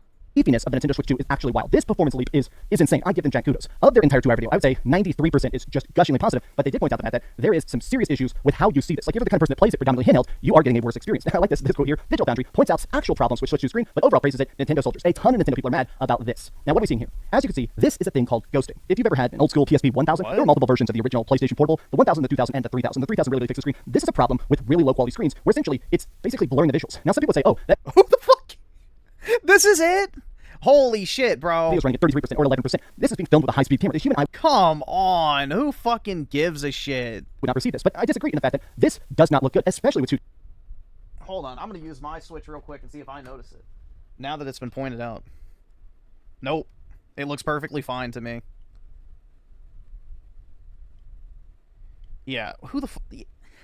This is a manufactured issue. This shit looks perfectly fine on my end. Why do you need to read everything as you're, like, scrolling as fast as possible? Yeah, you would never notice this shit. 2D stuff. And that's basically what they said. They said if you're playing a game like, I don't know, something like Sonic Mania is the example they give. If you're specifically playing a 2D platformer, something with really good pixel art, the image quality is drastically worse on the Nintendo Switch 2. And it just seems bizarre that any games at all would look or play better on the Nintendo Switch 1. Like, it just almost seems impossible. Now, I want to make it clear, we're not just talking about the Nintendo Switch OLED. The original Nintendo Switch, the launch version of the Nintendo Switch from 2017, actually looks better from a screen standpoint than the Nintendo Switch 2. How is that even? That is a complete fucking lie. That is a lie. This screen looks worse than the Switch 1. I guarantee you that is completely fucking false. Even possible. Now, this is the thing. This is Bob Wolf. Bob Wolf does all sorts of great streams and stuff like that, and this guy, he is basically showing this. Look, man, this is the ghosting effect. Here's a slow-mo breakdown that shows that, look, you can see that there is dramatic ghosting between frames. The image freezes just enough time for you to see that still image before going right back to ghosting. Now, you may say, oh, I'll never ever see this, but the thing is that you will. This is not some magic... No, you won't. ...effect. This is a perceptible thing. I love this. Here's another video that he did. I think it's just such a good way of showing it. Look at the cracks. It has to completely make the next frame and then fade between frames. And it... You do realize this is, what, a 1/6 of a second? You're not watching this frame... Oh my god. What does it actually look like in motion is what matters. What it looks like in motion is what matters. No one is going to have this on fucking negative 10,000% speed. This is the most retarded shit ever. Who the fuck cares? Just looks funky. I'm almost kind of curious if this is something that maybe, like, it sucks about the fact that... no one is gonna do... Like, I'm sorry. This is retarded as fuck, man. I've seen a lot of people that have not gotten the Nintendo... I'm literally looking at the menu screen of Mario Kart World right now with a similar scene on my handheld, and it looks perfectly fine. I don't see any ghosting or whatever. This is absolutely retarded. Switch 2 yet, which obviously I very much respect. I've seen people say Nintendo churns out hardware. Nintendo loves to give special editions and do all sorts of crap like that. I've seen some people saying, I'm going to wait for the Nintendo Switch 2 Pro. I'm waiting for the Nintendo Switch 2 OLED. I'm waiting for the Nintendo Switch 2 that has that little bit of extra oomph. Because right now, other than playing Switch 1 games better dot, what the hell is the point of the Nintendo Switch 2? And I feel like that's actually a very fine point, especially because this ain't just about frame rate. I mean, of course, some people are saying, hey, I'm not seeing it. Maybe I got lucky. I have seen people say like this. My old eyes would notice this, but I'm just not. I've been playing in handheld mode and I haven't noticed any ghosting or delay. Yeah, me neither. I think it is just a thing that some people notice that some people don't. They've done a bunch of studies that show that some people are able to see above 100 FPS, some people can't. Some people have done actual tests, and I'm 100% serious about this, where they had people look at 60 FPS visuals and 30 FPS visuals. Some people could not tell the difference. I'm not saying that some people are blind or that some people need glasses, but when I remember that, I kind of think about some people who just cannot see ghosting, even when it's literally right in front of their faces. Some have criticized Digital Foundry for complete... Why didn't you... Okay, if it's such a just massive issue, Dreamcast guy, why did you not mention it in your review? Why did everyone else not mention it in their review until Digital Foundry fucking slows it down by 10,000%? Nobody even knew this was an issue. Not a single fucking review on the internet mentioned ghosting. So, again, you are saying nobody spotted it. Well, why didn't you spot it? Why didn't you call it out in your review? You played Mario Kart World for your review. Shouldn't you have mentioned, you know, a huge issue with the Switch 2 like this? If it was such a massive, just game-affecting issue the console has? Why didn't it come up? Don't you feel like that'd be something important to, I don't know, mention in your review that you had to cover on your channel to inform your audience? If it's just so easy to see? Thinking about the Switch 2 screen's poor response timing and ghosting and peak brightness. This is the thing. My best friend, he plays competitive Splatoon. He's actually in the top 200 players in the world. I play with him a lot. We play almost every night. He's obviously carries me. My rank is only as good as it is because of him. And he talked about the fact that the brightness is so bad. And when you turn the brightness up and turn off auto brightness, the battery is pathetic on the Switch 2. But another tech person did more tests and concluded the Switch 2... I don't have a single issue with the brightness on the Switch 2. But whatever. I mean, I'm not playing it in direct sunlight. Has exceptionally slow response time. It makes the after image very noticeable. The Switch 2 built-in display has broken the record for the worst screen the guy had ever tested. In terms of response, it's the worst panel they've ever tested. And I feel like it's not just that. A lot of people have talked about the fact that it is very, very, very prone to scratching. Now, this technically has a built-in scratch guard. They tell you not to remove it. You could actually see on the edge of the screen where you would remove the scratch guard. And I've seen some people actually doing testing that the scratch guard is weirdly more prone to scratches than the stuff underneath it. Now, you don't fucking say. It's almost like it's there. Oh my fucking god! You want to appeal out because there's a chance you permanently damage your $500 system, but it feels weird. The fact Oh. Yes, you fucking half-wit. It's like saying, oh my god, bro, my screen protector breaks more often than my phone screen does. No way, dude. It's almost like it's supposed to break instead of your fucking screen. Just like the scratch protector is supposed to get scratched so you don't have a fucking scratch on your actual display. Oh my god. It's painful, dude. we have to buy a second-party, third-party screen protector to put over our first-party screen protector. I've never spoken to Dreamcast guy. To not let this thing get instantly nixed. I've seen people talking about how messed up and how easy it is to permanently break this, just letting it even get bumped over. Oh, sorry. Dude, didn't that guy, Oh, this dude's a fucking retard, man. I see his tweets all the fucking time. This guy is absolutely fucking autistic. He is a literal fucking Sony cock gobbler to the max. He hates Nintendo because he can't stand the fact that Sony doesn't have a handheld. So just by nature of that, it just pisses him off when people like the Switch. This guy's entire online persona is literally just hating on the Switch. But what was the guy's channel? He basically said the Switch 2 was borderline indestructible. Switch 2 durability test. Yeah, this guy. So it's been forbidden by the Nintendo deities. This guy is a massive leftist, by the way. To remove the extra... Yeah, guys, it breaks just by bumping it. 15 more and still nothing. This is wild. If you just bump the Switch 2, guys, it can break. This doesn't give you confidence in the Switch 2 durability, nothing will. Only after 50 hits from my ridiculously large pliers do we see that indeed there is a thin layer of glass on the surface. And as you can see from the slow motion, Nintendo was right, and it does indeed explode into little needle-like shards of glass without that laminate top layer. So I would definitely leave yours intact and in place. Most of the glass is still blue LCD, but there are still plenty of free shards of pulverized glass and dust that could embed themselves into little kids' fingers or eyeballs. So I'm glad that Nintendo has a top layer, and nobody should take it off. Even though I did get a black screen of death, after a quick reset, Nintendo says it was just kidding about being game over, and is ready to keep on playing. Basically, invincible. I'm a big fan of the Nintendo Switch 2. Grab your teardown skin at the link in the description, and thanks a ton for watching. I'll see you around. But guys, just the smallest little bump can break it. Just the smallest bump will put it out of commission immediately.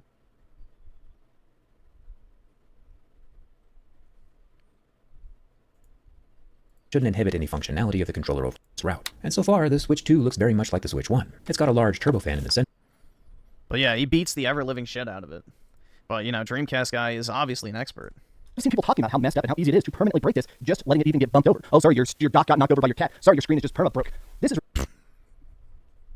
Your console gets knocked over by your cat, it's perma-broke. We just witnessed someone beat the shit out of their screen with a fucking pair of heavy-ass pliers 50 fucking times, and the console still worked. He's just a liar. Just a flat-out, blatant liar. Put this man on a fucking cross at this point. Jesus. This is ridiculous. The LCD blur is very apparent, increased ghosting like images compared to the PSV 1000 or the GBA 101. It's just bad. It also can't do proper HDR. The VRR implementation is very poor. Across the board, the Switch 2 is not the worst thing of all time. It just feels weird that you would have to pay a premium price for a product that's provably not premium. I feel like... What premium price? You're paying $450 in 2025. That is not a premium price. That's a normal price for a console. A premium price is buying a fucking $1,000 Xbox handheld. That's a premium price. Buying an $800 PS5 Pro that you called a scam for months, but then loved immediately after getting it. That's a premium price. A fucking $400-something console is not premium. That's normal. Every single console is $450 and up. There's not a single console on the market nowadays that even falls under that because Xbox raised all their fucking prices on the Series S. A lot of people are sort of hand-waving this way. A lot of people are saying, I don't see it, so it doesn't exist. I only play it docked. But I still feel like I've played it handheld more than I've played it docked, and I didn't even know this was an issue. It looks perfectly fine to me. But, whatever. Should be asking. I don't play my games at minus 10,000% speed. For more, not less. I just feel like it's weird when people defend companies, right? I don't know. Just some off-the-cuff thoughts. How do you feel about the Nintendo Switch 2? Nobody's defending the company, you fucking half-wit. If they don't have a problem with the display, that's not defending the company. That's just saying, oh yeah, I didn't notice it. Doesn't really affect my gameplay. I didn't even know it was a problem. That's not defending Nintendo, dumbass. It's like some people will swear that they can detect the difference between a 2 millisecond and 1 millisecond response time on a monitor. In reality, you fucking can't. And in reality, most people couldn't even fucking tell you. So, it's like that. El Rosario sold the 2. Okay, what's next to complain about? The Switch 2? Nintendo showed up at my house and killed my dog. I don't fucking know. I really don't know what else is left to complain about. But Yeah. To say that this looks worse than the Switch 1 screen is wild to me. Because the Switch 1 screen is not good at all. Like, it's a genuinely shitty display. But it was cool for what it was back then. And Oski Woski with the 5. No, I have a feeling he's just a really big troll. The guy doesn't even play the games he claims to like. And he's a big fan of the Steam Deck. So, yeah. Yeah, this has a better screen than the Steam Deck, for sure. And Ezio Herb with the 5, that Jerry rig, everything guy is TDS. I remember during the 2020 election, he would be doing phone teardowns and always make a Trump comment. Yeah, he's a massive leftist on Twitter. I've seen his tweets. But, you know, I guess his tech videos are still decent. But yeah, the dude is absolutely deranged. Trump has mind-raped yet another content creator. It's quite sad, bro. Quite sad indeed. How easily the leftoids get mind-raped by God Emperor Trump.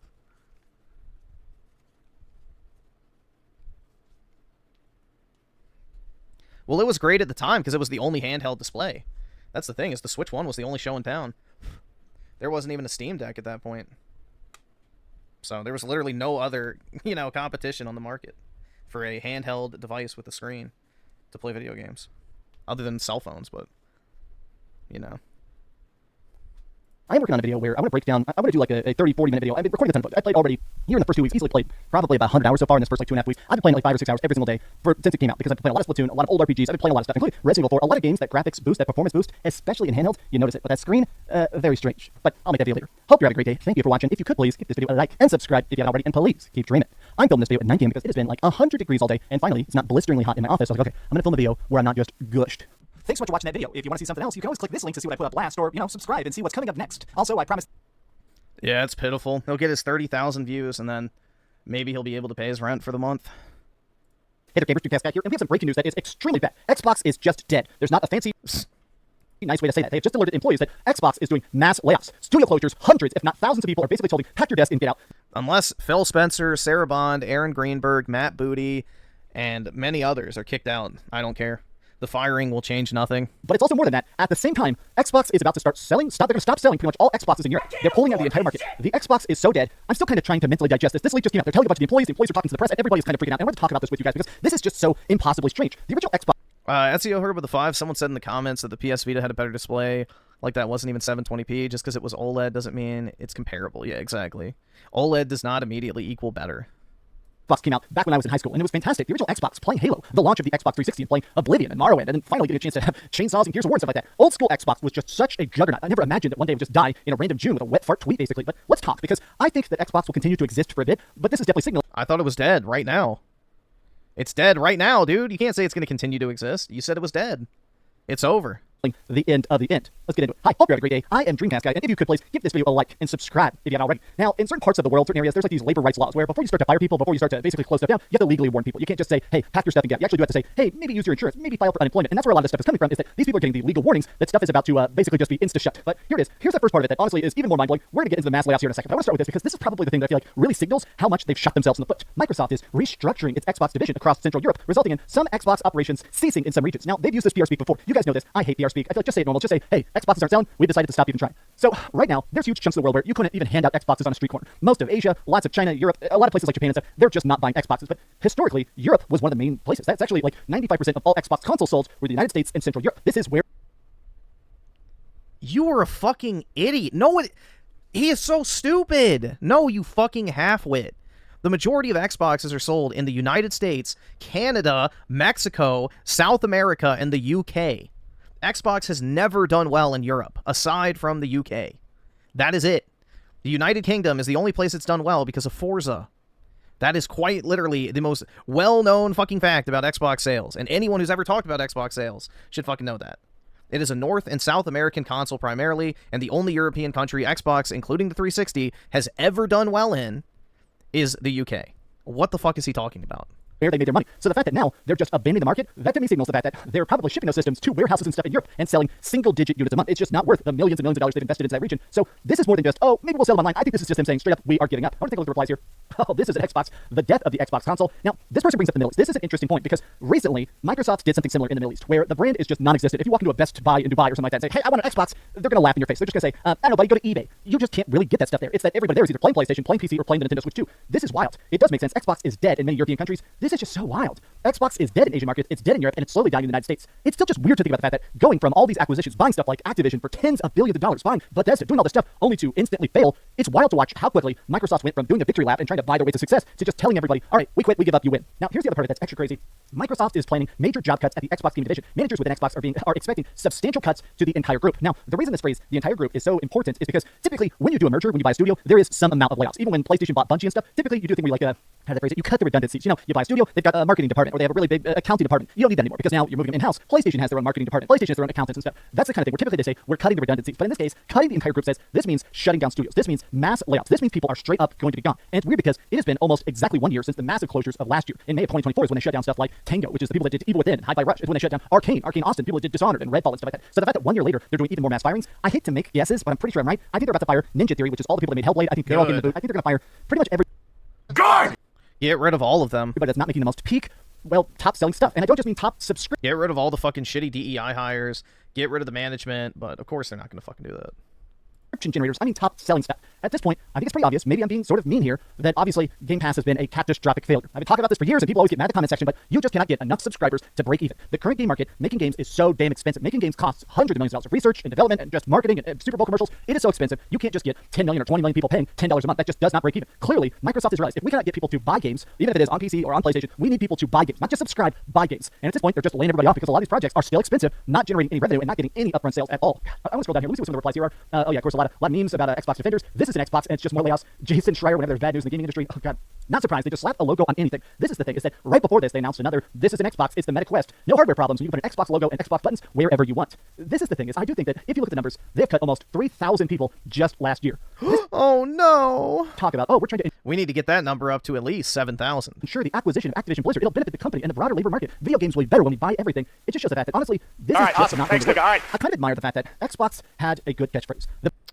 2023 Perfect Dark with the 5. The complaining is on the same scale as the people who are now saying the kill switch detaches from the Switch when you hold it by the Joy-Con itself. I mean, I literally have it, but wouldn't that be a case problem, not a Nintendo? I'm like literally shaking it and it's not coming off, so I'm not having that issue. I mean, it flexes a little bit, but it's not coming out, so I don't fucking know. I just almost dropped my phone. But wouldn't that be a case issue and not a Nintendo problem? So I don't know. Why would that matter?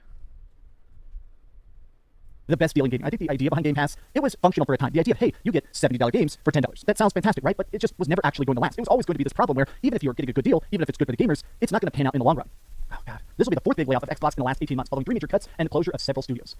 Xbox is dead. You can spin it, you can phrase it, you can try to put some flowers on it, but at this point, I do think that most of the Xbox defenders have given up a lot of PlayStation 5 Pro, but to the last 10 people that are still ride or die for Team Green, man, it's time to hang it up, brothers. I mean, you can game on PC. I think PC gaming is great. Obviously, I'm a massive advocate specifically for the Steam Deck. I'm a big Steam Deck simp, but Microsoft, it's poisonous, to say the least.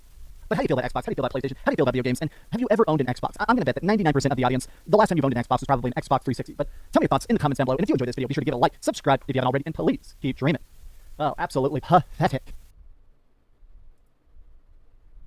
You know what this is right here? That's an issue with the D-brand case, though. They've acknowledged it and said they'd be sending the grips. Oh, so if you ordered them, they're going to give you new grips for free? Do you have to sign up for that, or do they just send them to you automatically? I'm not watching Moist Shitical. Hey there, gamers, Dreamcast back here.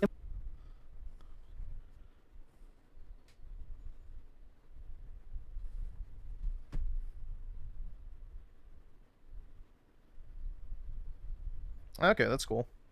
Yeah, I mean, I don't really have a problem. I mean, it flexes a little bit, but I don't know why that would be. I don't know.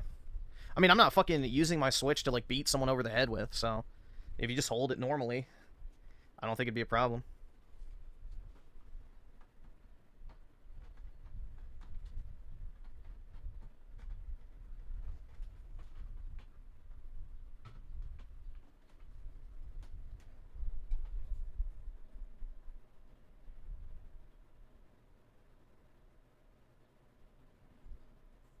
And Neonverse Animations, the 5. I've been playing through Hellblade 2 for a while. It's a 5 out of 10. Awesome. Thanks, it's a walking movie slap game, but even though the combat is slow, it has potential, which is annoying. Yeah, it's like the first game had decent combat, but it's like instead of actually working on the combat and fleshing it out, they made it even more simplistic in the sequel. So, it's just very idiotic.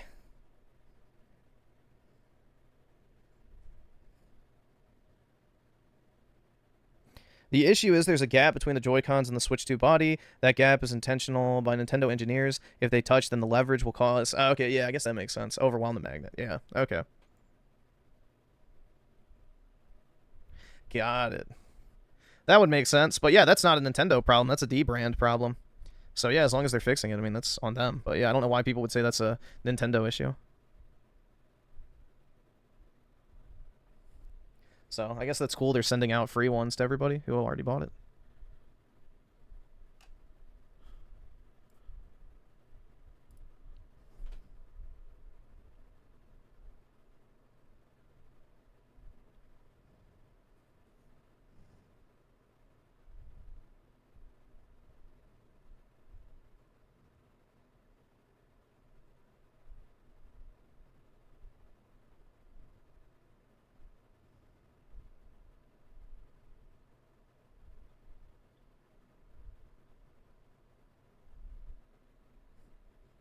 Muddy brand, that's right, dude.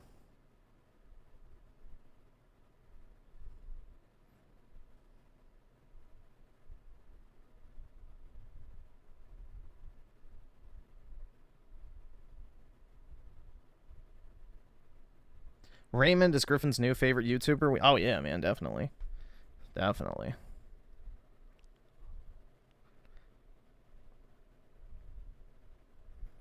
Bro, I do not want to watch Melanie Mac. No fucking thanks. No, thank you.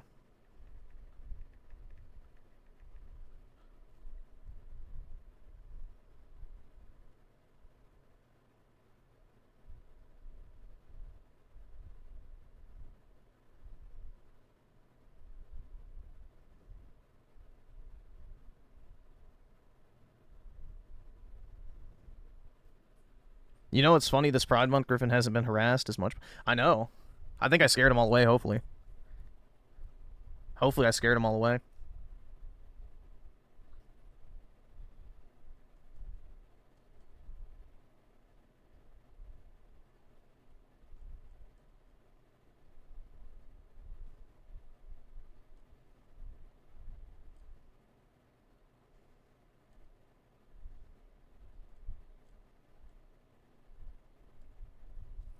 Is there anything out here? Let's see if Colt made a video on the Xbox shit today.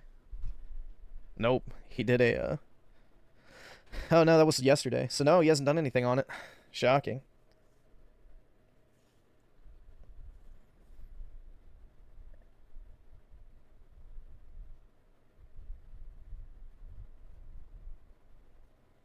Synth's brother made a video on Pokemon. What's his channel name?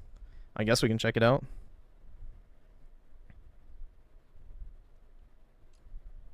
YouTube is dead. Yeah, I mean, the YouTube algorithm fucking sucks, so it's not like you're gonna find anything interesting at all on it.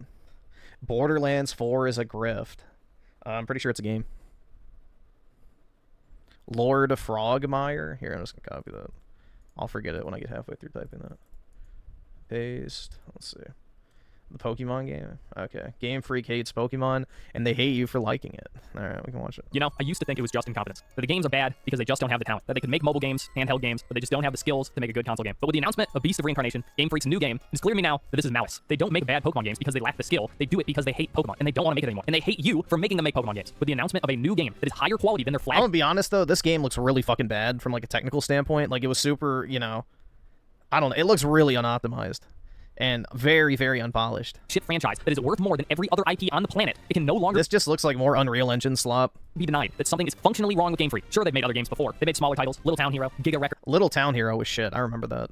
Pocket Card Jockey Ride-On. Small titles of similar quality or even worse than the Pokemon games. But this is different. Now they're making a real AAA game of AAA quality. Just look at it. The game's gorgeous. And then look at Scarlet and Violet. I love these games. They're fun, but it looks like shit. It looks like they made it on a budget of $12. I do not love Scarlet and Violet. And I'm not saying... The worst mainline Pokemon games, in my opinion. The new Pokemon games should look like Beast of Reincarnation. That they should look like a high-budget Unreal game, but they can maybe shoot for, I don't know, Breath of the Wild. If you can make something that looks like this, you can make something that looks like Breath of the Wild. But no, we get shit. Look at how bad this looks. Just side by side. Look at Scarlet and Violet and Breath of the Wild. And you cannot tell me those are the same thing. And graphical quality is just a tip of the iceberg. Pokemon is rotten to the core. Down to every last detail is laziness. It is not ignorance. It's not lack of skill. It is laziness. Just look at the new designs. They don't even look like Pokemon anymore. And this isn't Gen 5 doesn't look like Gen 1. It's that Pokemon... Yeah, it's like that old fuck... I mean, ever since Gen 5, the Pokemon designs have gone downhill hardcore.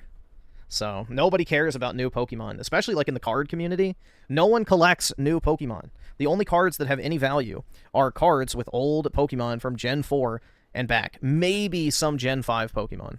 Within the same generation don't even look similar to each other. They look like they don't fit in with Pokemon. They look like they fit in a different series. Look at Sojourner, the fucking Stonehenge with a smiley face on it. This fits better in a cartoon than it does Pokemon, and you cannot tell me they put effort into this. That it took years for them to hone their craft, thousands of designs under their belt, all culminating into a couple of rectangles with a smiley face drawn on. It is clearly drawn on. This is not a mouth. It is someone taking a pencil and writing on a rock. And don't bring up Geodude. Geodude has actual details. It has eyebrows and a chin, fucking hands. The eyes are sunken in. It's not a flat texture. And this probably isn't even the worst one. Bramblin, is this even alive? Are those supposed to be eyes? It definitely doesn't have a mouth of any kind. Pokemon are supposed to be your friends. How do you befriend the fucking potted plant? There's a clear difference between Oddish with a face and a mouth, or Roselia with a face and a mouth, and a literal fucking ball that maybe has eyes. Maybe. And Gimmighoul, yeah, maybe the design is better than the last two, but it's not a Pokemon. It's a mimic from any other game. You know, Pokemon already had mimics. It was called Electrode, and it was Pokemon themed, and they did it again with Amoonguss, and it's Pokemon themed because it's pretending to be a Pokeball, because that's what Pokemon's version of chess are. They're Pokeballs. No, now it's just a chess. Even though chess are in Pokemon, you can't fucking find chess in Pokemon. This design should be for a different game. I do still think it looks like shit, by the way, but I'm just saying that that's not the point. It gets worse, by the way. Gimmighoul's evolution is a Fortnite skin. If this appeared in Fortnite tomorrow, no one would question it. In Impidimp, look at this guy. You can't tell me this isn't a Dragon Quest character. I know Gen 1 copied off Dragon Quest, but this is just blatant. The strange thing about these designs that clearly don't fit in is they're eerily similar to the beta designs leaked previously. You know, before they said it'd take months to make one single Pokemon, and now I believe it, to go over it many times to make sure there's no way it takes months. It fits with everything else and it looks good. Because if you look at the beta designs, they are shitty in the exact same ways as the mod. These new ones take probably 5 minutes. Designs. That is, except for Scarlet and Violet. Because Scarlet and Violet has adopted a new problem. Pokemon are clearly designed to be easy to 3D model. I think originally, one of Pokemon's greatest strengths is that they're easy to draw. Now, the designs are easy to 3D model. Just look at Spidops. It's just a bunch of cylinders. Look at the Dunsparce, a bunch of spheres stuck together. Fido, another Pokemon. Yeah, well, Dunsparce is old. That's from Gen 3.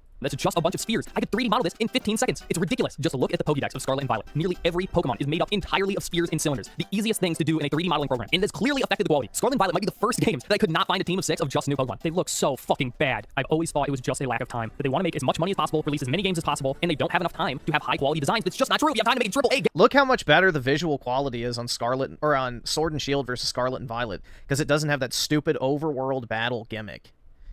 Like, just look at that.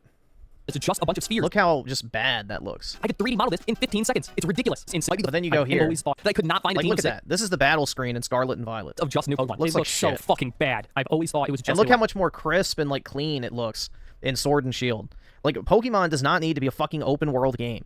And it sure as shit does not need overworld combat. Like, give me a dedicated fucking combat screen where you can actually make the visuals look sharp and not have Pokemon clipping through the environment with the shitty fucking grass and everything. It's just, I really dislike modern Pokemon games. Lack of time. That they want to make as much money as possible, release as many games as possible, and they don't have enough time to have high quality designs. But it's just not true. You have time to make a AAA game that has nothing to do with Pokemon, the most valuable IP on the planet, and it won't be worth it. None of these shitty one-off games have been worth the opportunity cost of working on Pokemon. And the worst part is, the bad designs barely matter when the game looks like shit. I think everyone's brought up the tree before. It's just so descriptive with a single image. Because a tree, everyone's seen a tree before. It's in literally every game, and this is the worst one I think I've ever seen, including Nintendo 64 games. And this whole time they had the skill. They can make a tree that looks perfect. They just choose not to. And that's just the graphics. The gameplay hasn't fared much better. Sword and Shield was the first Pokemon game I could not complete. I ended up going back to it just for the DLC, but god, it's incredible how boring that game is. Pokemon used to be an adventure. Sword and Shield is a series of hallways. You literally could not get lost if you tried. You walk straight from point A, the start of the game, to point B, the very end of the game, and you never have to turn. It is horrible, except for the few open areas that basically don't matter at all and you can completely ignore. And I think they realized just how bad it was. Yeah, I mean, anything post Gen 5 I think is dog shit.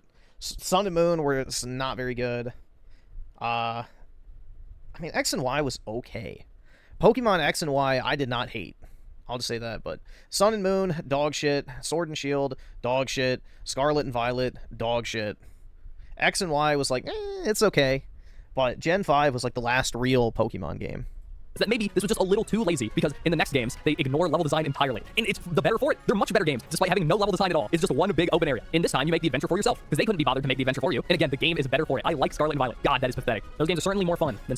Oh my god, I hate Scarlet and Violet. Sword and Shield, but they're not more stable. God, they're the buggiest Pokemon game ever released. They're some of the buggiest games released that are AAA. The only one who could probably beat them is Bethesda, games known specifically for being buggy, and it couldn't have been a lack of time. We know that. Couldn't have been a lack of talent. We know that. So it's intentional. It's malice. Because they hate the player, and they hate the game they're making. In fact, half of the things that make these games bad, they do on purpose just to fuck the player over. Just look at Dexit, in which they intentionally left out a bunch of Pokemon, in which they made the excuse that they just couldn't do it because it's too many designs, and we're making updated animations that all look like dog shit. They look worse than a Nintendo 64 game. And what people don't realize, who are like, I don't get it, who cares about Dexit? Because I'm one of those people. I only use the new Pokemon in each game. I don't like using the old ones anyway. But I only use the old ones. Think about it from what Pokemon stands for. Pokemon are supposed to be your friends. So what you're sacrificing when you keep these Pokemon out is you're getting rid of your friends. Also, I could never have a female Pokemon. It ain't gonna ever happen. Made. And is it really worth it to sacrifice a friend for animations that look like dog shit, to play a game that looks like dog shit? We know you're fucking lying to us. And to be honest, in Sword and Shield, Dexit didn't really matter. Those games were dog shit. You shouldn't have been playing. Omega Ruby Alpha Sapphire is a remaster. That's why I didn't say Shining Pearl and, Brilliant Diamond. Because those are Gen 3. That's already, a given that it's good. I don't feel a need to say, like, oh yeah, a remastered version of a great game is still good.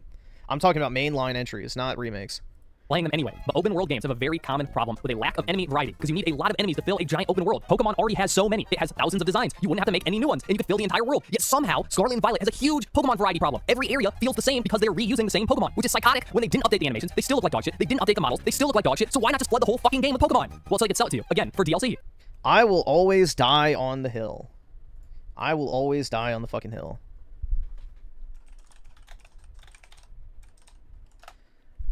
This is the best looking Pokemon game from a art style perspective. Now, granted, I hate the catching mechanic, but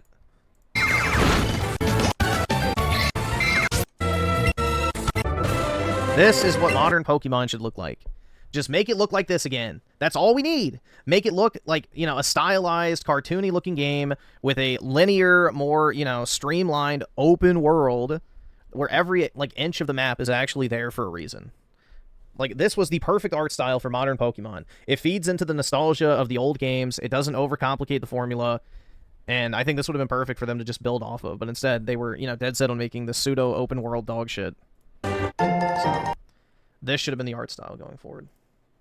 Wow, thank you, Game Freak. You really care about these games. Oh, but what about the good games? You're not talking about the good game. You know, the one that everyone likes. Legends Arceus. I'll be honest. I don't. Get much. Didn't even finish it. Don't really care, because I think it misses the point. The point. I never fucking played it because I didn't like the fact that it's like a real-time game. The Pokemon is the Pokemon are your friends. They are pets. It's like your dog. Look, it even looks like a fucking dog. It's your friend. I don't want to catch 900 of the same guy. I can't make friends with 1,000 guys. You aren't making friends with 1,000 guys. What you do is you catch them and then you completely ignore them forever. Pokemon Go fucking destroyed Pokemon as a concept, because now Pokemon aren't your friends. They're not your pet. It's a tool or a collectible. You literally grind your excess friends into candy, which is obviously soulless. And do I even have to talk about the story? Can we just ignore story? I'm down. Pokemon story. Yeah, but that's always been there because people did the stupid fucking EV farming, so yes and no.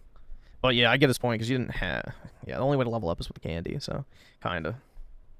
Story has never been good, so I don't really care that it's gotten worse. People say Black and White story is the best one. I believe you. Maybe it's true. I don't really remember. Speaking of Black and White, I think that's the last time Pokemon... Nah, Diamond and Pearl is my personal favorite, but... Tried. I think Black and White is the reason why we have shit games now, because they were probably the highest effort Pokemon games by a mile. People say it's the best story. It had the most new Pokemon. It had the best graphics, which is hilarious, because they're 2D games. But it was the worst selling Pokemon games. The games with the most effort were the worst selling. And you know, I'm not even... Is that actually true? Platinum... Yeah? Technically. Yeah. That's actually kind of crazy. I thought Black and White's... I mean, it's not, like, the worst selling by a lot. It's within 1 million, so... And you gotta remember, too, like, that, you know... You have to add that into the equation as well, so... I don't think it did terrible. Saying they're the best. I still think Gen 3 are the best games, but Black and White definitely have the most effort put into them, and it didn't contribute to sales. So no wonder they don't try anymore. No wonder they fucking hate you. Because when they try, they don't succeed. That's why they do things, not just out of laziness, but to actively piss the player off. They want to make you mad. Just look at the Diamond and Pearl remakes. They're the worst by far, and they're the only... Yeah, dude, the fucking chibi art style can go fuck itself. Inline Pokemon games to be outsourced. They didn't even add the extra features from Platinum. It's not even the definitive version of the game. It's objectively the worst way to play Diamond and Pearl. This is obviously intentional sabotage. They could have just copied off of Platinum instead of Pearl. And let's just talk about all the other things that fans love that they've intentionally removed. I'm talking about features like Mega Evolutions, following Pokemon. Well, I think Megas are back now. The Battle Frontier, something they removed from the remakes because people play on their phones too much, which is an obviously absurd statement meant to piss you off intentionally. They actively take away player choice for literally no reason. You can't turn the EXP share off. I never liked Battle Frontier. Just because, fuck you, player. If you want the game to be hard... Well, what's wrong? All right. That doesn't make the game harder. EXP share is just quality of life. That doesn't make the game harder. It just saves you a bunch of time of just killing the same fucking Pokemon 6 times instead of, you know, just the 1 time. Harder, too bad. This is going to be the easiest Pokemon game you've ever played with the most EXP. And I love the absurdity of people saying, why would you want to grind? The fuck are you talking about? What games have you been playing? If you've had... Yeah, but you can still... Alright, so it's still grinding, but it's just not as grindy. I mean, yeah, I mean, you could spend 6 times as much time killing the same Pokemons over and over and over and over again, but I don't really think it's that big of a rewarding factor. Had to grind in a single Pokemon game ever, you are brain dead. These games are made for babies. It's not that I don't want to grind, it's that I don't want to be overleveled in the easiest game ever made. That's my favorite part of all this, by the way. It's people defending the shit. Defending one of the most beloved IPs of all time being shit on constantly. And they say it's because they love Pokemon. Well, I just really love Pokemon. That's why I'm defending it. No, the people... Yeah, Sword and Shield was trash. The only Pokemon I like from Sword and Shield is Corviknight. That's it. Who love Pokemon hate that it's being killed, that it's being shit on, that it can't have good games anymore. Fuck, man, I miss spin-offs. Even if the main games weren't that good, the spin-offs were great, but we can't have those anymore. Yeah, well, that's coming back to Switch. I compete with the shitty mobile games because you used to be able Shadow Lugia was goated. to play Pokemon games with good animations. The spin-offs had great... I remember I spent, like, I don't even know how many hours typing in fake codes on my Action Replay back in the day trying to get Shadow Lugia in one of the Pokemon games. Like, I wasted so much time, like, just looking up fucking codes for that, and most of them were just, you know, complete and utter bullshit. Animations. Game Freak has been consistently outdone in almost every aspect by the spin-offs. Better animation in the GameCube games, in the N64 games, and don't even talk about Battle Revolution. The game, not so great, but the animation, literally perfect. Why didn't they just hire these guys? Oh yeah, Battle Revolution was awesome. That was always cool when you had friends over and you could play you know, a Pokemon battle off of your DSs and have it show up on the big screen. That was always cool. The animations for every other Pokemon game, because fuck you, that's why. You want better gameplay? Look at Pokemon Coliseum, XD. These are what console Pokemon games are supposed to be. They feel like real video games, not well, they were outsourced, that's why. Dog shit where it looks like everything was made on Fiverr. They actually recognize how good double battles are and use them to their fullest potential. Double battles is the competitive format of Pokemon. It is official and is barely used in the mainline games. If you want a Pokemon game with a good story, just look at the Pokemon Mystery Dungeon games. I can genuinely say I think these are the perfect children's stories. They can still be enjoyed by adults, but they are literally perfect for children. I don't think it can be done better. These are the only games Yeah, Mystery Dungeon's great. I've seen do depth well in a way that children can understand and not just be edgy for no reason. And we're talking about fan hate with all these Game Freak games. The spin-offs had fan service in spades. Super Mystery Dungeon has every single Pokemon at the time in the game, and every single one that appeared in a previous game is referenced. The Alakazam in Super Mystery Dungeon isn't just any Alakazam. It is literally the Alakazam from the first game, and that is true about every single Pokemon in that game. It is incredible. Game Freak would never do anything like that because they hate you, and they hate all of their previous games. The Pokemon spin-offs were consistently better than the mainline games, and they were sacrificed for what? For shitty mobile games. You have a Pokemon mobile. I don't know if I agree that the spin-offs are always better than the mainline games, because I definitely like Ruby, Sapphire, Emerald, Diamond, Pearl, Platinum way more than any of the spin-offs. And I like the spin-off games, but yeah, I can't think of a single spin-off that comes close to Gen 3 or 4, personally. Because Gen 3 and 4, like, they just hit. So, like, the thing is with the spin-offs is you don't spend a lot of time in them. Other than Mystery Dungeon, that's like the exception. But once you beat Pokemon XD, there's really not much to do in it. Like, yeah, you can do like the Battle Tower or whatever it's called, but why? It's not really a huge incentive to do it. I don't know.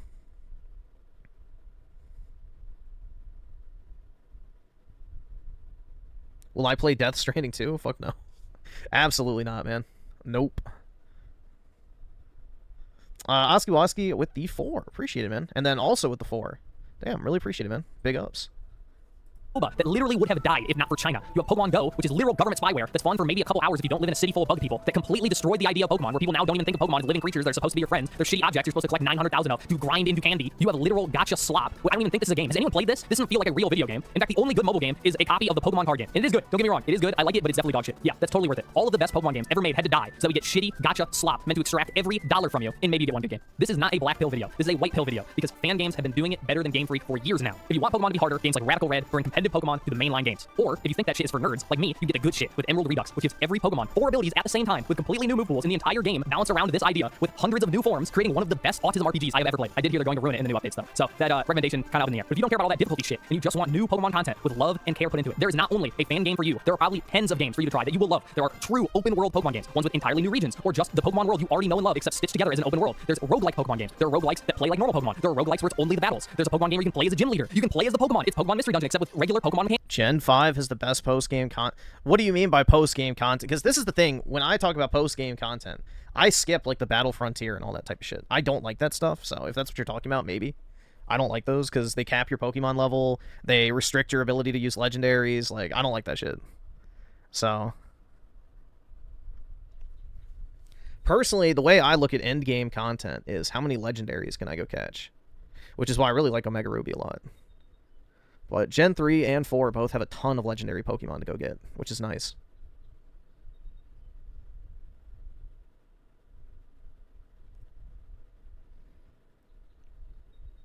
I don't even think they should put them in the online service. They should just sell them again. Bro, I would pay $50 for the old Pokemon games digitally. Like, I would just straight up rebuy them. Full price. Mechanics, and that's ignoring the hundreds of Pokemon fan games. That's just a regular Pokemon experience, like Red and Blue, except made today by fans for fans. If you want a game with new Pokemon, fan-made Pokemon. Dude, I used to play this one old, like, fan-made Pokemon game called Pokemon Crater. That was pretty interesting back in the day. It always got taken down by Nintendo constantly. They have that. If you hate fan-made Pokemon, they have games that are completely new region, but with no new Pokemon. Maybe you want something in between. There are games that are only new forms. Remember Alolan forms? The only good idea Pokemon has had in like 10 years? Well, the fan game developers recognize that too. So you have games with literally hundreds of new Pokemon forms and evolutions, because old Pokemon designs were so good and so iconic. You only have to change a little bit to get a completely new design that looks incredible. I don't think it's a coincidence that you very rarely see new Pokemon forms for new Pokemon in mainline games or in fan games. It's because they look like shit. That's besides the point. Look, Game Freak hates you, they hate Pokemon, they hate making Pokemon games, but it doesn't matter, because Pokemon will live on forever through fan games. My favorite Pokemon game isn't even made by Game Freak. It's made by Spike Chunsoft, but that's besides the point, because my second favorite would be made by fans. So I'm gonna end this video by just saying, go play some fan games. If you care about Pokemon, Game Freak can go fuck themselves. Play some fan games, maybe even make some fan games. I promise you, there's something for you. Oh yeah, don't forget to like, comment, and subscribe. Bye.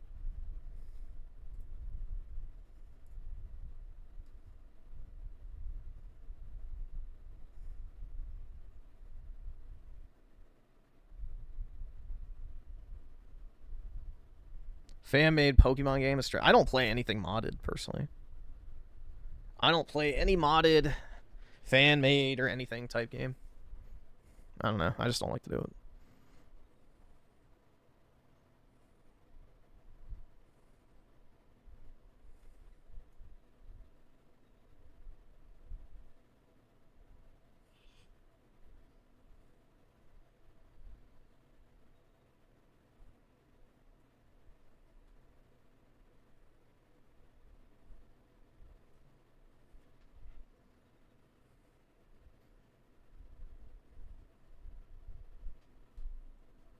Yeah, I'm not into modding at all, personally.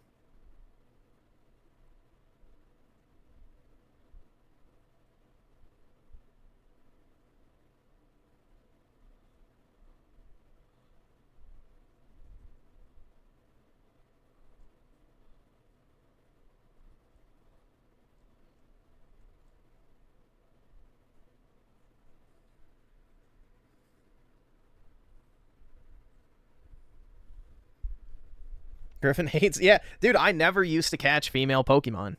Never. All my Pokemon had to be male. Like, I refused to have that female fucking icon in my party lineup for my active Pokemon. It just pissed me off, genuinely. It genuinely pissed me off to see, like, the pinkish fucking colored, you know, female emblem in my party. So, yeah, I refuse to catch female Pokemon. Only males. Only male Pokemon.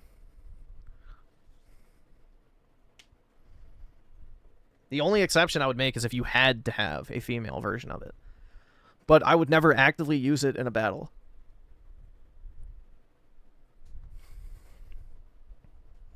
Seething chud, right? Yeah. Exactly. My hatred of women was formed at a young age. But yeah, I don't know. It just came naturally to me. My dislike of women. Ruining my video games, dude. But yeah, I don't know why. I just... always did that, even when I was like 4. So, it's just always stuck, and I refuse to do it even now. No women allowed, bro.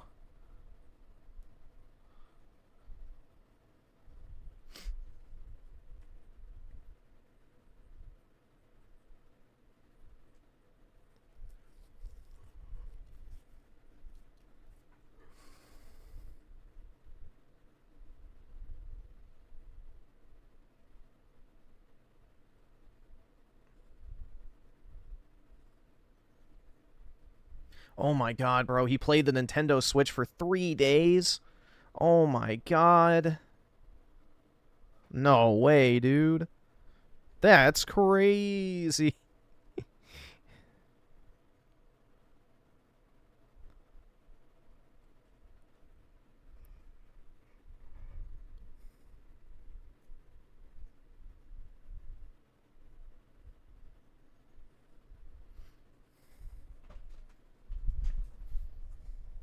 El Paulo isn't getting a female friend? Probably not. I don't have room for another dog. I want to get another dog, but I don't have enough room.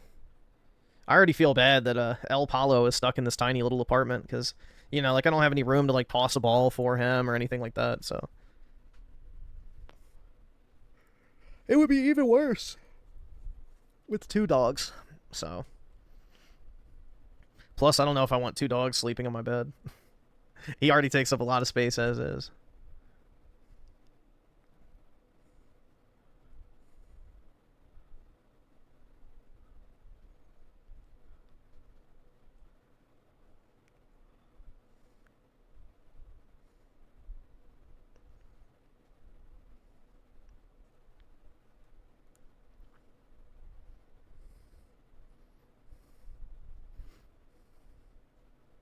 It's all just Pokemon stuff, bro. Well, I guess now we're out of the Pokemon stuff.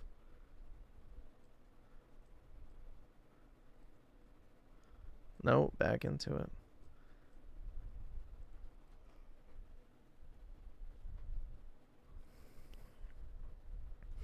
Is the algorithm? Yeah. Bro, we literally just watched this. Why are they recommending it again? We watched that and that. Why is it recommending shit we've already seen? We watched that too. The YouTube algorithm is busted. ASMR until you sleep. Found a weird trigger. Oh my god, dude, I'm gonna edge to that. I'm totally gonna edge to that.